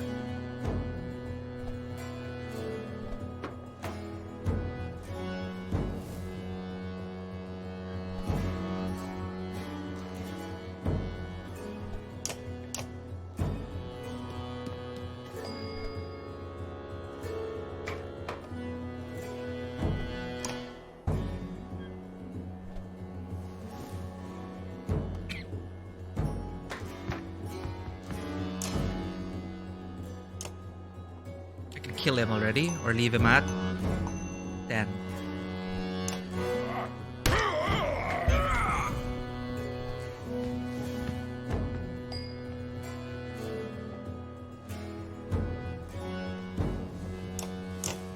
Oh, I can already act lightning these three. Okay, right, diagonal. Duh. I was counting it like this diagonal.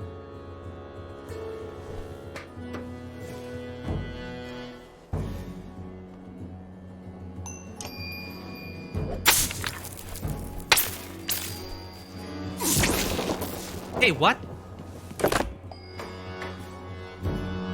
Oh, okay. Yeah, it's not diagonal. Oh, those are just valid targets. The pulsing purple.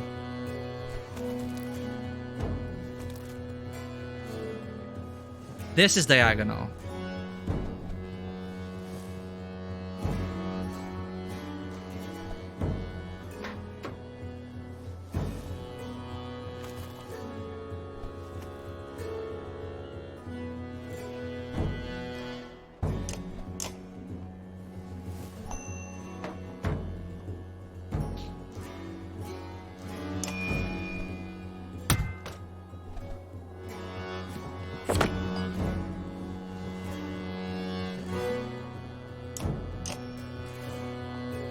It'll hit 2.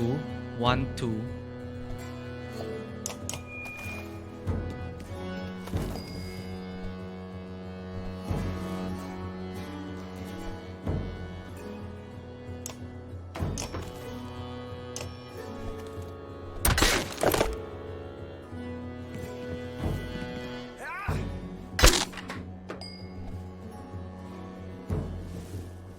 It didn't continue diagonally, Vanoa.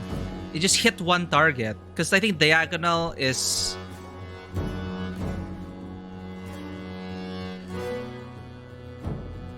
You mean this? If you hit this guy, it's 1, 2. It won't hit this guy, because this is diagonal.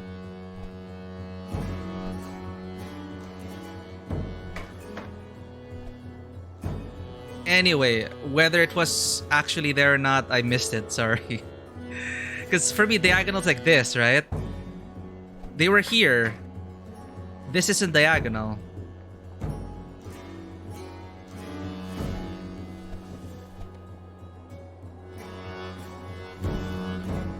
Because they have to be corner to corner.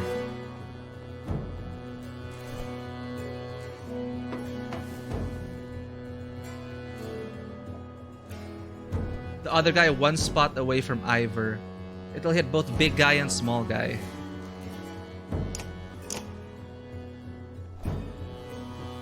Oh, right. Okay, I wasn't looking at this. Oh, thank you so much. I'm so stupid.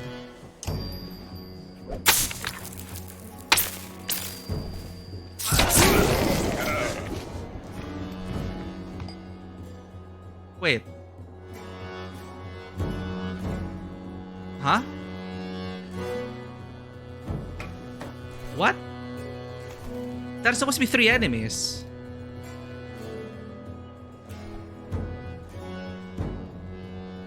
Wait, we targeted this guy, so 1, 2, 3. Why didn't it work?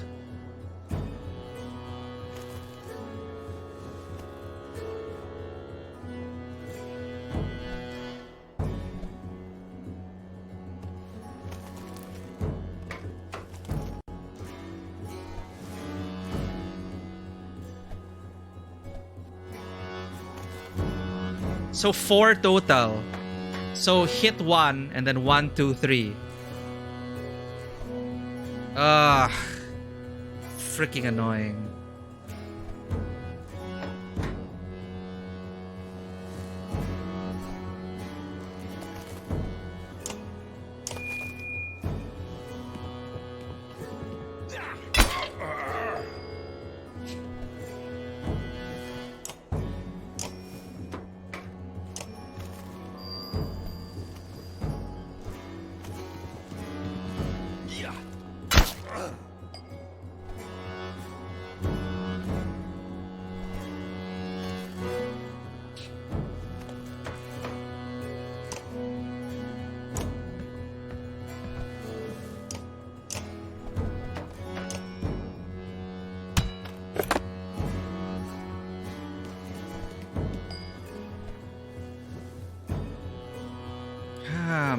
man.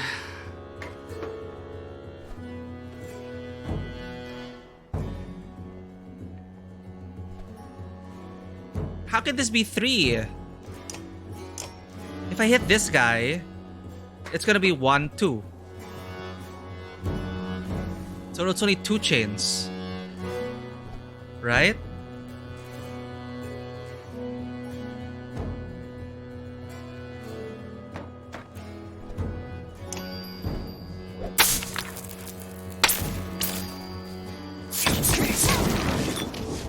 Why did that work this time? What? We hit 3 targets earlier. Ah, sorry, you're right. Okay, so each direction, that's 2, you're right. Sorry, now I understand. 2 chains. But in 1 chain, there were 3 targets. Got it. Because other directions don't count. It seems. Not when the guy was in the middle and then you go zap and then it splits up. Zap, zap. Got it. Okay.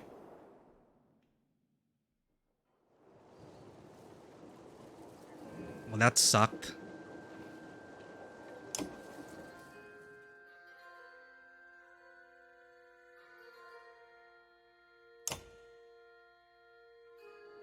Is there a market? Nope.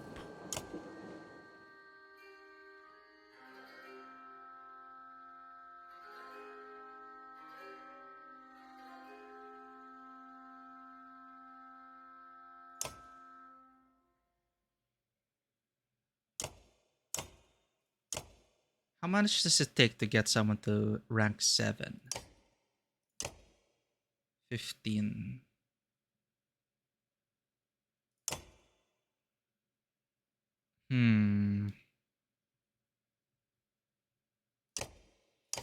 Protects from death strength greater than 1. What does that mean?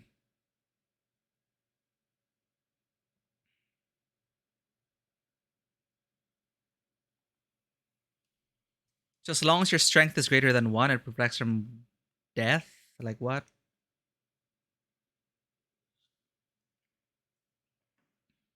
Because I'm wondering if I want to give this to Rook. But he's a good shield breaker for us right now. We have 18 renown. Let's save it for supplies. I feel like we'll be needing it soon.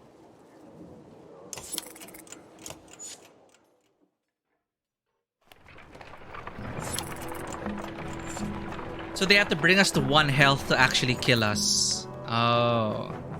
Scouts report subtle movements around you. We're being followed. Studied, maybe, she says. Can't tell how many. It's like they disappear if you look directly at them. Grab some fighters to join you in a patrol. You decide to take the offensive and gather some fighters. As the caravan continues forward, your small group makes several laps, checking rock outcroppings and clumps of trees. While you find nothing, you cannot shake the feeling the scout is right.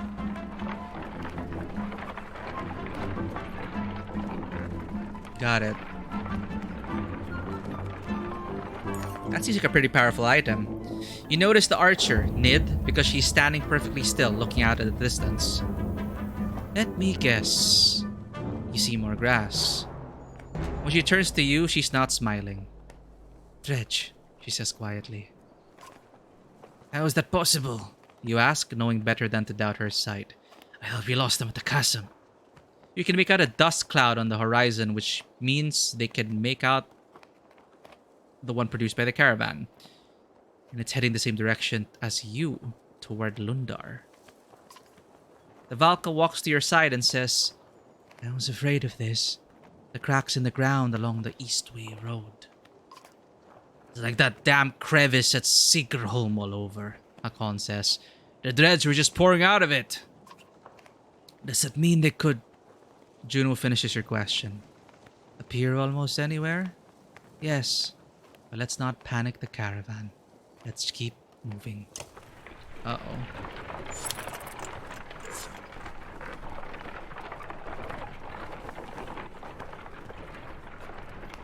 Lundar, the Archer's Haven. Home to the finest Fletchers in the world. Ooh. Though it appears beset with war. Oh no. Yeah, every town has had problems. War with who? War with whom? Horseborn! Why are they attacking? Uh-oh.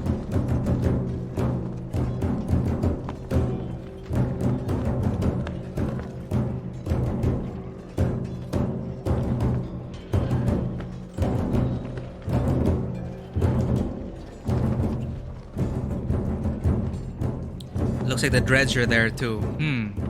This is gonna be messy. Hey, Honkai Star Rail, how are you enjoying it, Fisher? I'm sad because I moved to the American server because my FF14 free company moved there. My guild was in America, and I started in Asia, and I was able to pull characters I wanted, Himeko and Bronya. I was so lucky. And then when I went to America, I ended up with Jeopard, and well, Sila is fine, but I don't know. So in America, I got Jeopard and Jeopard. And Sila. In Asia, I had Himeko and Bronya. So I'm torn. I'm assuming you are on the European server. Were you able to get any lucky pulls? There's a drops thing going on apparently on Twitch, so if you do watch some streamers or keep their windows open, you can get some free drops for Honkai Star Rail. So sweat, this is bad, Hakon says. Lundar's fighting at two fronts and barely holding it together. Hakon's been warring long before you were ever born. His worried look is unsettling. I always heard the Horseborn had trouble with walls since they usually fight in open fields, he says. Ubin's the only one old enough to actually know, but it doesn't really matter because those walls will barely slow the dredge. And if those dredge flatten this town, we're defenseless out on these plains, Ivor says. But what are the Horseborn after? All eyes turn to Rowek, Durdriu, and Skathak. The three Horseborn in your caravan are pointing and talking excitedly in their own language. Durdriu nods toward Rowek, tossing her head and baring her teeth. You're surprised by the look of savage fury on their face as the couple takes off without warning, charging the attacking Horseborn. While Skathak remains behind, he clearly wants to join them, but he waits your decision. They could die on their own, Audley shouts, not hesitating to follow Rowek and Durdriu. Ivor sighs. She's lost her mind over those new members of the clan. Might lose her life for it too. He looks at you. We could fight Dredge or Horseborn. Or split up and fight both if you're feeling suicidal. If we're splitting up, my Varl are hitting the Dredge, Hakon says. We're good at that. Ingvar can do what he wants. He always has. You consider your options. Oh, shit.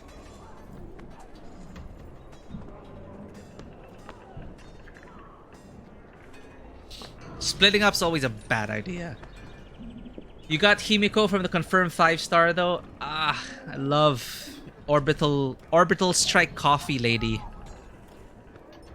So sad I didn't get her in America. But it's not even a multiplayer game. So now I'm wondering like, yeah, my guild is in America, but there aren't any multiplayer options. It's just support units. So I don't know. Oh well. But congratulations on getting a character you like from the 5-star one. When I got Gepard, he's supposedly a good meta unit. It's too early to tell. But I don't know the guy. He didn't leave a good impression either. So I'm like, meh.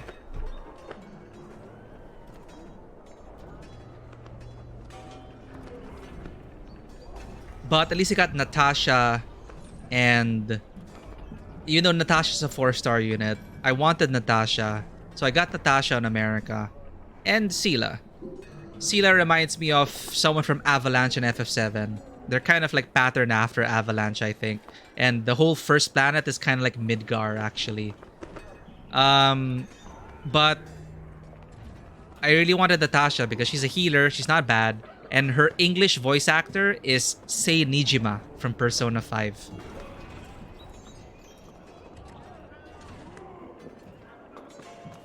You're lucky for stacking ability? Yeah, Jeopard looks like a copy of a character from Punishing Grey Raven. Forgot his name. But also ice powers, also a tank, also defensive.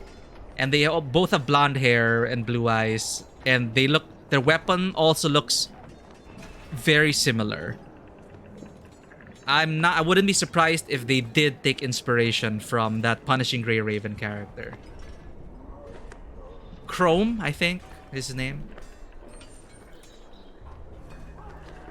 Yeah, Chrome. Chrome Glory, specifically.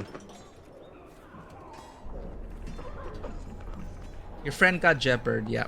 A nice one. You consider your options. Let's stop the Horseborn, deal with the Dredge later. No, definitely not the Horseborn, but... Hey, you know what, chat? Let's split the party. But first, Skathak. Why did they take off like that? Skathak bites his lips and flips his mane left and right. Return? Fight? He's either nervous and hiding something or cannot find the right words. Hakon spits. We don't have time to figure out his stumps and tail whipping. You consider your options.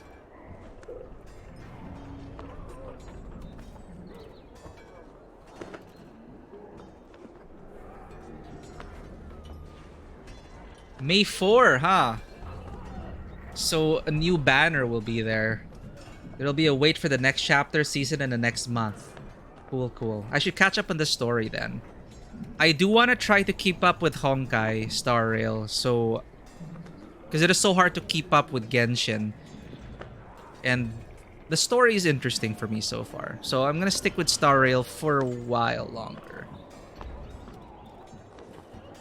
But, man... I'm so bummed I didn't get...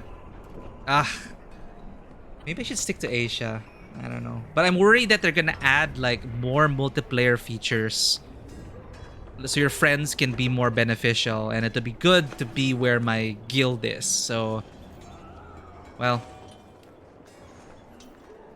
At least I'll use Sela at least. Library for Winners 120 hours. Yeah, and that's what it is. That's pretty crazy. That it's Limbus, as they say, it's a live service game for their story. So looking forward to chewing out more of the story.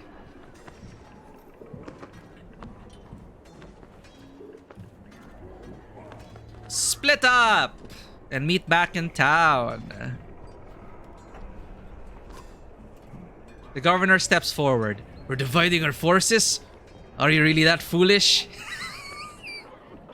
I made my decision. We might lose everyone at this rate. The Varl follow Hakon through a breach in the town's walls, while the rest of your fighters and clansmen follow you into the fields. There are more of them than trained fighters with you, but smart tactics could still win this fight. Many of your clansmen will die unless you are victorious. Oddleaf is hemmed in near two Horseborn. I didn't want to lose Oddleaf as well. But I don't know. I don't know anymore. Oddleaf is hemmed in near 2 Horseborn. You assume are Roek and Durdrew, but the kicked up dust cloud blurs your sight. We could drive a wedge straight for her, Ivor says. But these Horseborn are fast. If they flank us, we'll take heavy losses. We have to save Oddleaf and the others, the governor says. You'd risk us all for that woman and those 2 mindless beasts. We're saving our clansmen. This guy is like the game master who's like, are you sure? We were given multiple chances to back down. This is probably the worst option. Ivor shouts for a wedge formation and everyone charges towards Oddleaf and the 2 Horseborn.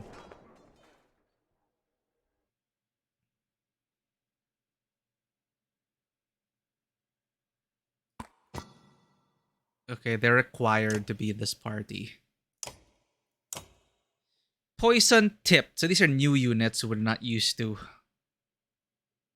Horseborn uses a javelin tipped with a deadly poison to make sure her enemy doesn't forget her after the initial sting of her attack passes. The ill target becomes unable to secure their own ground and is and is able to be moved through.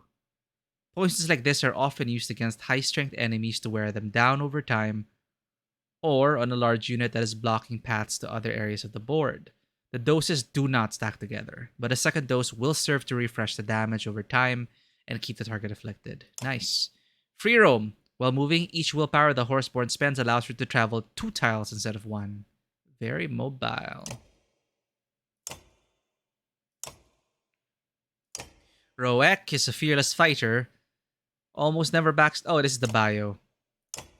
Mule Kick. The horseborn delivers a devastating kick with his powerful horse's legs, damaging the target's armor, sending him flying across the battlefield and leaving him stunned when he lands.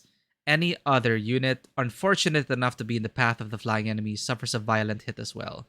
Be careful who is in the knockback path. Hit and run. The horseborn takes his normal movement. Oh, then can attack or take another action. Once his action is complete, he can move again. Ah, hit and run. No willpower may be spent on the second move. So you can break up the movement of Roek. Nice.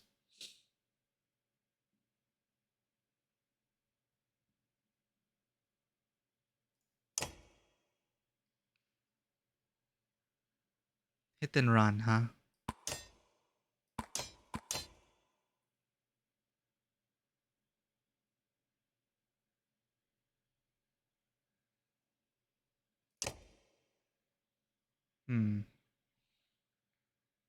If I do hit and run with someone with a +2 aggro, that might make it interesting.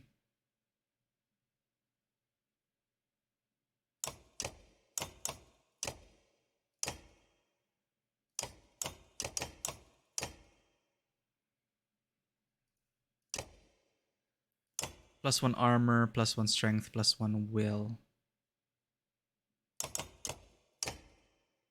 +2 will per kill. +2 will per rest. Let's put aggro and Roek.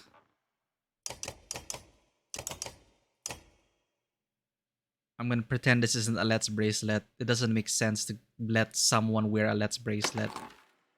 Someone else, I mean. Let's say it's something like a Let's Bracelet.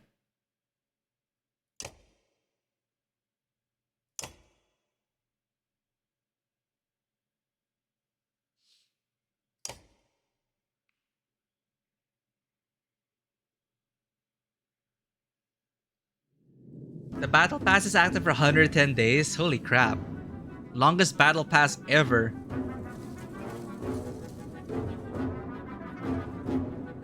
So very mobile units, huh?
Yeah, the stun, the knockback and stun seems pretty good.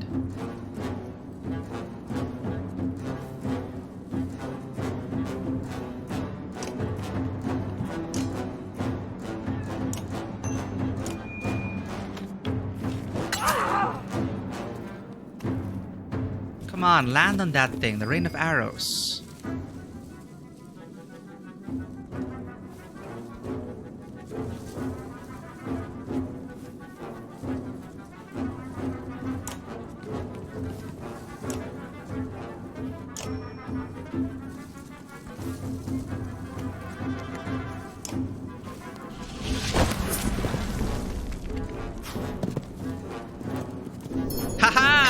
You could use the troll stones.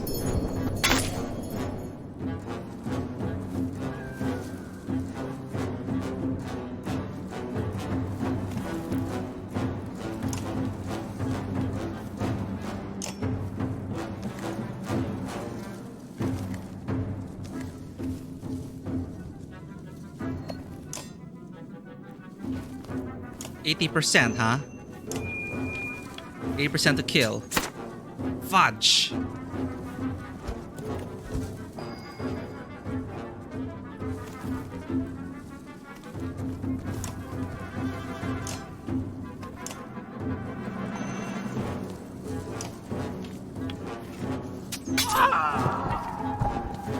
More coming! Keep them away from town! Shit.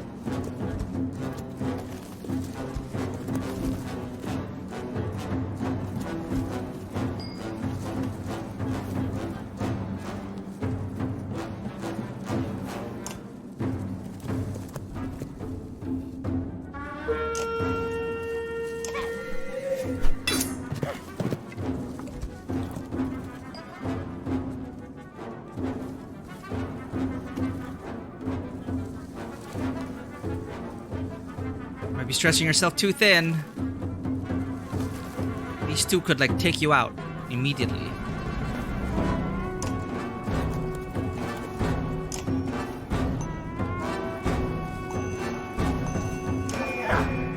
Bonk.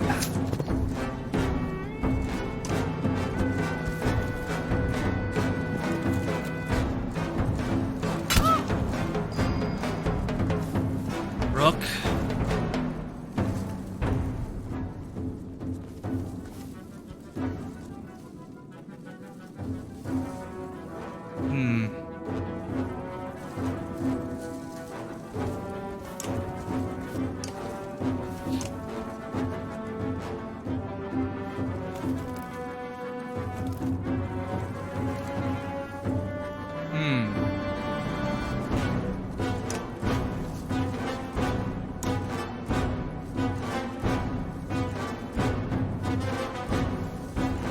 Huge risk.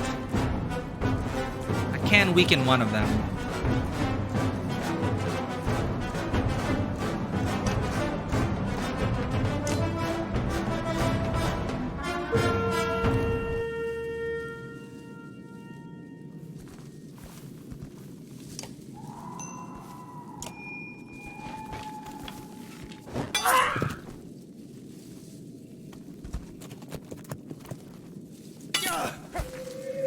Oh, hey. What is that?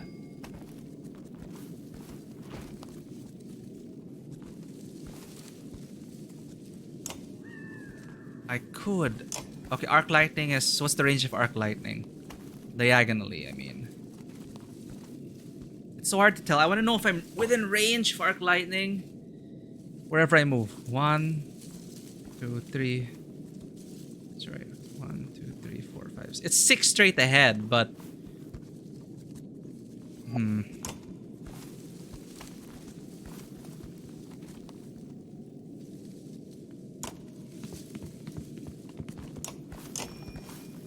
Here we go.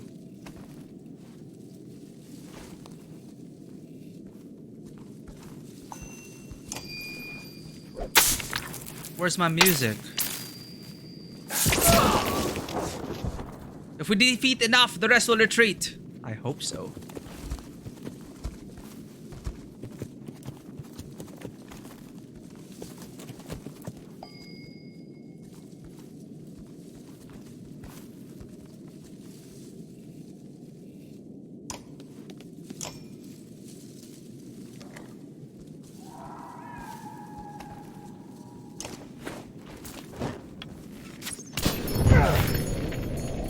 Hey, what happened to slag and burn? The coals didn't appear.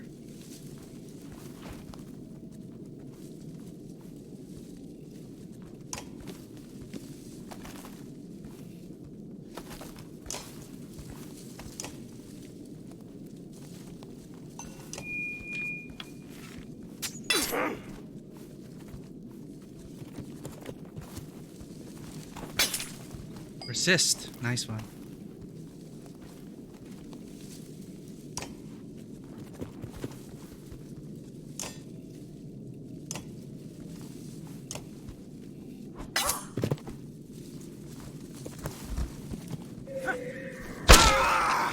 Ow.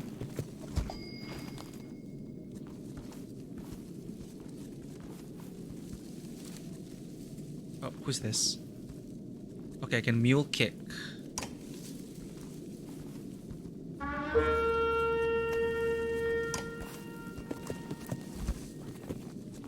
Whoops. Did not use that properly. Zen! Hello, you're here. Good night, Zen. Thanks for being here. Thanks for lurking.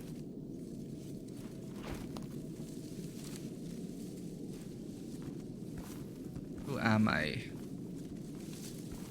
Ah.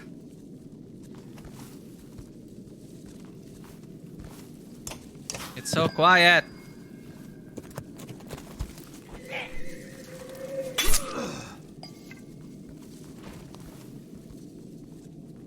Will this go diagonally?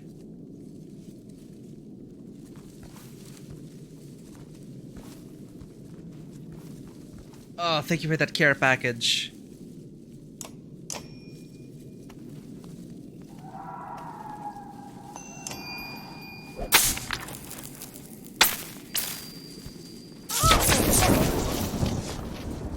Why did it go only one way? Why didn't it go to the opponents?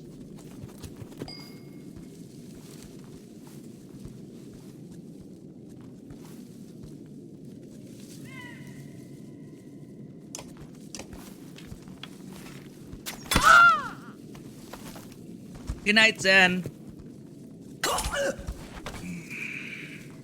Oh, Rook's dead. Lol.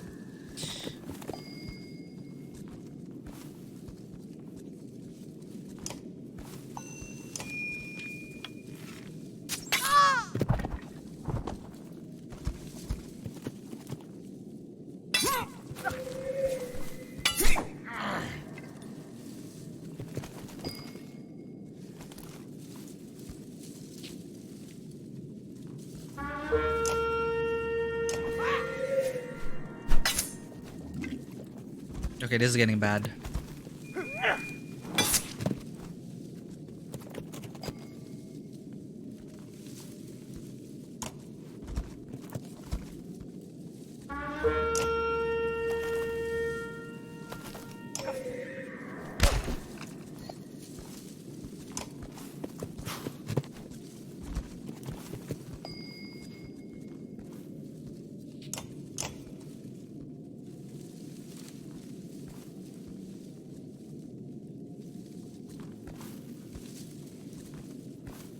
So if I do this, for example, I click once, right? And then I arc lightning. I click it.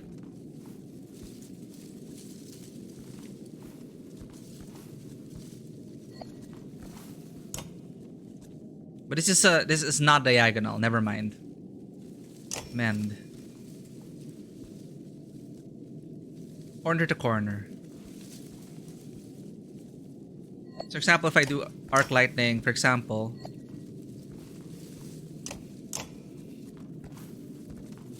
it'll hit her. Okay, corner to corner. Right. Corner to corner. Alright, mend.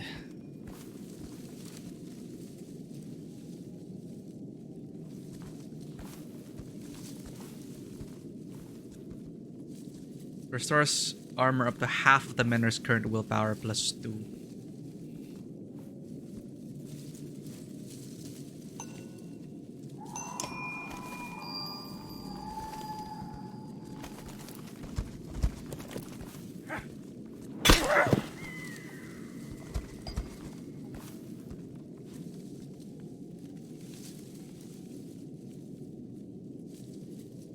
Oh, does it seem like I'm tired? I'm still thinking about doing the math of those stuff, and also I am trying to stream without coffee, seeing how it goes. But I guess it does give me a boost of energy if I do drink coffee. But I also don't want to be reliant on coffee, so you know, not sure what to do.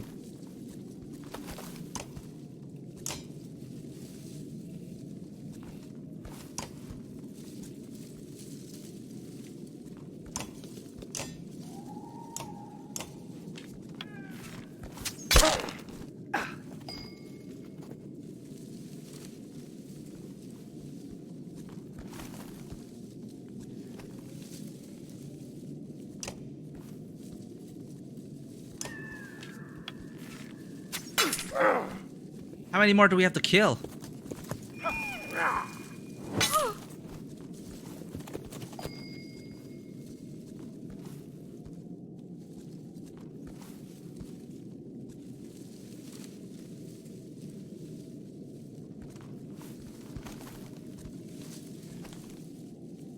So it is noticeable then with the difference in energy levels because I rarely stream without coffee. I think this may be actually the first stream in 2 or 3, almost more than a year since I streamed without coffee. So I'm not sure if that's a good thing or a bad thing, but damn.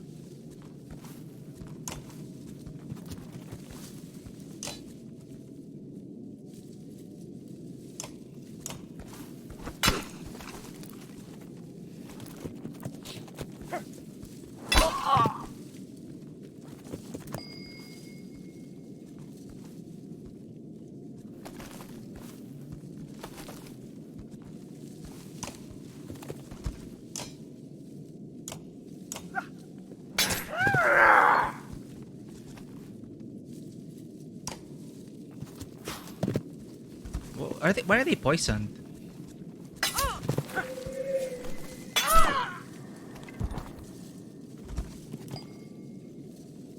Now this will be diagonal.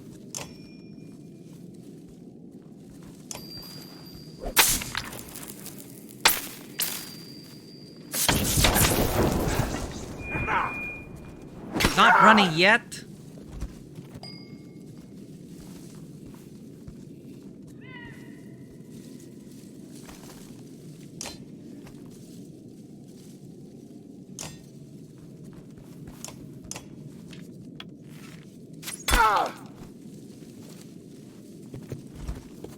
Oof. There's no more armor? 8 versus 9. Go turrets.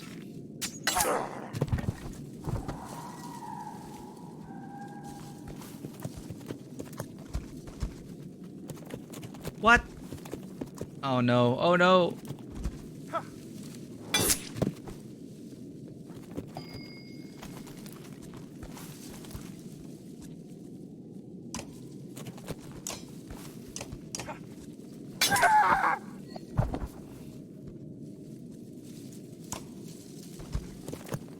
You are still not running away.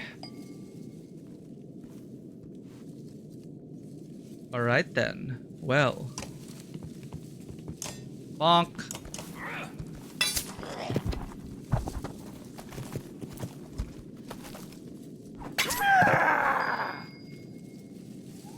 Not good.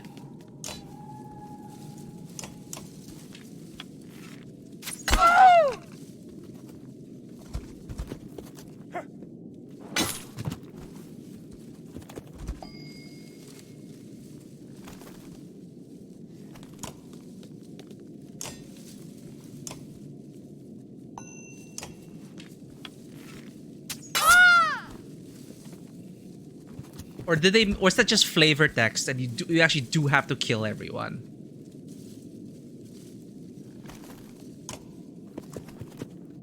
Go out with a bang. Oh wait, shoot.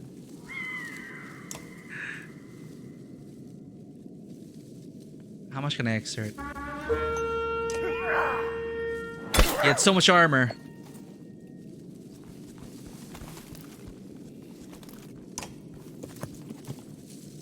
Oh, you need to kill the white ones? Okay, this is diagonal.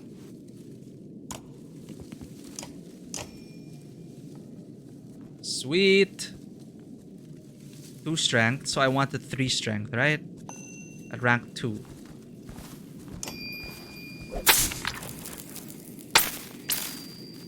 Zappa zappa. Oh, I do have to kill everyone.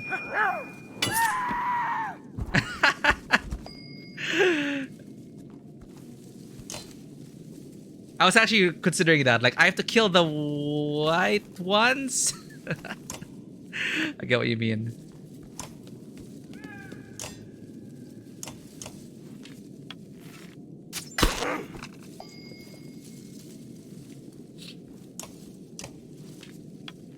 weaken you.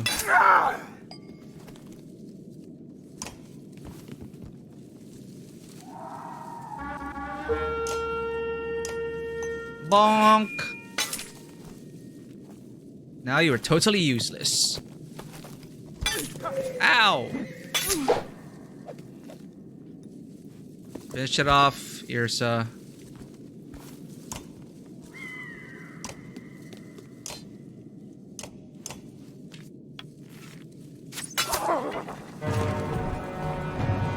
Yeah, I think it was just flavor text. So off screen, they're now going to run away.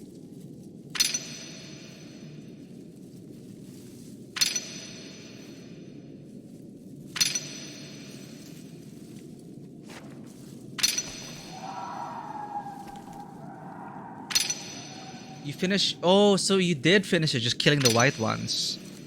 Hey, we got more renown, I guess, for defeating more. And chances of promotion. But we did get a lot of injured. But hey, we did split the party. Do we have to fight the second half?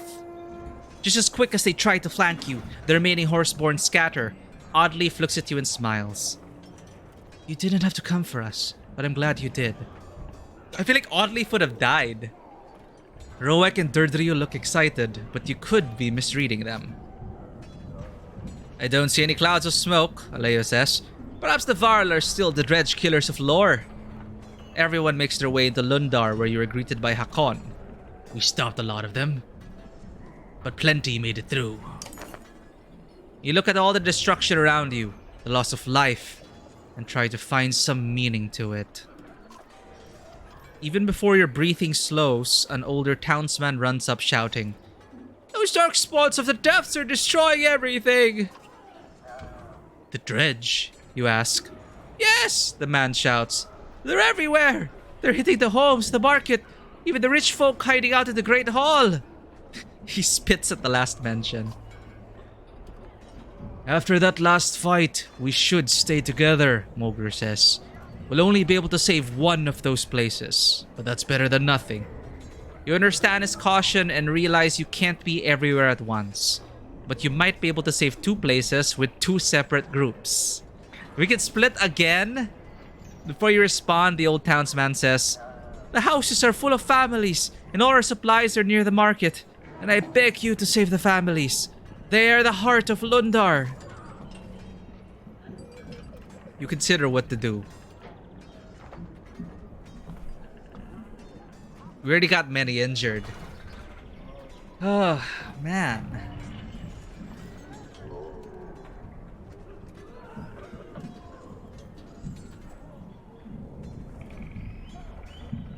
Consider what to do. What to do.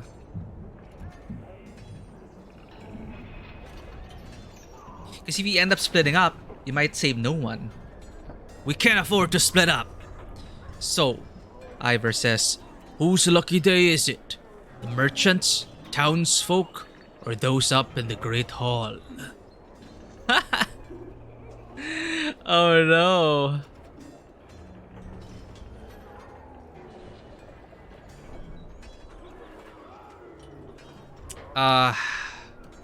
The heart of the town. So it's, you save fighters, clansmen, or supplies. I think we need clansmen. We only have 33. That's what I'm thinking. Mechanically. But roleplay wise, it's useless to save more. If you, okay, we have enough supplies. We're gonna say that. So supplies at the market, I can cancel that. Now, the fighters in the Great Hall, the rich people, or save the families. You know, of course, we kind of usually we default to like save the people, leave the rich to die, because there's that bias we have, right? But considering the personalities we could find, or nah, you know what? Let's save the families. So we don't need to consider supplies at the market because we're gonna be positive in this. We have 17 days worth of supplies. We're okay.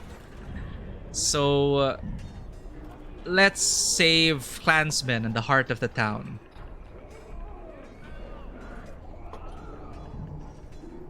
Why useless? They can gather.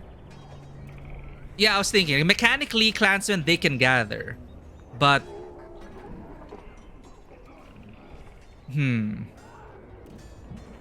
adding more mouths to feed. At least now, at least in Banner Saga 2, they're not just dead weight. They can forage mechanically.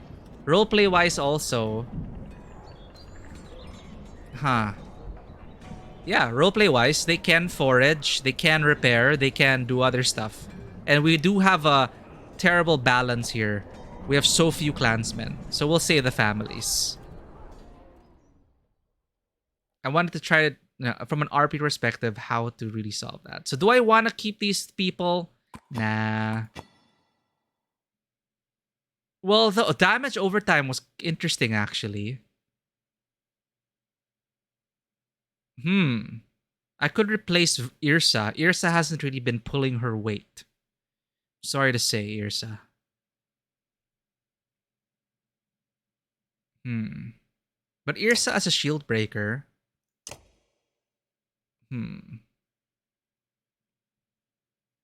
Well, for sure, we're gonna put back Hakon and Ivor. I need them. I could replace Irsa with a centaur. But they're injured. I could actually replace Rook, but Rook is like a crutch. Who should I replace Rook with? So I can let them recover. But he's too good.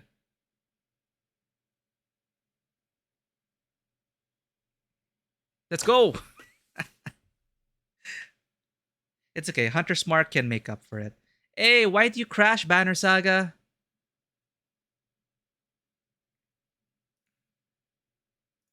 Okay, that is one of the rare crashes.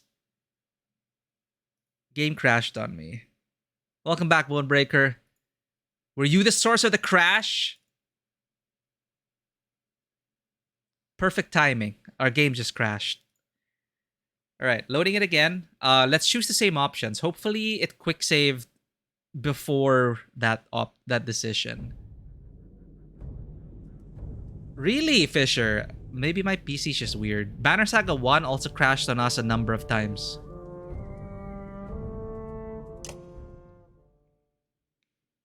Maybe 2 or 3 times during our playthrough. What? We have to do the fight all over again?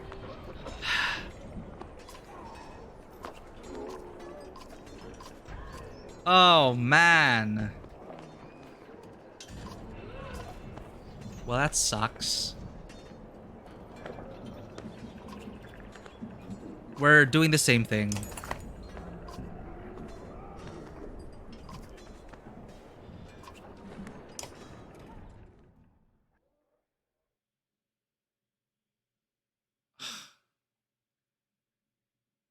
Could not compute your awesomeness. That is a fact. Damn it. Why is Ivor here now? Oh, what? Wait. Was Ivor always there? I just didn't pay attention. Alright, let's bring in Ivor instead of Irsa. Hit and run, boy. You could go later. Ivor, Rook, Ivan. In between Durdryu and Rowak, maybe? Ugh. Anyway, time check. It is almost 4 hours on our stream. Maybe we'll finish off this sequence.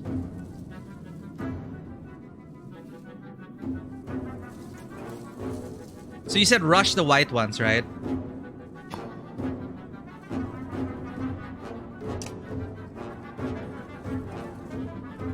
Let's try it out.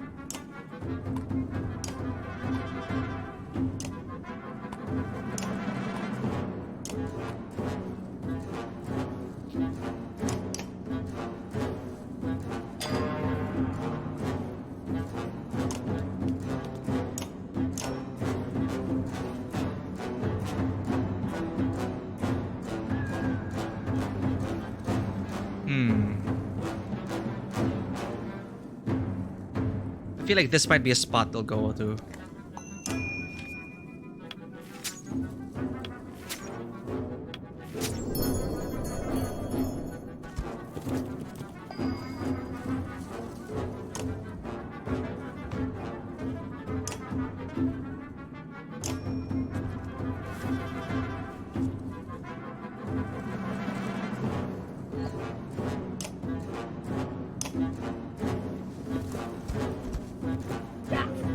No!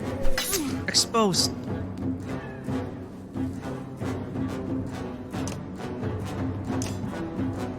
I'll save you, Odd Leaf.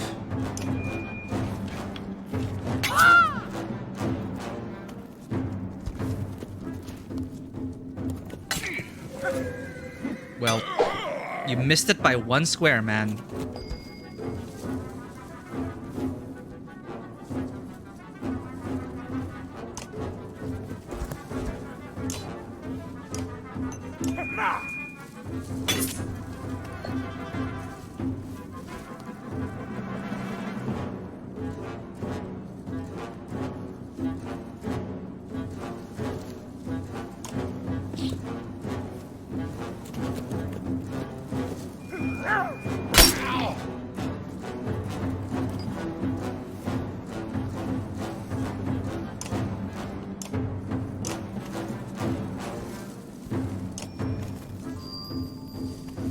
Bend that.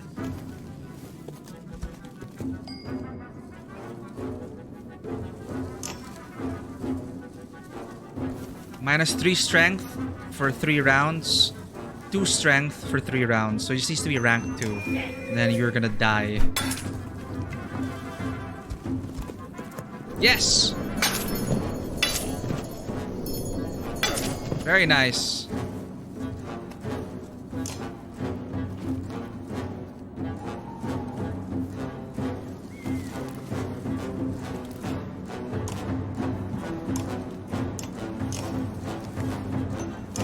Let's see if we can bait this archer. This javelin thrower. Or not. Got someone else in the net. That's fine. Whew. Ivor. Block their path and kill them.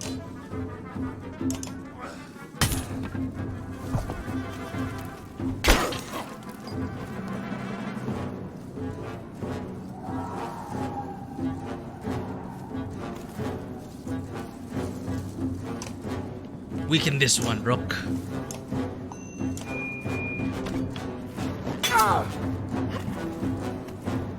Together, even farther are easier to beat. Busy, more the merrier. Actual context is, with collective, craftsman 1, even coins are easier to mend. It's just language morphed in a weird way, so same words now have different meaning. I've always found that interesting, you know, living language. And there's wisdom in those words.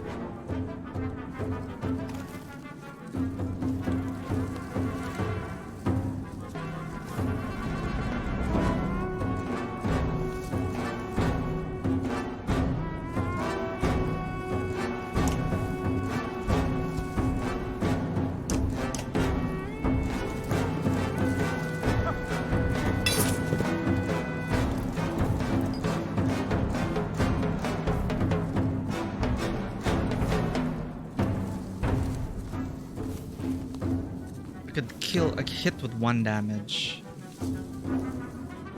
4 damage. I could deal 4 damage to 1 directly. I could also mend.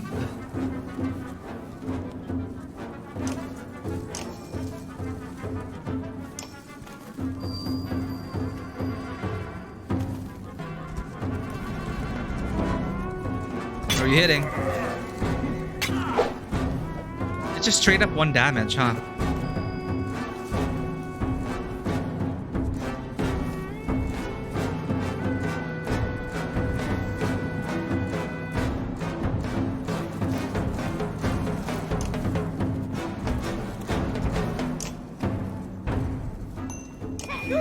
Poison you!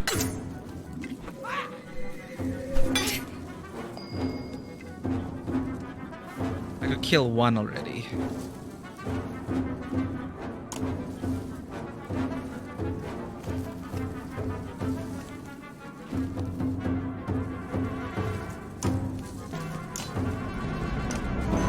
Weaken that one.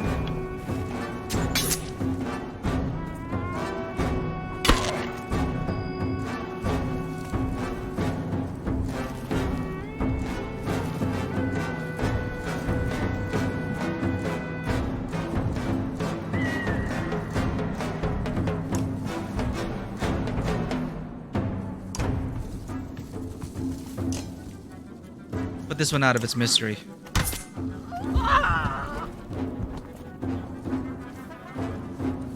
Okay, the more are coming event.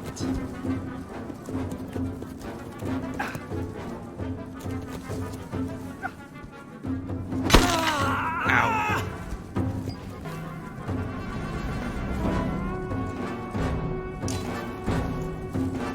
You're gonna die next round.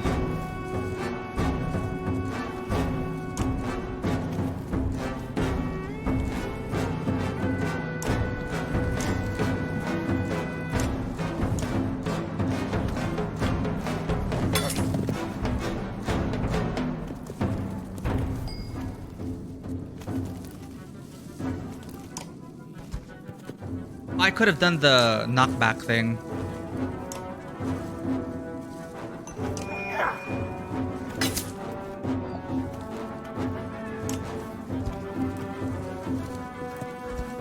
What you gonna throw? Ow.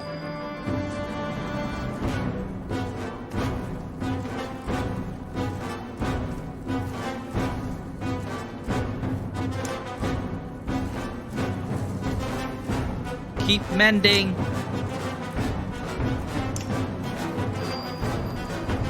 Keep their armor up.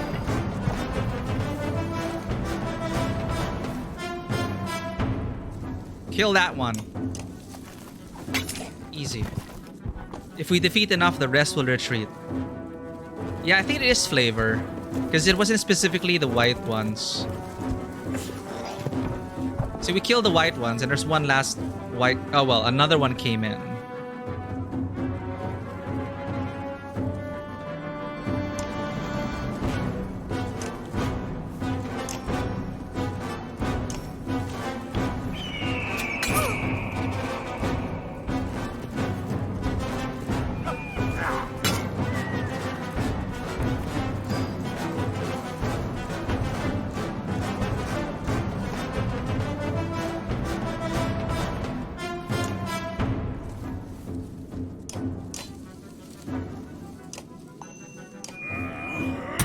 Cripple that guy.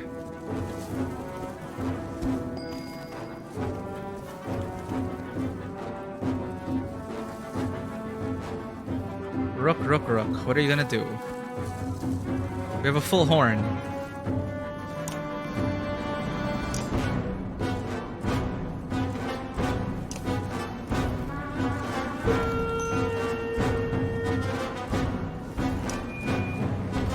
Break that armor.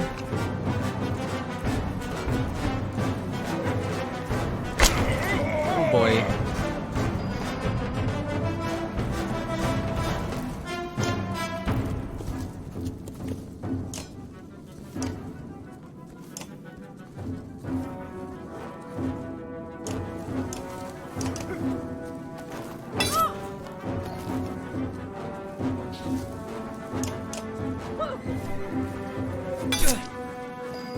Hold it together, Rook.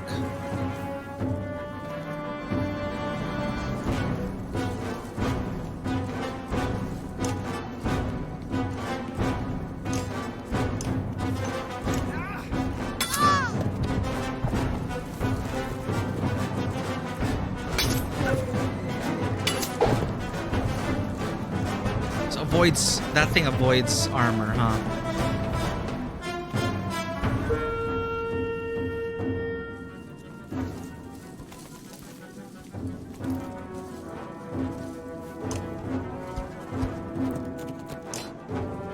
Leave you at 1 HP.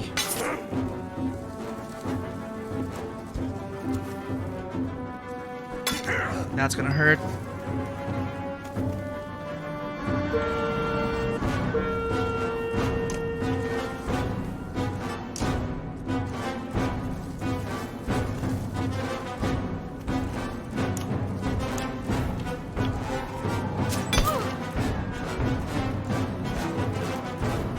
Ivor, no.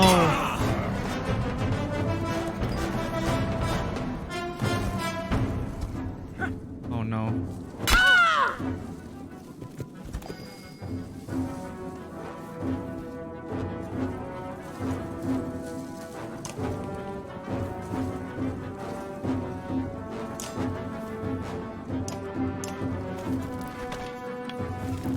bad.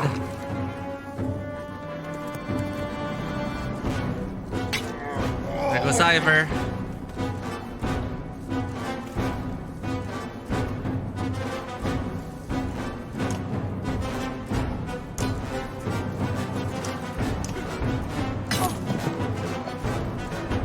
It's so annoying that we have to do this again.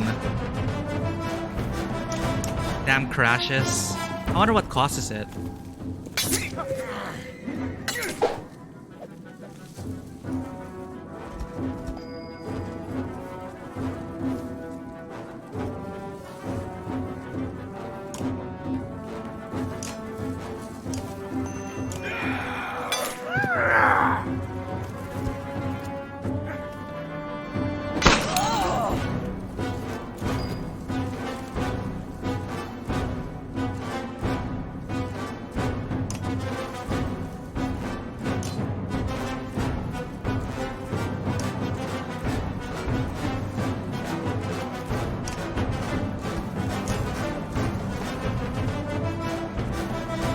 Kill that one. Weaken this guy. Manual save after the battle? I can try. Maybe I should be manual save. No, there's no way to save the game.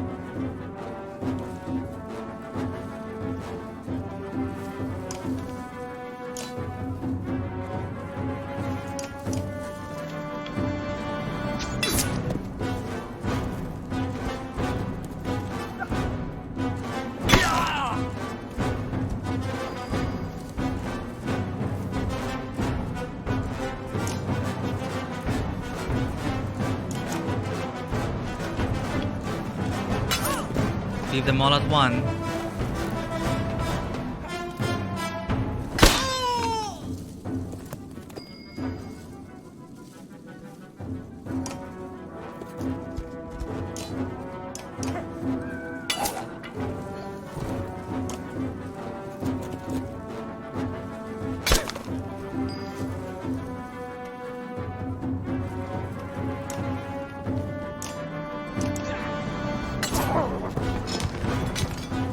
This should be the last of them. Let's finish this. Why are there less this time? Oh no, there's more. The last wave. Got it.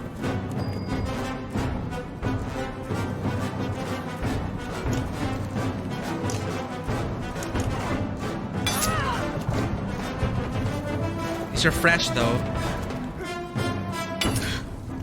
Yep. Bad move.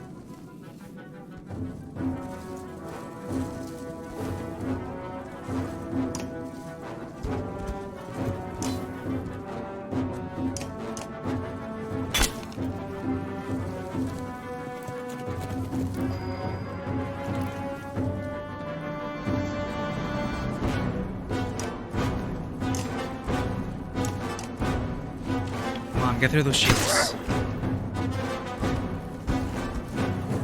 Who are you gonna whack? Not good.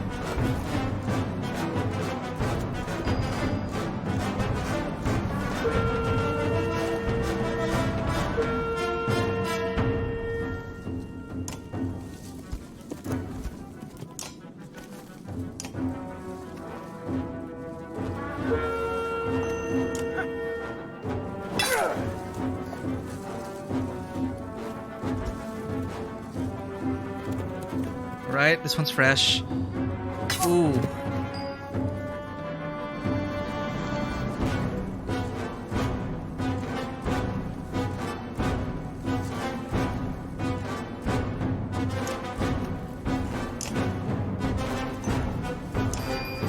Just give you 4 damage straight up.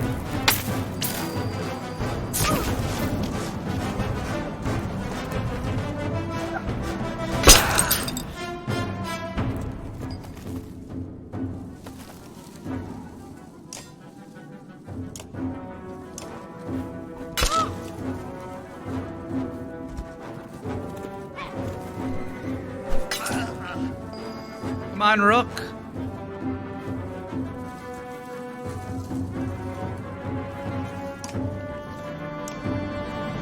Oh, shit. Not enough for Hunter's Mark. Alright, just shield break then one last time.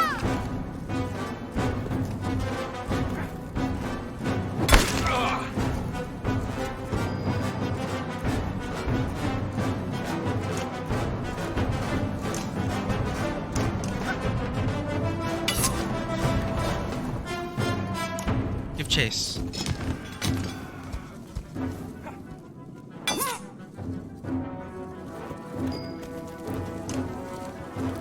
Bonk him!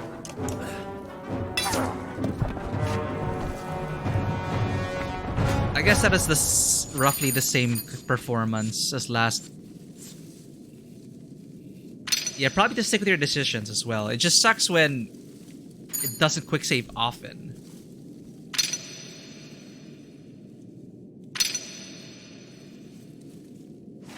So the Horseborn did more here than my previous battle. But shoot. Our big hitters are injured. Got 20 renown though. Was that the same as last time?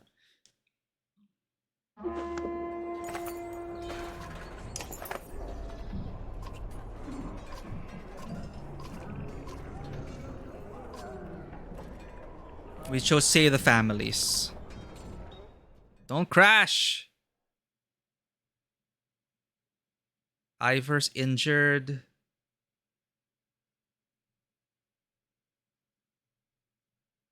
Yeah, it doesn't quick save after that fight. So it's like a gauntlet. Like multiple encounters.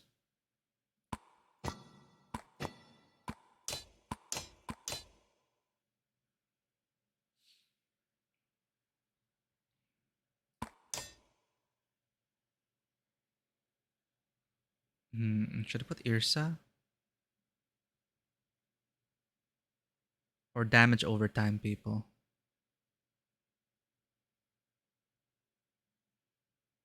You can promote. What ability will you get? The Horseborn spears your target and pins him to the ground, dealing damage and inhibiting movement. Ooh. I do like control, like that.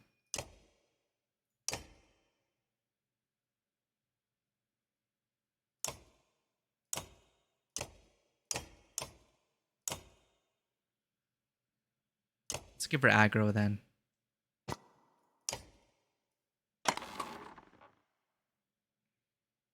She can stay far, but she can't hit and run. Hit and run would have been nice actually with that item, I think. What else can we give her? +2 will per rest. +2 will per kill.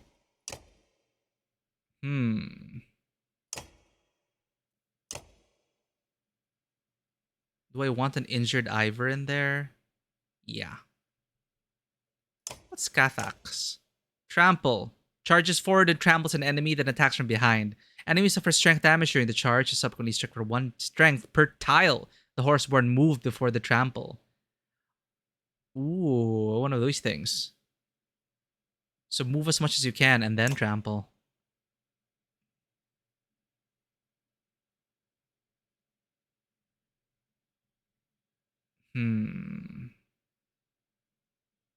I feel like I should apply damage over time fairly early. No, you know what? Let's go with this. Instead of Irsa. Yeah.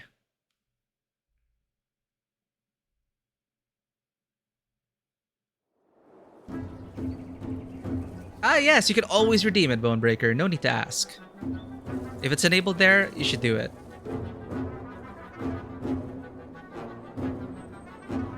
Let me make sure I have the document opened up, though. Alright, document is open. Well, the cards are here. Everything's ready. Feel free to redeem.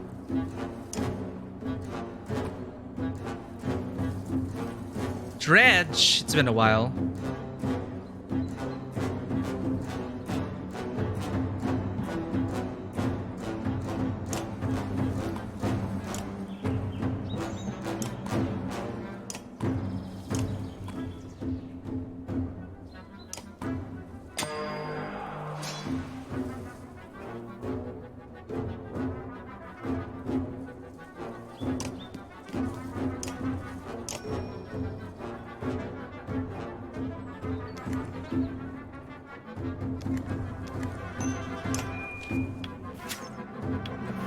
Come on, walk into the trap.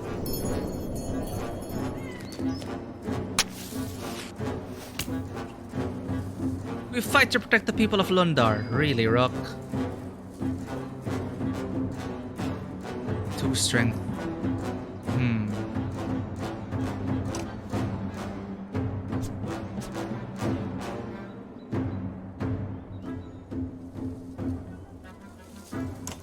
Well, he's not gonna be lured there anymore. But bonk you. Oh no characters or anything, Bullbreaker. It's just a really casual thing. I decided to add flavor to the card draws. So it's just when you redeem stuff, it's just basically world building. So I'm keeping a record of everyone's redemptions, and I draw a random card. These are GM tools actually, and we just try to. And it just so happened that it's a little experiment, and we've been kind of building out this world. Just for fun, you know. It's coming together. Each one has their own path, and of course, feel free to add details or change up whatever it is. But we are going to write this world together. That is essentially what's happening.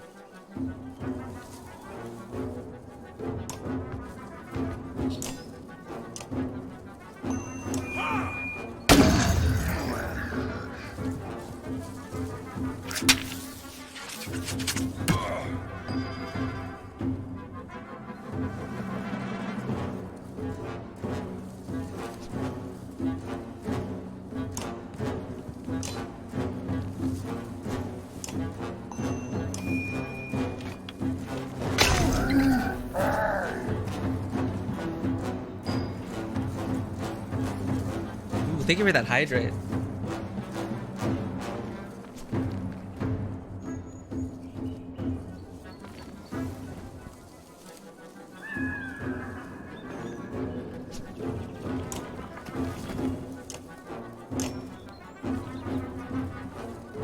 Where can I put Trollstone?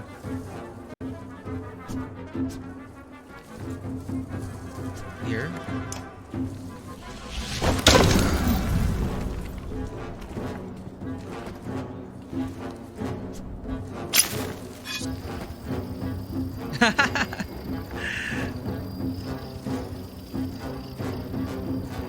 Does it give you damage if you're standing on the tile, or is it adjacent?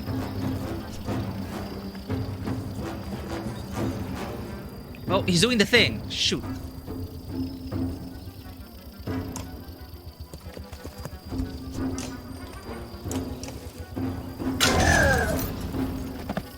Oh, he walked into it. He actually walked into it.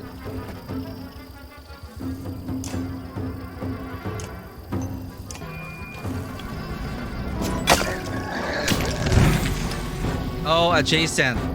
Well, I learned the hard way.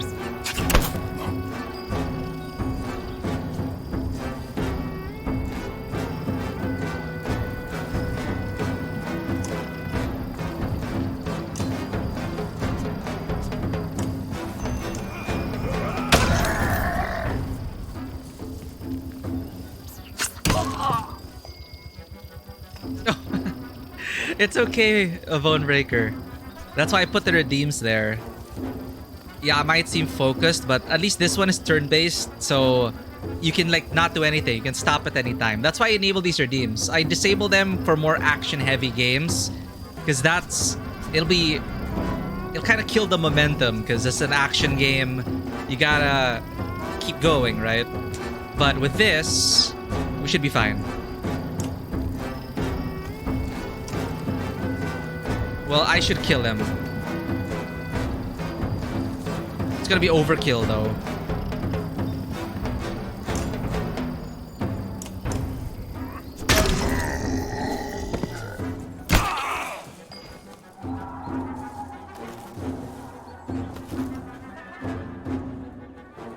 Let's help you out a bit.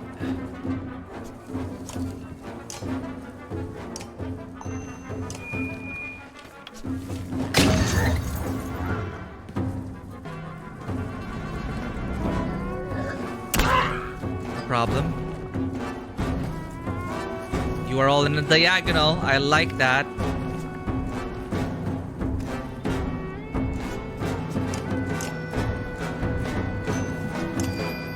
Zap, zap, zap.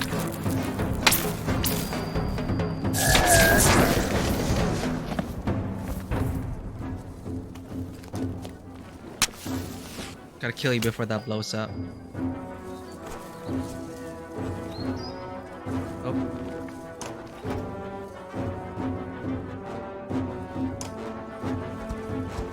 Your kill.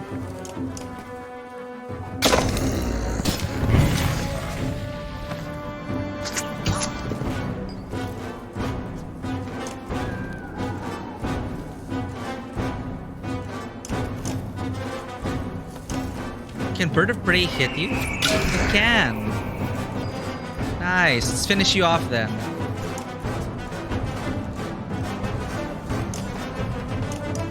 But I do appreciate the consideration, Bonebreaker. It does. I realize the redeems do take some time. And actually, I was saying earlier, I think you were there, but I was saying that there could actually be a day dedicated to just world building and GM stuff. But I haven't jumped back into the GM wheel yet, just for multiple number of reasons, but what you did here, the old man says, but his voice cracks. Okay. Oh, thank you for that loot. There we go. Now please roll a d20, Bonebreaker. How you do that is... Let me put the loresmith thing for you. 17 on a 29-sided die. 11. Alright, no worries. Got the deck over here.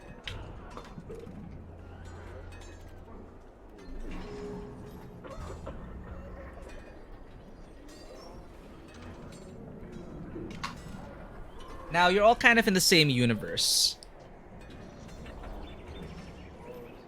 But let's see what you start off. Maybe this is like what you begin with. What you will have on your person. And maybe there's a story attached to this. You tell me. But this is your card.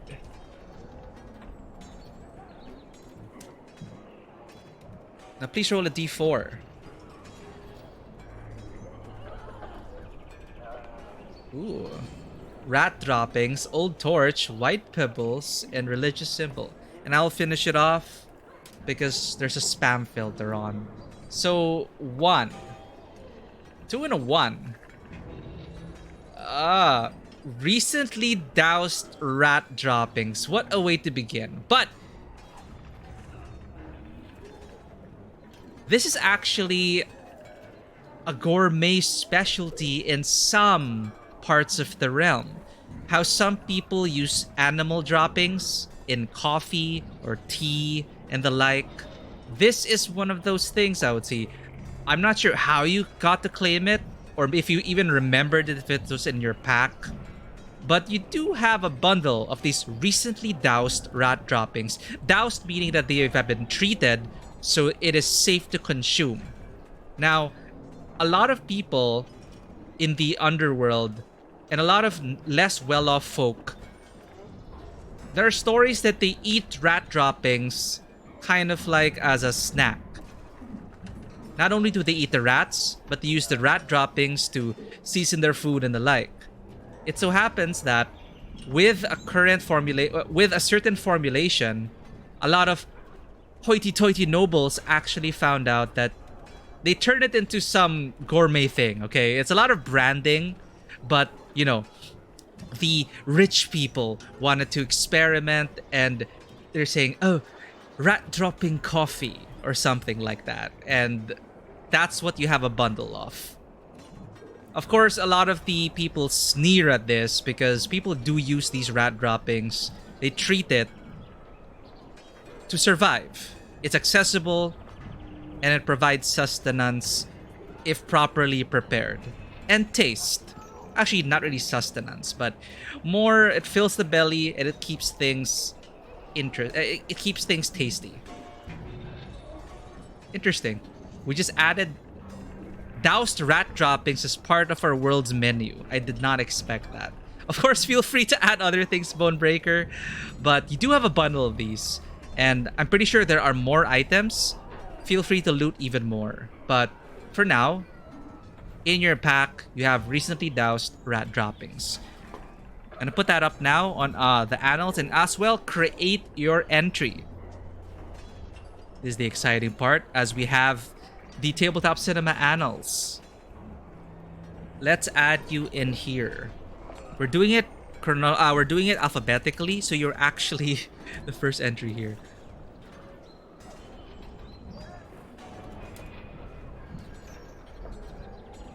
Where's the copy format thing?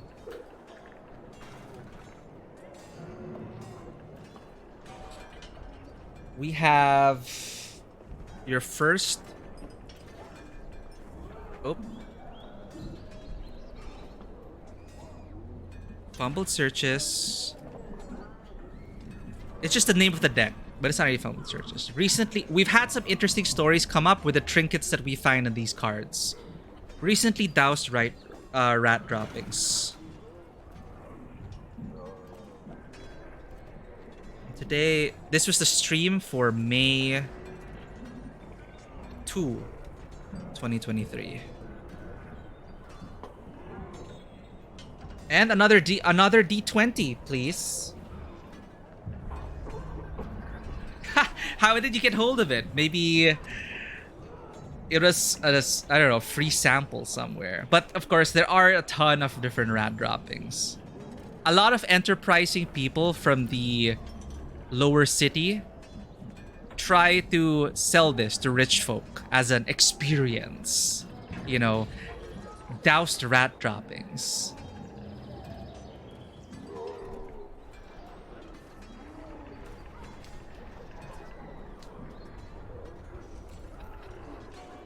Almost. This is your card. The next thing in your pack.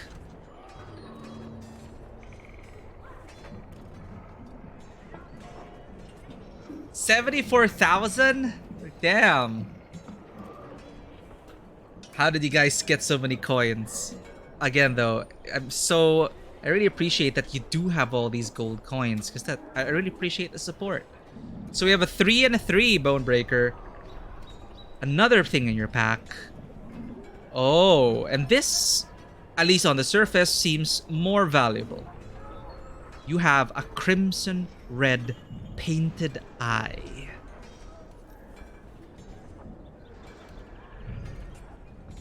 Now this probably has a story to tell. Whose eye does it belong to? Where did you find it?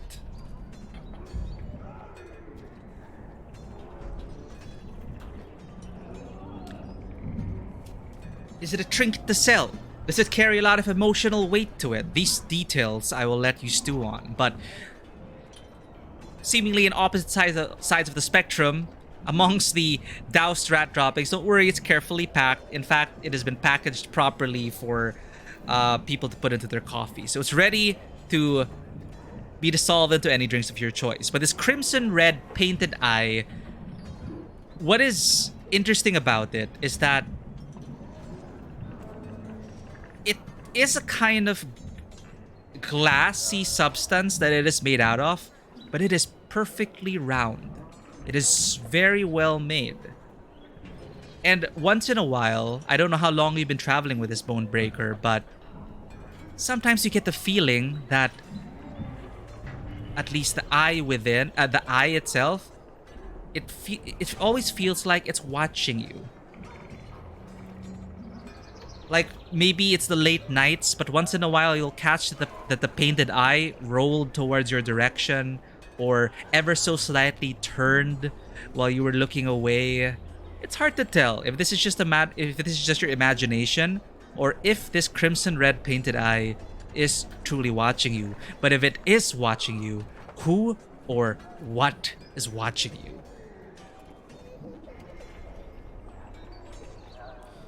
Round pupil or freaky shaped eye one? I was imagining in my head almost like the Eye of Sauron. So it's a slit eye. It looks like a cat's eye almost, but it is crimson red and it is painted on. You've also asked a few people about it. It doesn't really seem to have any religious significance as well, but it is in your pack, and I am curious as to the story behind this. But yes, it has like a slit pupil. kind of like a cat's eye in daylight. Very interesting.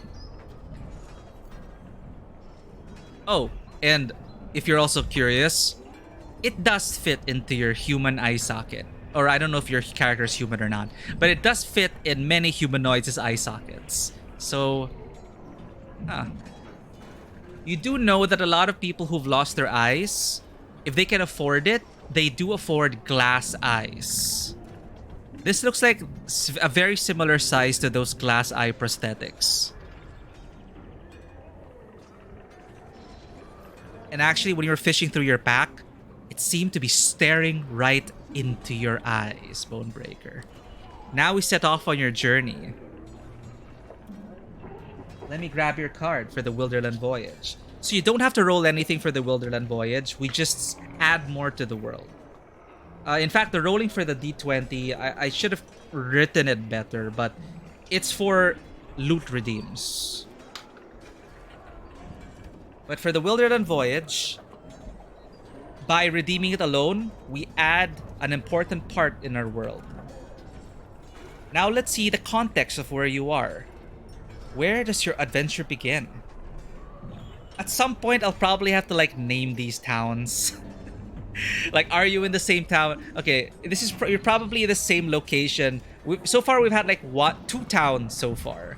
One town that seems to be very cosmopolitan, a frontier town, who don't look kindly upon the druidic town, which Fisher was able to explore. But here you go. This is your card from the Wilderland deck. Let's see what you find on your journey.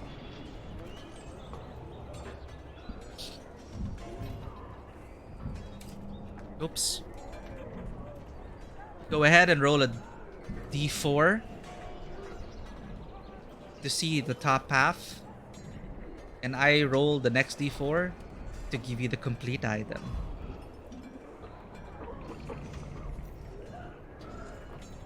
So you have a 3 and a 4. Oh. A cobweb minotaur corpse. Alright. Now I'm thinking you were actually... Cobweb minotaur corpse. That is pretty big.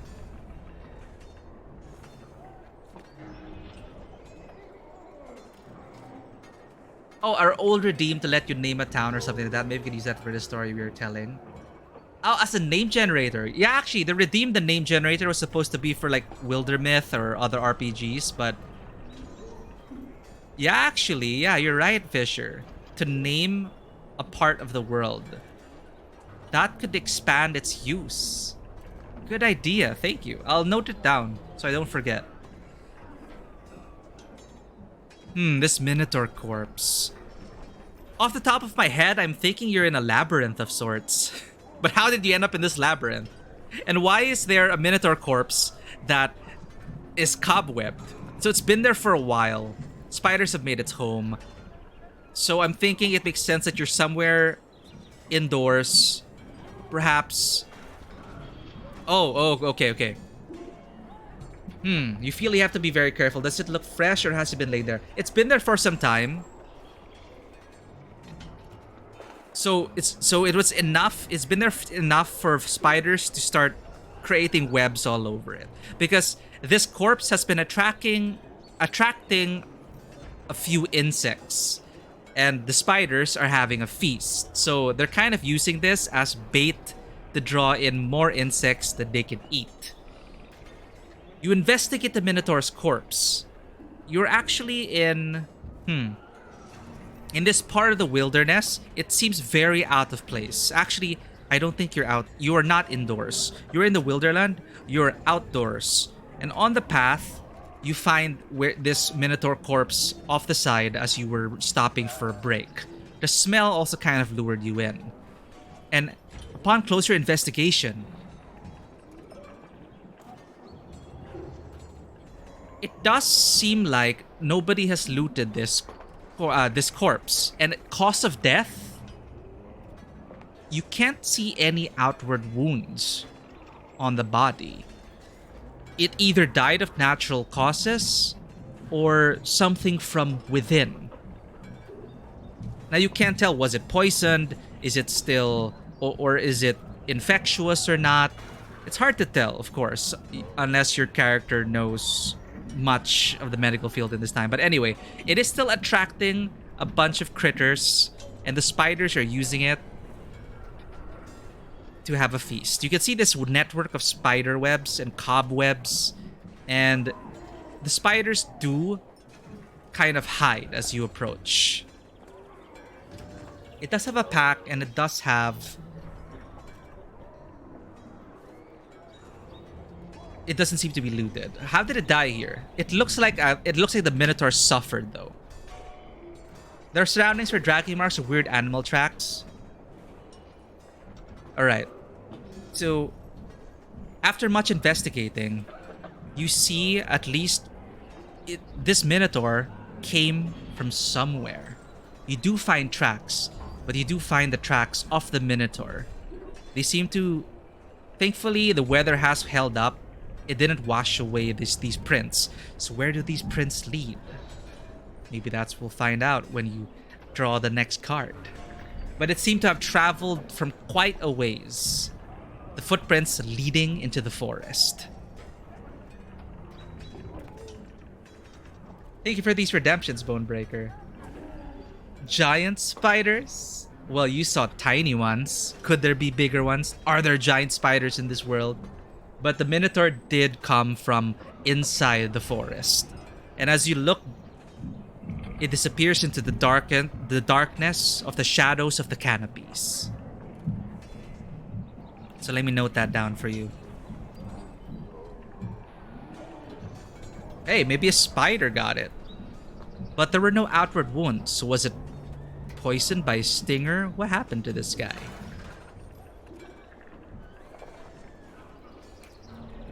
Wilderland Voyage.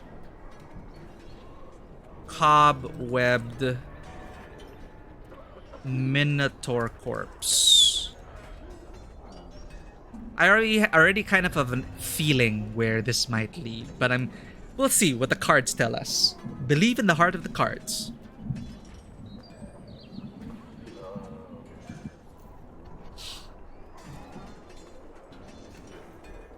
Well, if you do find it, I have fun with these redeems, so feel free to redeem it. But also, I'm hoping that these things are also fun to hear about and watch, because it is all improvised, it is all just on the spot, so it is kind of hit or miss again, just for full transparency. But I think we've had some pretty interesting developments so far. Like, where is this going to lead? Where will Bonebreaker end up? So, to summarize, you have in your pack recently doused rat droppings, which could be used in a drink in a jiffy to help spice it up and give you a bit of energy. You also have crimson red painted eye, looking like a cat's eye, like a glass cat's eye. Painted very well. And on your journey, you found a cobweb Minotaur corpse. Its tracks leading into the heart of the forest. If you want to loot the corpse, or if you want to investigate some more, yes, you'll have to do more redeems. And inspiring for your own D&D campaign, I am glad. See, that's what I really want to help achieve with this. You guys are also building this story together, and I hope it inspires you as much as it inspires me. So again, don't be afraid to do those redeems, especially with you guys who have so many gold coins. Alright, I'm not sure if Bonebreaker... We'll get to yours, Vanoa, but I think Bonebreaker wanted to do a redeem as well. So we can finish that first. If you wanted to loot the corpse... Ah, yeah, we got 2 loots. Oh, okay, that's it. So yeah, 2 loots. The limits set are 2 for loot, 2 for exploration, and 1 for heroic challenge. So... we're gonna end at that cliffhanger, Bonebreaker. But perhaps Vanoa's story will shed light as to what is going to happen in this story. But let's do the loot first, Vanoa. Actually, you choose the order. What order do you want? Order of Redemption? So loot, loot, explore, heroic challenge, explore? Or didn't you want to flip it to loot, loot, explore, explore, challenge? What order do you want to do it in? But let's get the loot out of the way as well. Please roll a d20.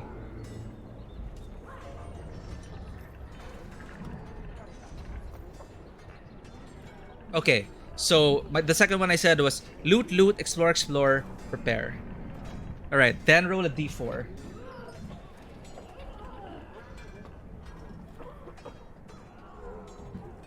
And I'll be here to do your other half.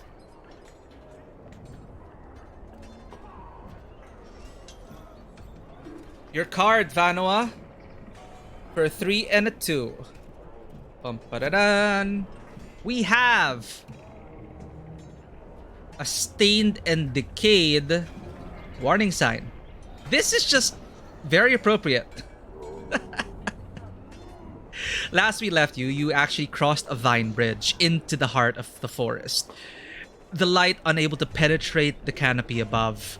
The humidity almost stifling, but the dryad crown in your hands still fighting these vines away. These vines inching at the edge of the shadows as if they were trying to grasp at your feet and drag you into the darkness. And you come upon a stained and decayed warning sign. Who was able to make it out into this part of the woods? But it is a wooden sign. It stands out definitely out from this wild wilderness, but almost taken over by...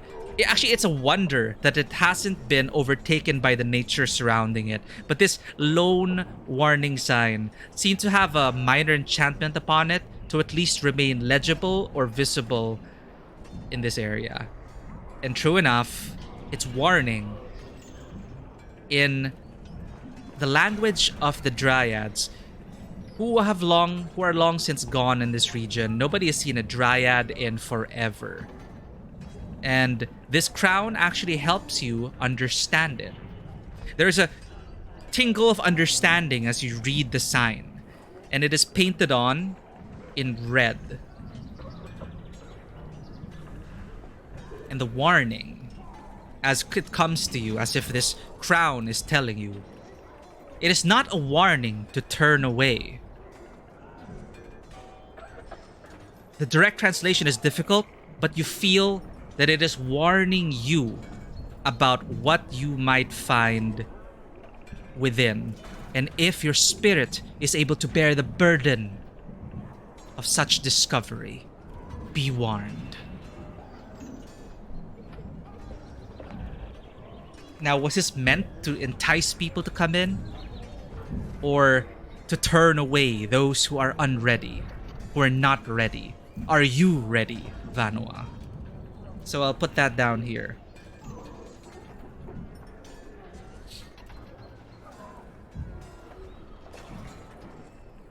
Stained and decayed warning sign.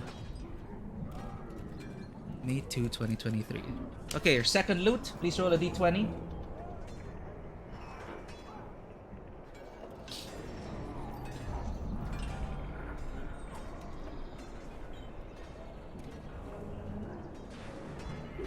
Wait a minute. That was a curious find. Yeah, you can keep the sign if you wish. Actually, you do keep the sign. It is a fumbled search. It comes off quite easily. So you have all these random knickknacks going on. But yeah, let's see what else you find.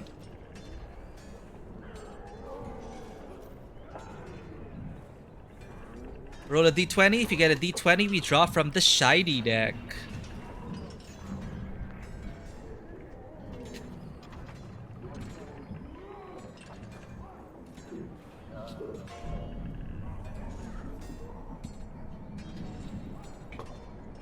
Shuffling the decks. Ah, okay. You rolled the second d20 already. Yes. Got it. 10 and 4. I see it now. I thought that was from the previous roll. So drawing again from the same deck, we have a 4 and a 3. This is your card.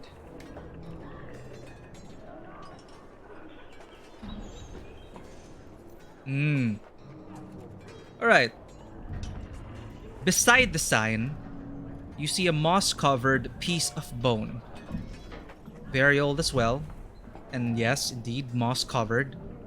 But this doesn't look like a humanoid bone. It looks like a bone from... Well, if you know your animals, I guess.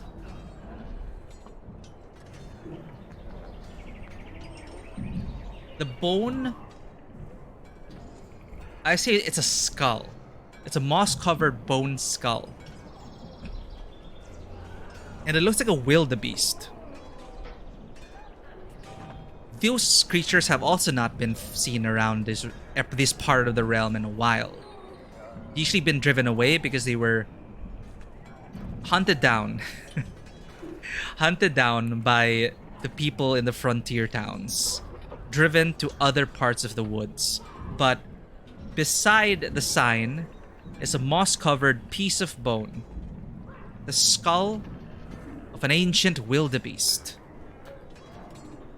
It adds to the feeling of dread and unwelcome that seems to permeate the air of the heart of the woods. It looked like this wildebeest tried to seek shelter within the vicinity of the sign. The sign, as you can see, has been keeping away some of the vines at bay. It seemed like the wildebeest was able to reach the sanctity of this this magical sign, which kind of kept nature at bay. But it seemed like it starved to death. Or whatever killed it, you know, it didn't leave its spot. So that's your second search. And now we're gonna add 2 more. We're gonna add 2 more parts of the world with your Wilderland voyage. Let me just note this down. It's a moss-covered plus piece of bone. And we have 2 Wilderland voyages pending.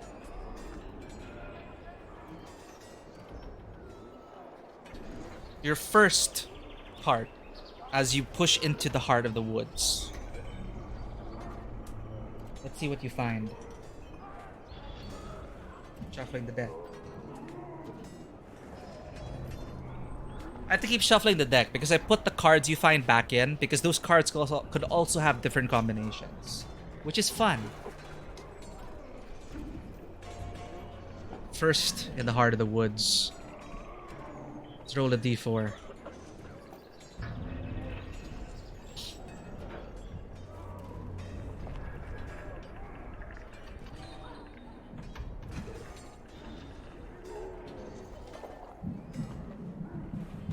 There are no limits. And in fact, I encourage people to add details to their own story. Like how Ditzy decided the glasses that they found was the one that helped decipher the runes in the black obelisk. So I appreciate any additions or changes. Again, this isn't just my world. Feel free to suggest and add and change. And Zen is also writing his own notes with his own thoughts and stuff like that. And I find that really awesome. So feel free to add and contribute. And I will say, like, this has been a fun experiment. And I'm not sure what or if it will... How... Like, I could, like, set a campaign here already. I could set a module here already.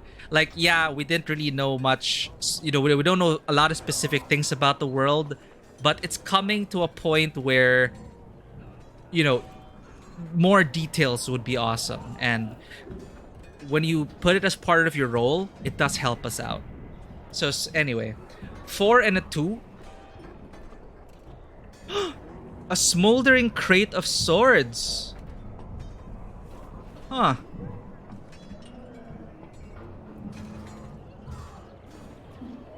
Smoldering.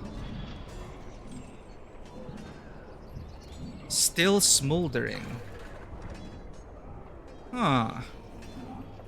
Alright, let's see what this is about. Also, standing... Oh, 2 and a 2. Chalk marked. Crate of Swords. Sorry about that. I don't know why I keep mistaking the dice rolls. I think it's because I see the roll command. Anyway, thank you for the correction, Vanoa. It is 2 and a 2. So you find within the heart of the woods a chalk marked Crate of Swords. Huh.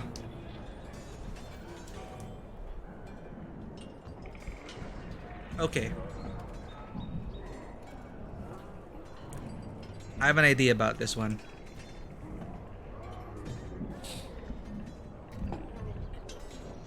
Yes, indeed.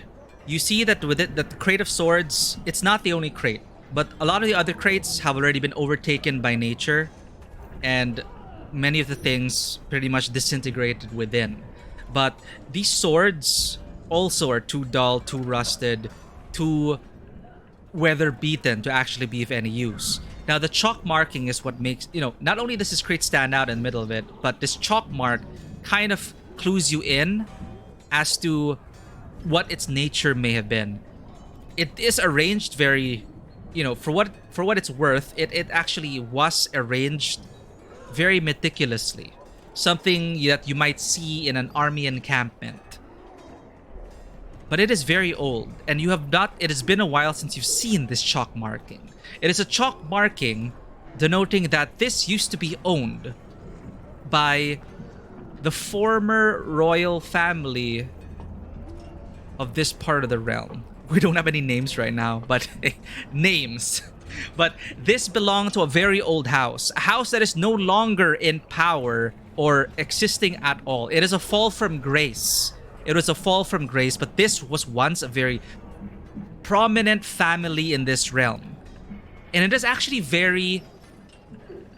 The reputation, as in the old texts, they're still talked about because they were actually a good part. The history that you are aware of is that this was a very prosperous family which helped the people, helped the realm prosper, and they were much talked about until one day things turned south, and one of the scions of the family dragged this family into the dirt, making all the wrong decisions, and just tainting what was once a very positive legacy. And then it came to a point when no one was talking about them. Now this is an armory in the middle of the heart of the woods, taken by time and taken by nature.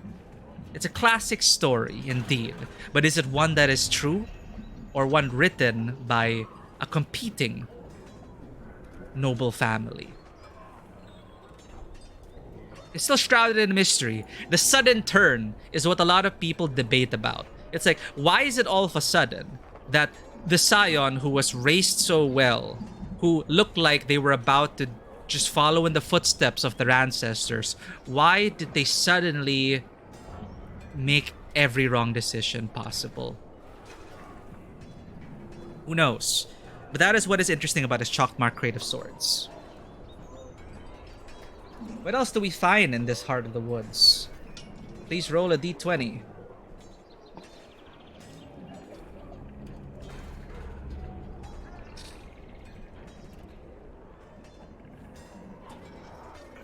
Oh, sorry. Not a d20.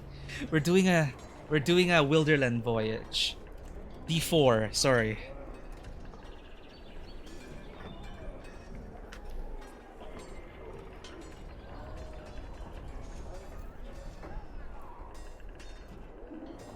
Two and 1. Your card, Vanoa.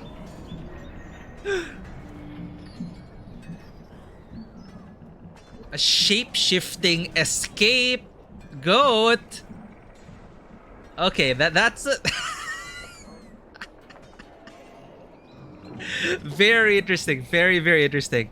These Heart of the Woods are manifesting very interesting finds in these cards. It's just so interesting. Okay, shape-shifting.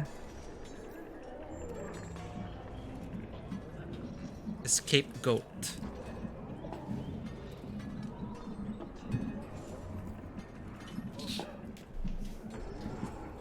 This is a pet you want? Well, we don't tend to keep things from Wilderland Voyage, but we did keep the Dryad Queen crown. But let's see if this is friendly in the first place. Scapegoat, shape-shifting scapegoat. Now here's what you find. Now, as you were rifling through this former noble family's armory, finding nothing of use, however, it seems that nature has beaten back whoever was stationed here. In fact, looking around you now, the vines, the moss, the nature around it, it seemed to have grown and replaced what seems to be a former army outpost. And it has been overtaken by the heart of the forest. And you hear a slight commotion as you exit the room, as a humanoid figure looked like it was watching you go through the outpost. But as you approach it or call out to it, before your eyes, it shapeshifts. This humanoid figure, it was in the shadows, so it was hard to tell who or what it was. But from a humanoid figure, it shifted into a goat. A very powerful looking goat, which bounds out of the settlement, out of the outpost, and up. It scampers up some hills as goats do, with really great traction, and it vanishes out of sight.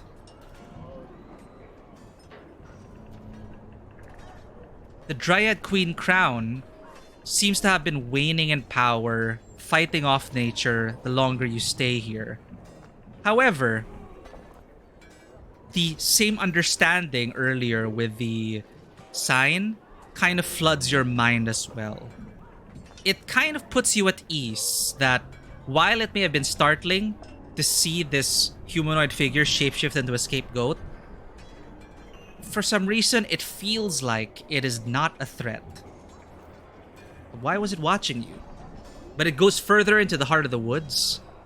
And yes, maybe we will meet it later sometime. Very interesting.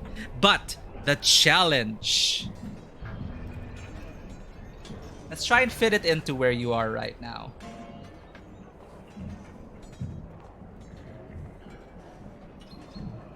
Maybe the vines have finally caught up to you. The living vines. But please choose your challenge, Vanwa. This is your card.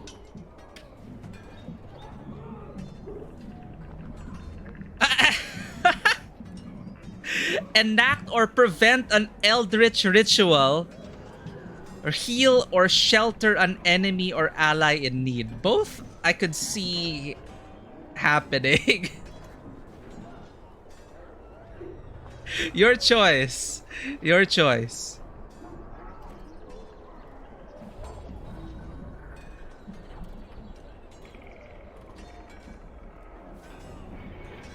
Enact an eldritch ritual, of course. Alright.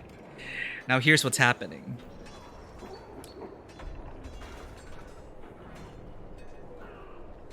Sorry. Enact an eldritch ritual. Now, will you succeed in this? Let's find out. Oh, sorry.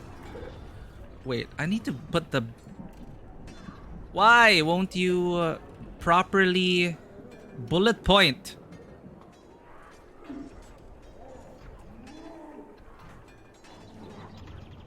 Ugh, okay, weird.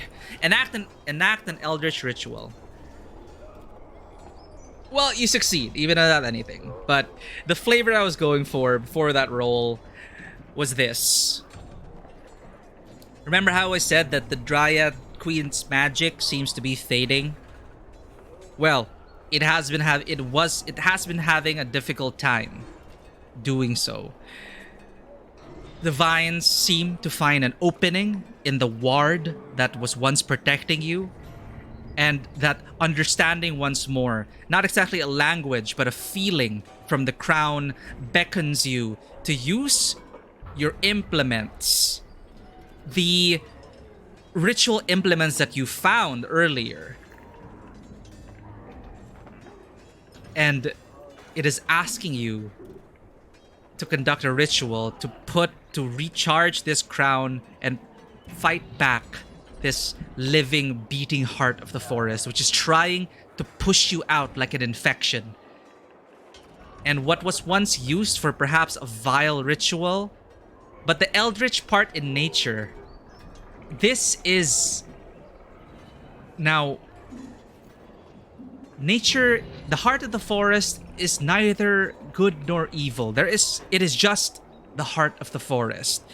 It is defending itself from outside intruders, and this eldritch ritual will actually cause some lasting effects. But this Dryad crown seems to be putting you on a path to something that seems necessary. In fact, Vanua, it is actually you are overcome by the feeling of sadness from the crown to conduct such a ritual, which you are successful. But what is it pushing you to fulfill? This dream of a lost Dryad.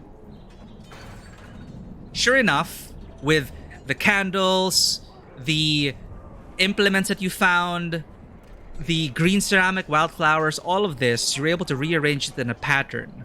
One that people would if other people were to look upon this ritual as well, the words come to you automatically.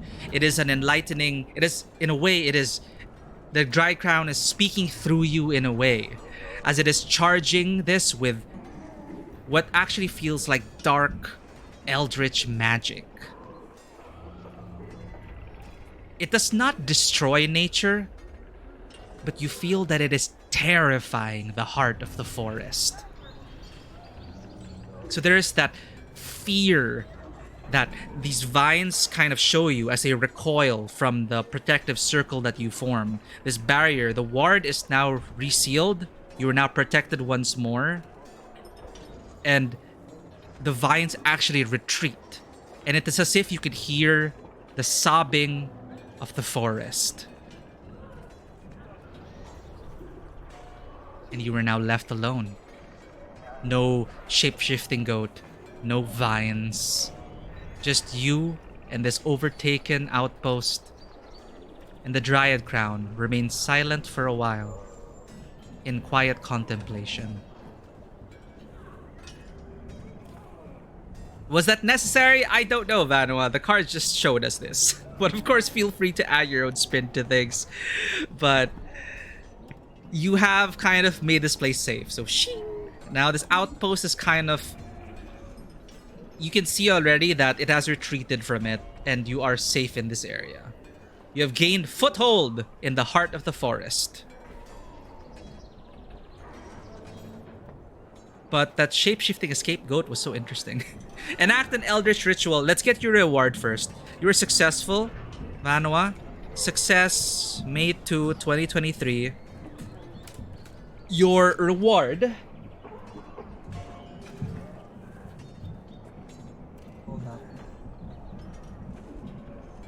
making sure we're putting it in the same deck.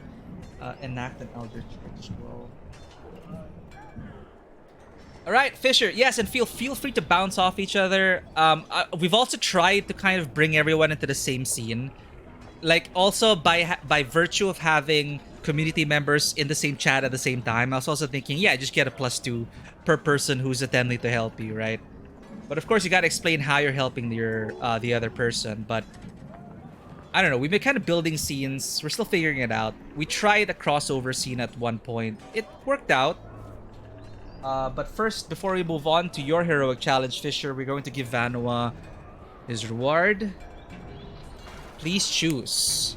After securing these outposts in the heart of the woods, you may roll twice, choose the best result for your attack or evasion, so basically advantage, or use a party member's stats for your weapon or spell attack roll. I guess technically... Well, it depends who your party members are, I guess. But you currently do kind of have the ghost of a Dryad Queen with you. I guess that is your current party. Alright. Best result for your attack. Got it.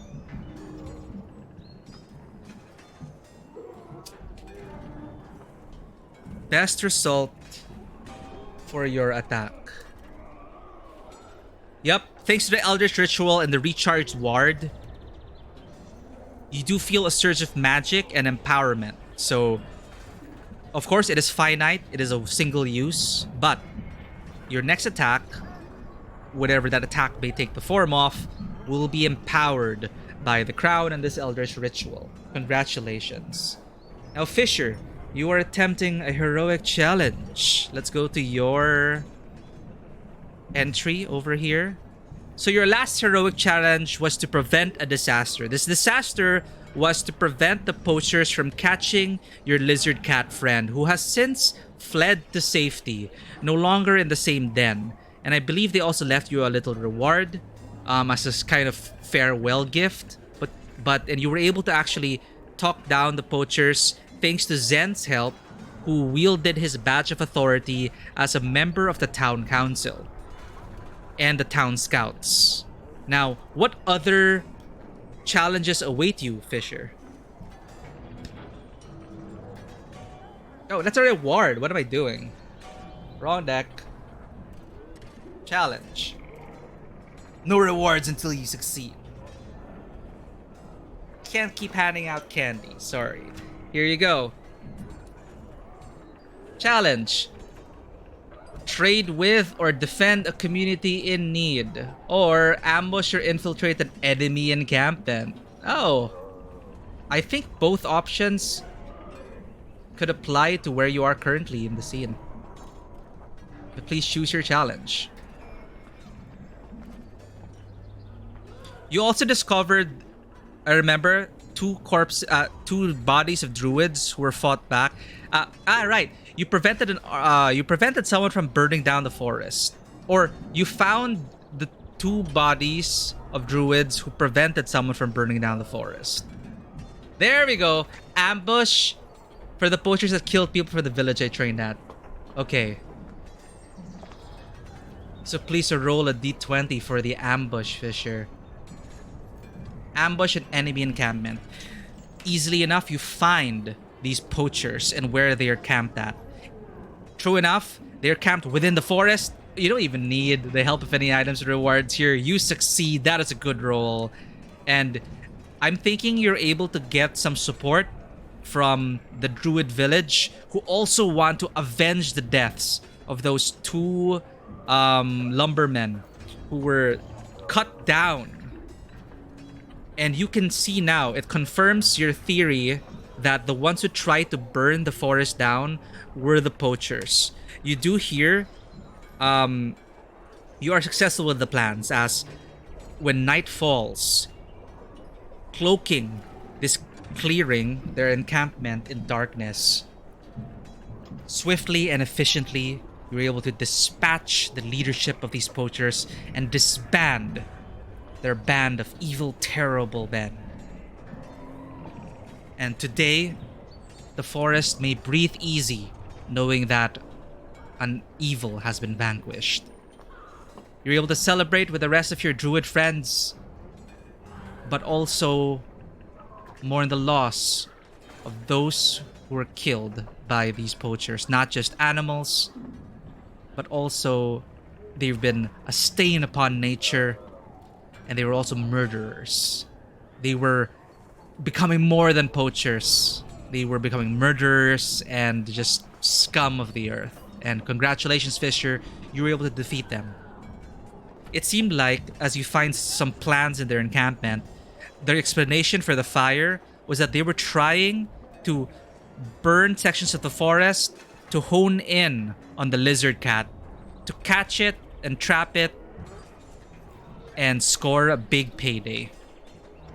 But now the poachers are gone, and your lizard cat friend has already moved on to safer area. Perhaps it will return, knowing that the poachers are gone. But is this the end of those poachers? Or is there more to them than meets the eye. Let's give you a reward.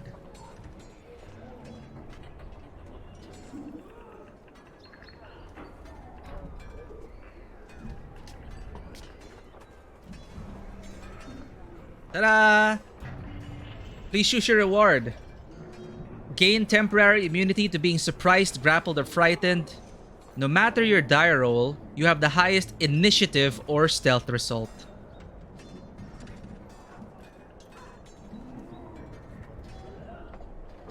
Now, you saw the state of these poachers. They didn't seem like they could afford magical items.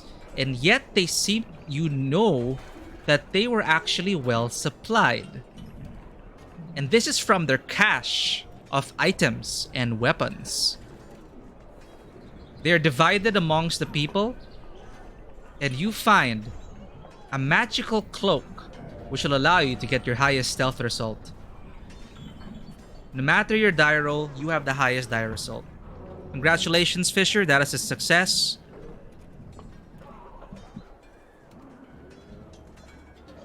You ambush an enemy encampment. Ambush an enemy encampment.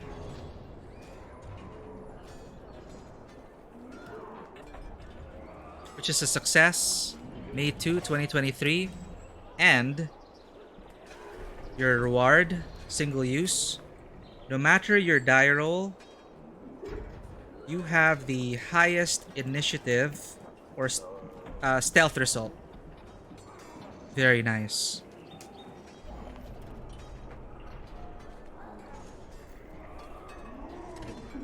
Now this is actually this kind of lets on the possibility that some other entity may have been supplying these poachers. They seem to have very good equipment.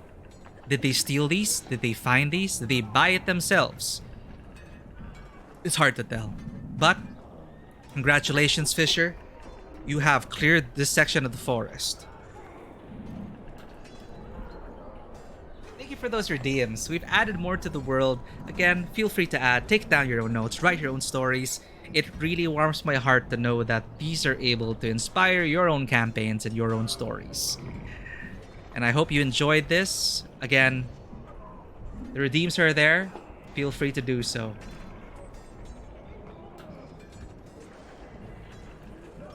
Alright. Feel free, Bonebreaker. What would you like to add? Would you also like to do another redeem? Or are you just adding some notes?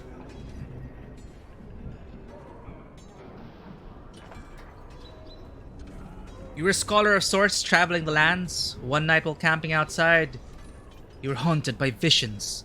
When you woke up, the eye was lying just under the sheets. There's no sign of any disturbances of your resting place, so you travel far and wide to try and find clues as to what this eye could be. Ho ho! Very nice. So I think we seem to have a kind of trajectory as to your character's goals and motivations. In fact, you're right, Bonebreaker. That's actually something. That's something we should have. Well, it was an experiment for sure. But if we are establishing characters and the like that's something I should ask. Like, what does your character want to do? What are your motivations? Like, for the others, the cards kind of gave us kind of organic goals, but now that you bring this up, thank you again, Bonebreaker, for adding it. It does help as well. Find out what scenes we might want to craft. And it seems like you want to travel far and wide to find clues as to what this eye will be. So it's a clue in that whatever cards we may draw next, we can try to flesh out more about the origins of the eye and the mystery surrounding it. So that helps. Thank you so much. I'll note it down.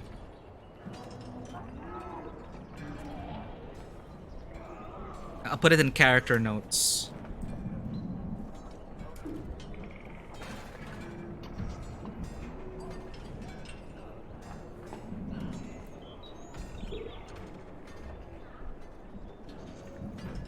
Nice.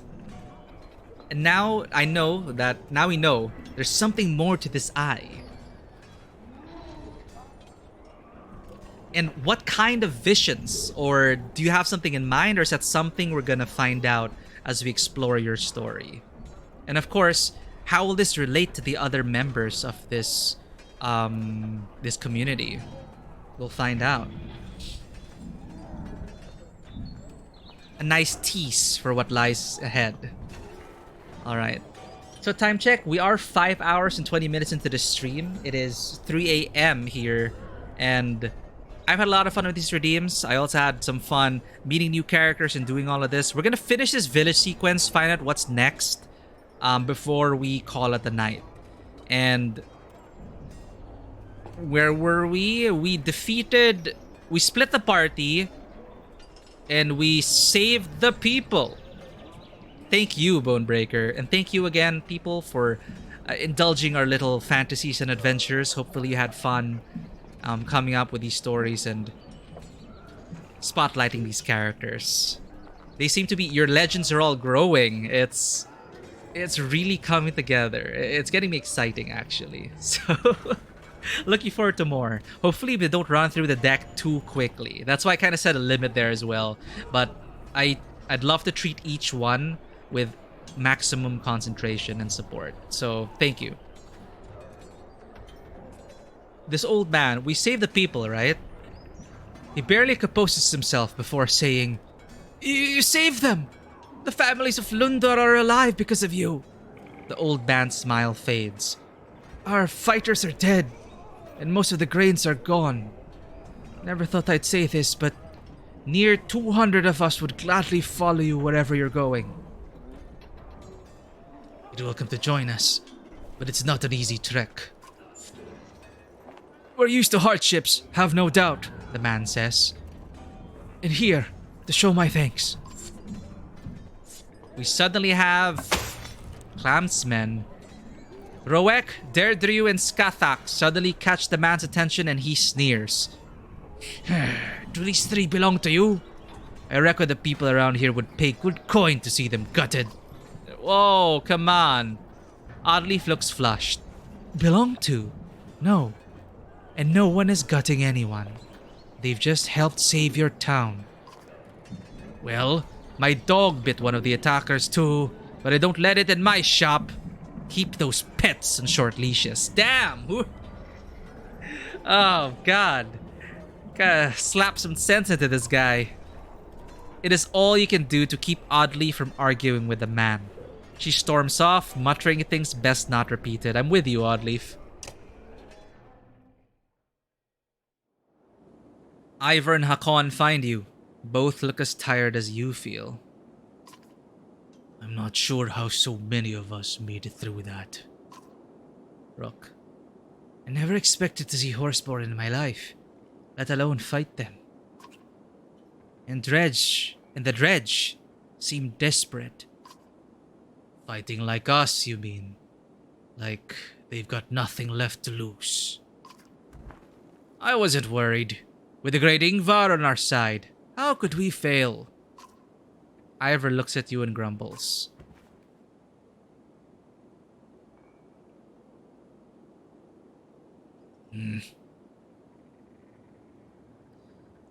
Let's talk about what to do next.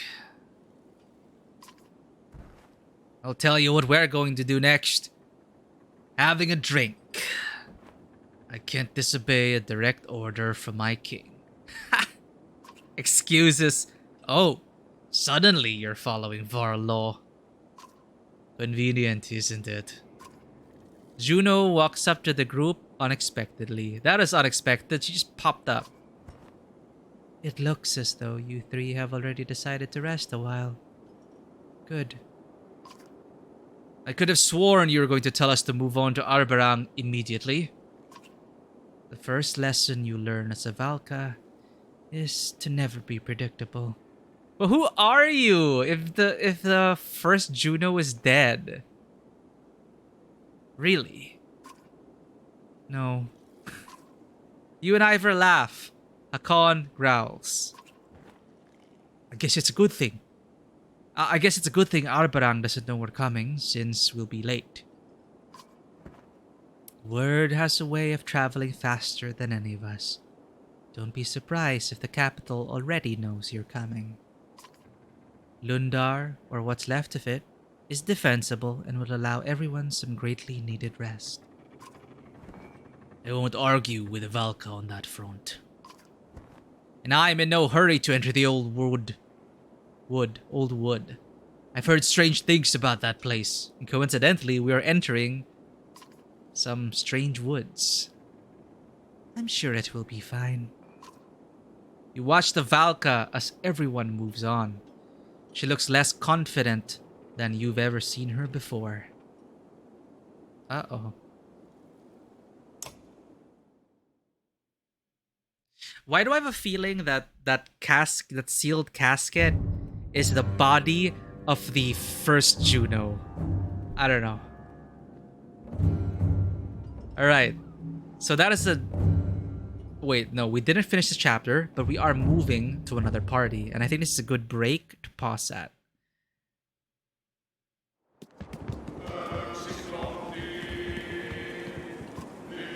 Straight to the faint depths with this unending snowstorm! Wait! Did you hear that? Probably that punch of yours rumbling again. Ambush! Holy crap, that is a lot. And did it save? How do I know if it saved? Load.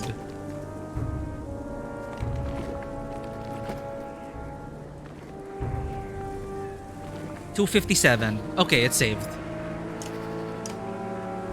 But, wow. Thank you, everyone. And again, I apologize for... Well, I didn't know the low energy would be so obvious, but this was a pretty low energy stream. I really apologize if it wasn't as entertaining as it could have been, but I did want to try not having coffee for a stream, and I think it's pretty obvious how it feels. The coffee does help.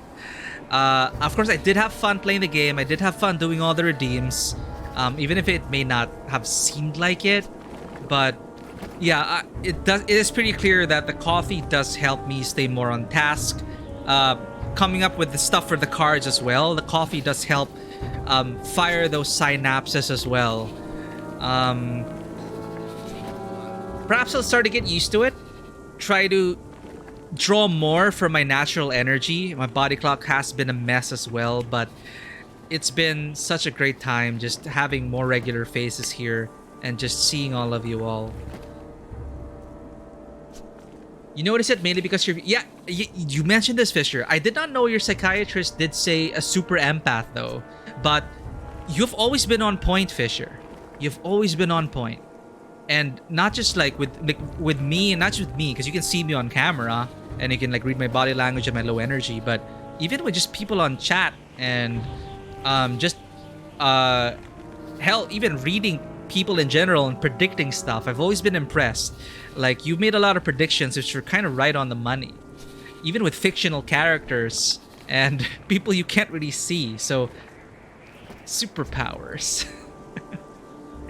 But yeah, you did notice that, and well, yeah, it is because the explanation was that I did not have coffee this stream. This is the first stream I've had that I did not drink coffee in. But I guess I just have to accept that some people, performers especially, they have their rituals that they need to do before being on camera, before being on stream. Whether that's having black tea or tea with caffeine to keep them up, or coffee, or like exercising before a performance, or just doing or stretching or doing vocal exercises. You know, you do what you need to do to give a good show. So I hope at least the quality of the show was not less because I did not drink the coffee. But now I do know that, yes, it is quite obvious that there is more energy if I'm drinking coffee. But it does feel I did have fun, and I'm looking forward to our next one. May 4, I will try again to get Jedi Survivor running. Because May 4 is Thursday, that is Road Warden though, but I will want to celebrate May 4.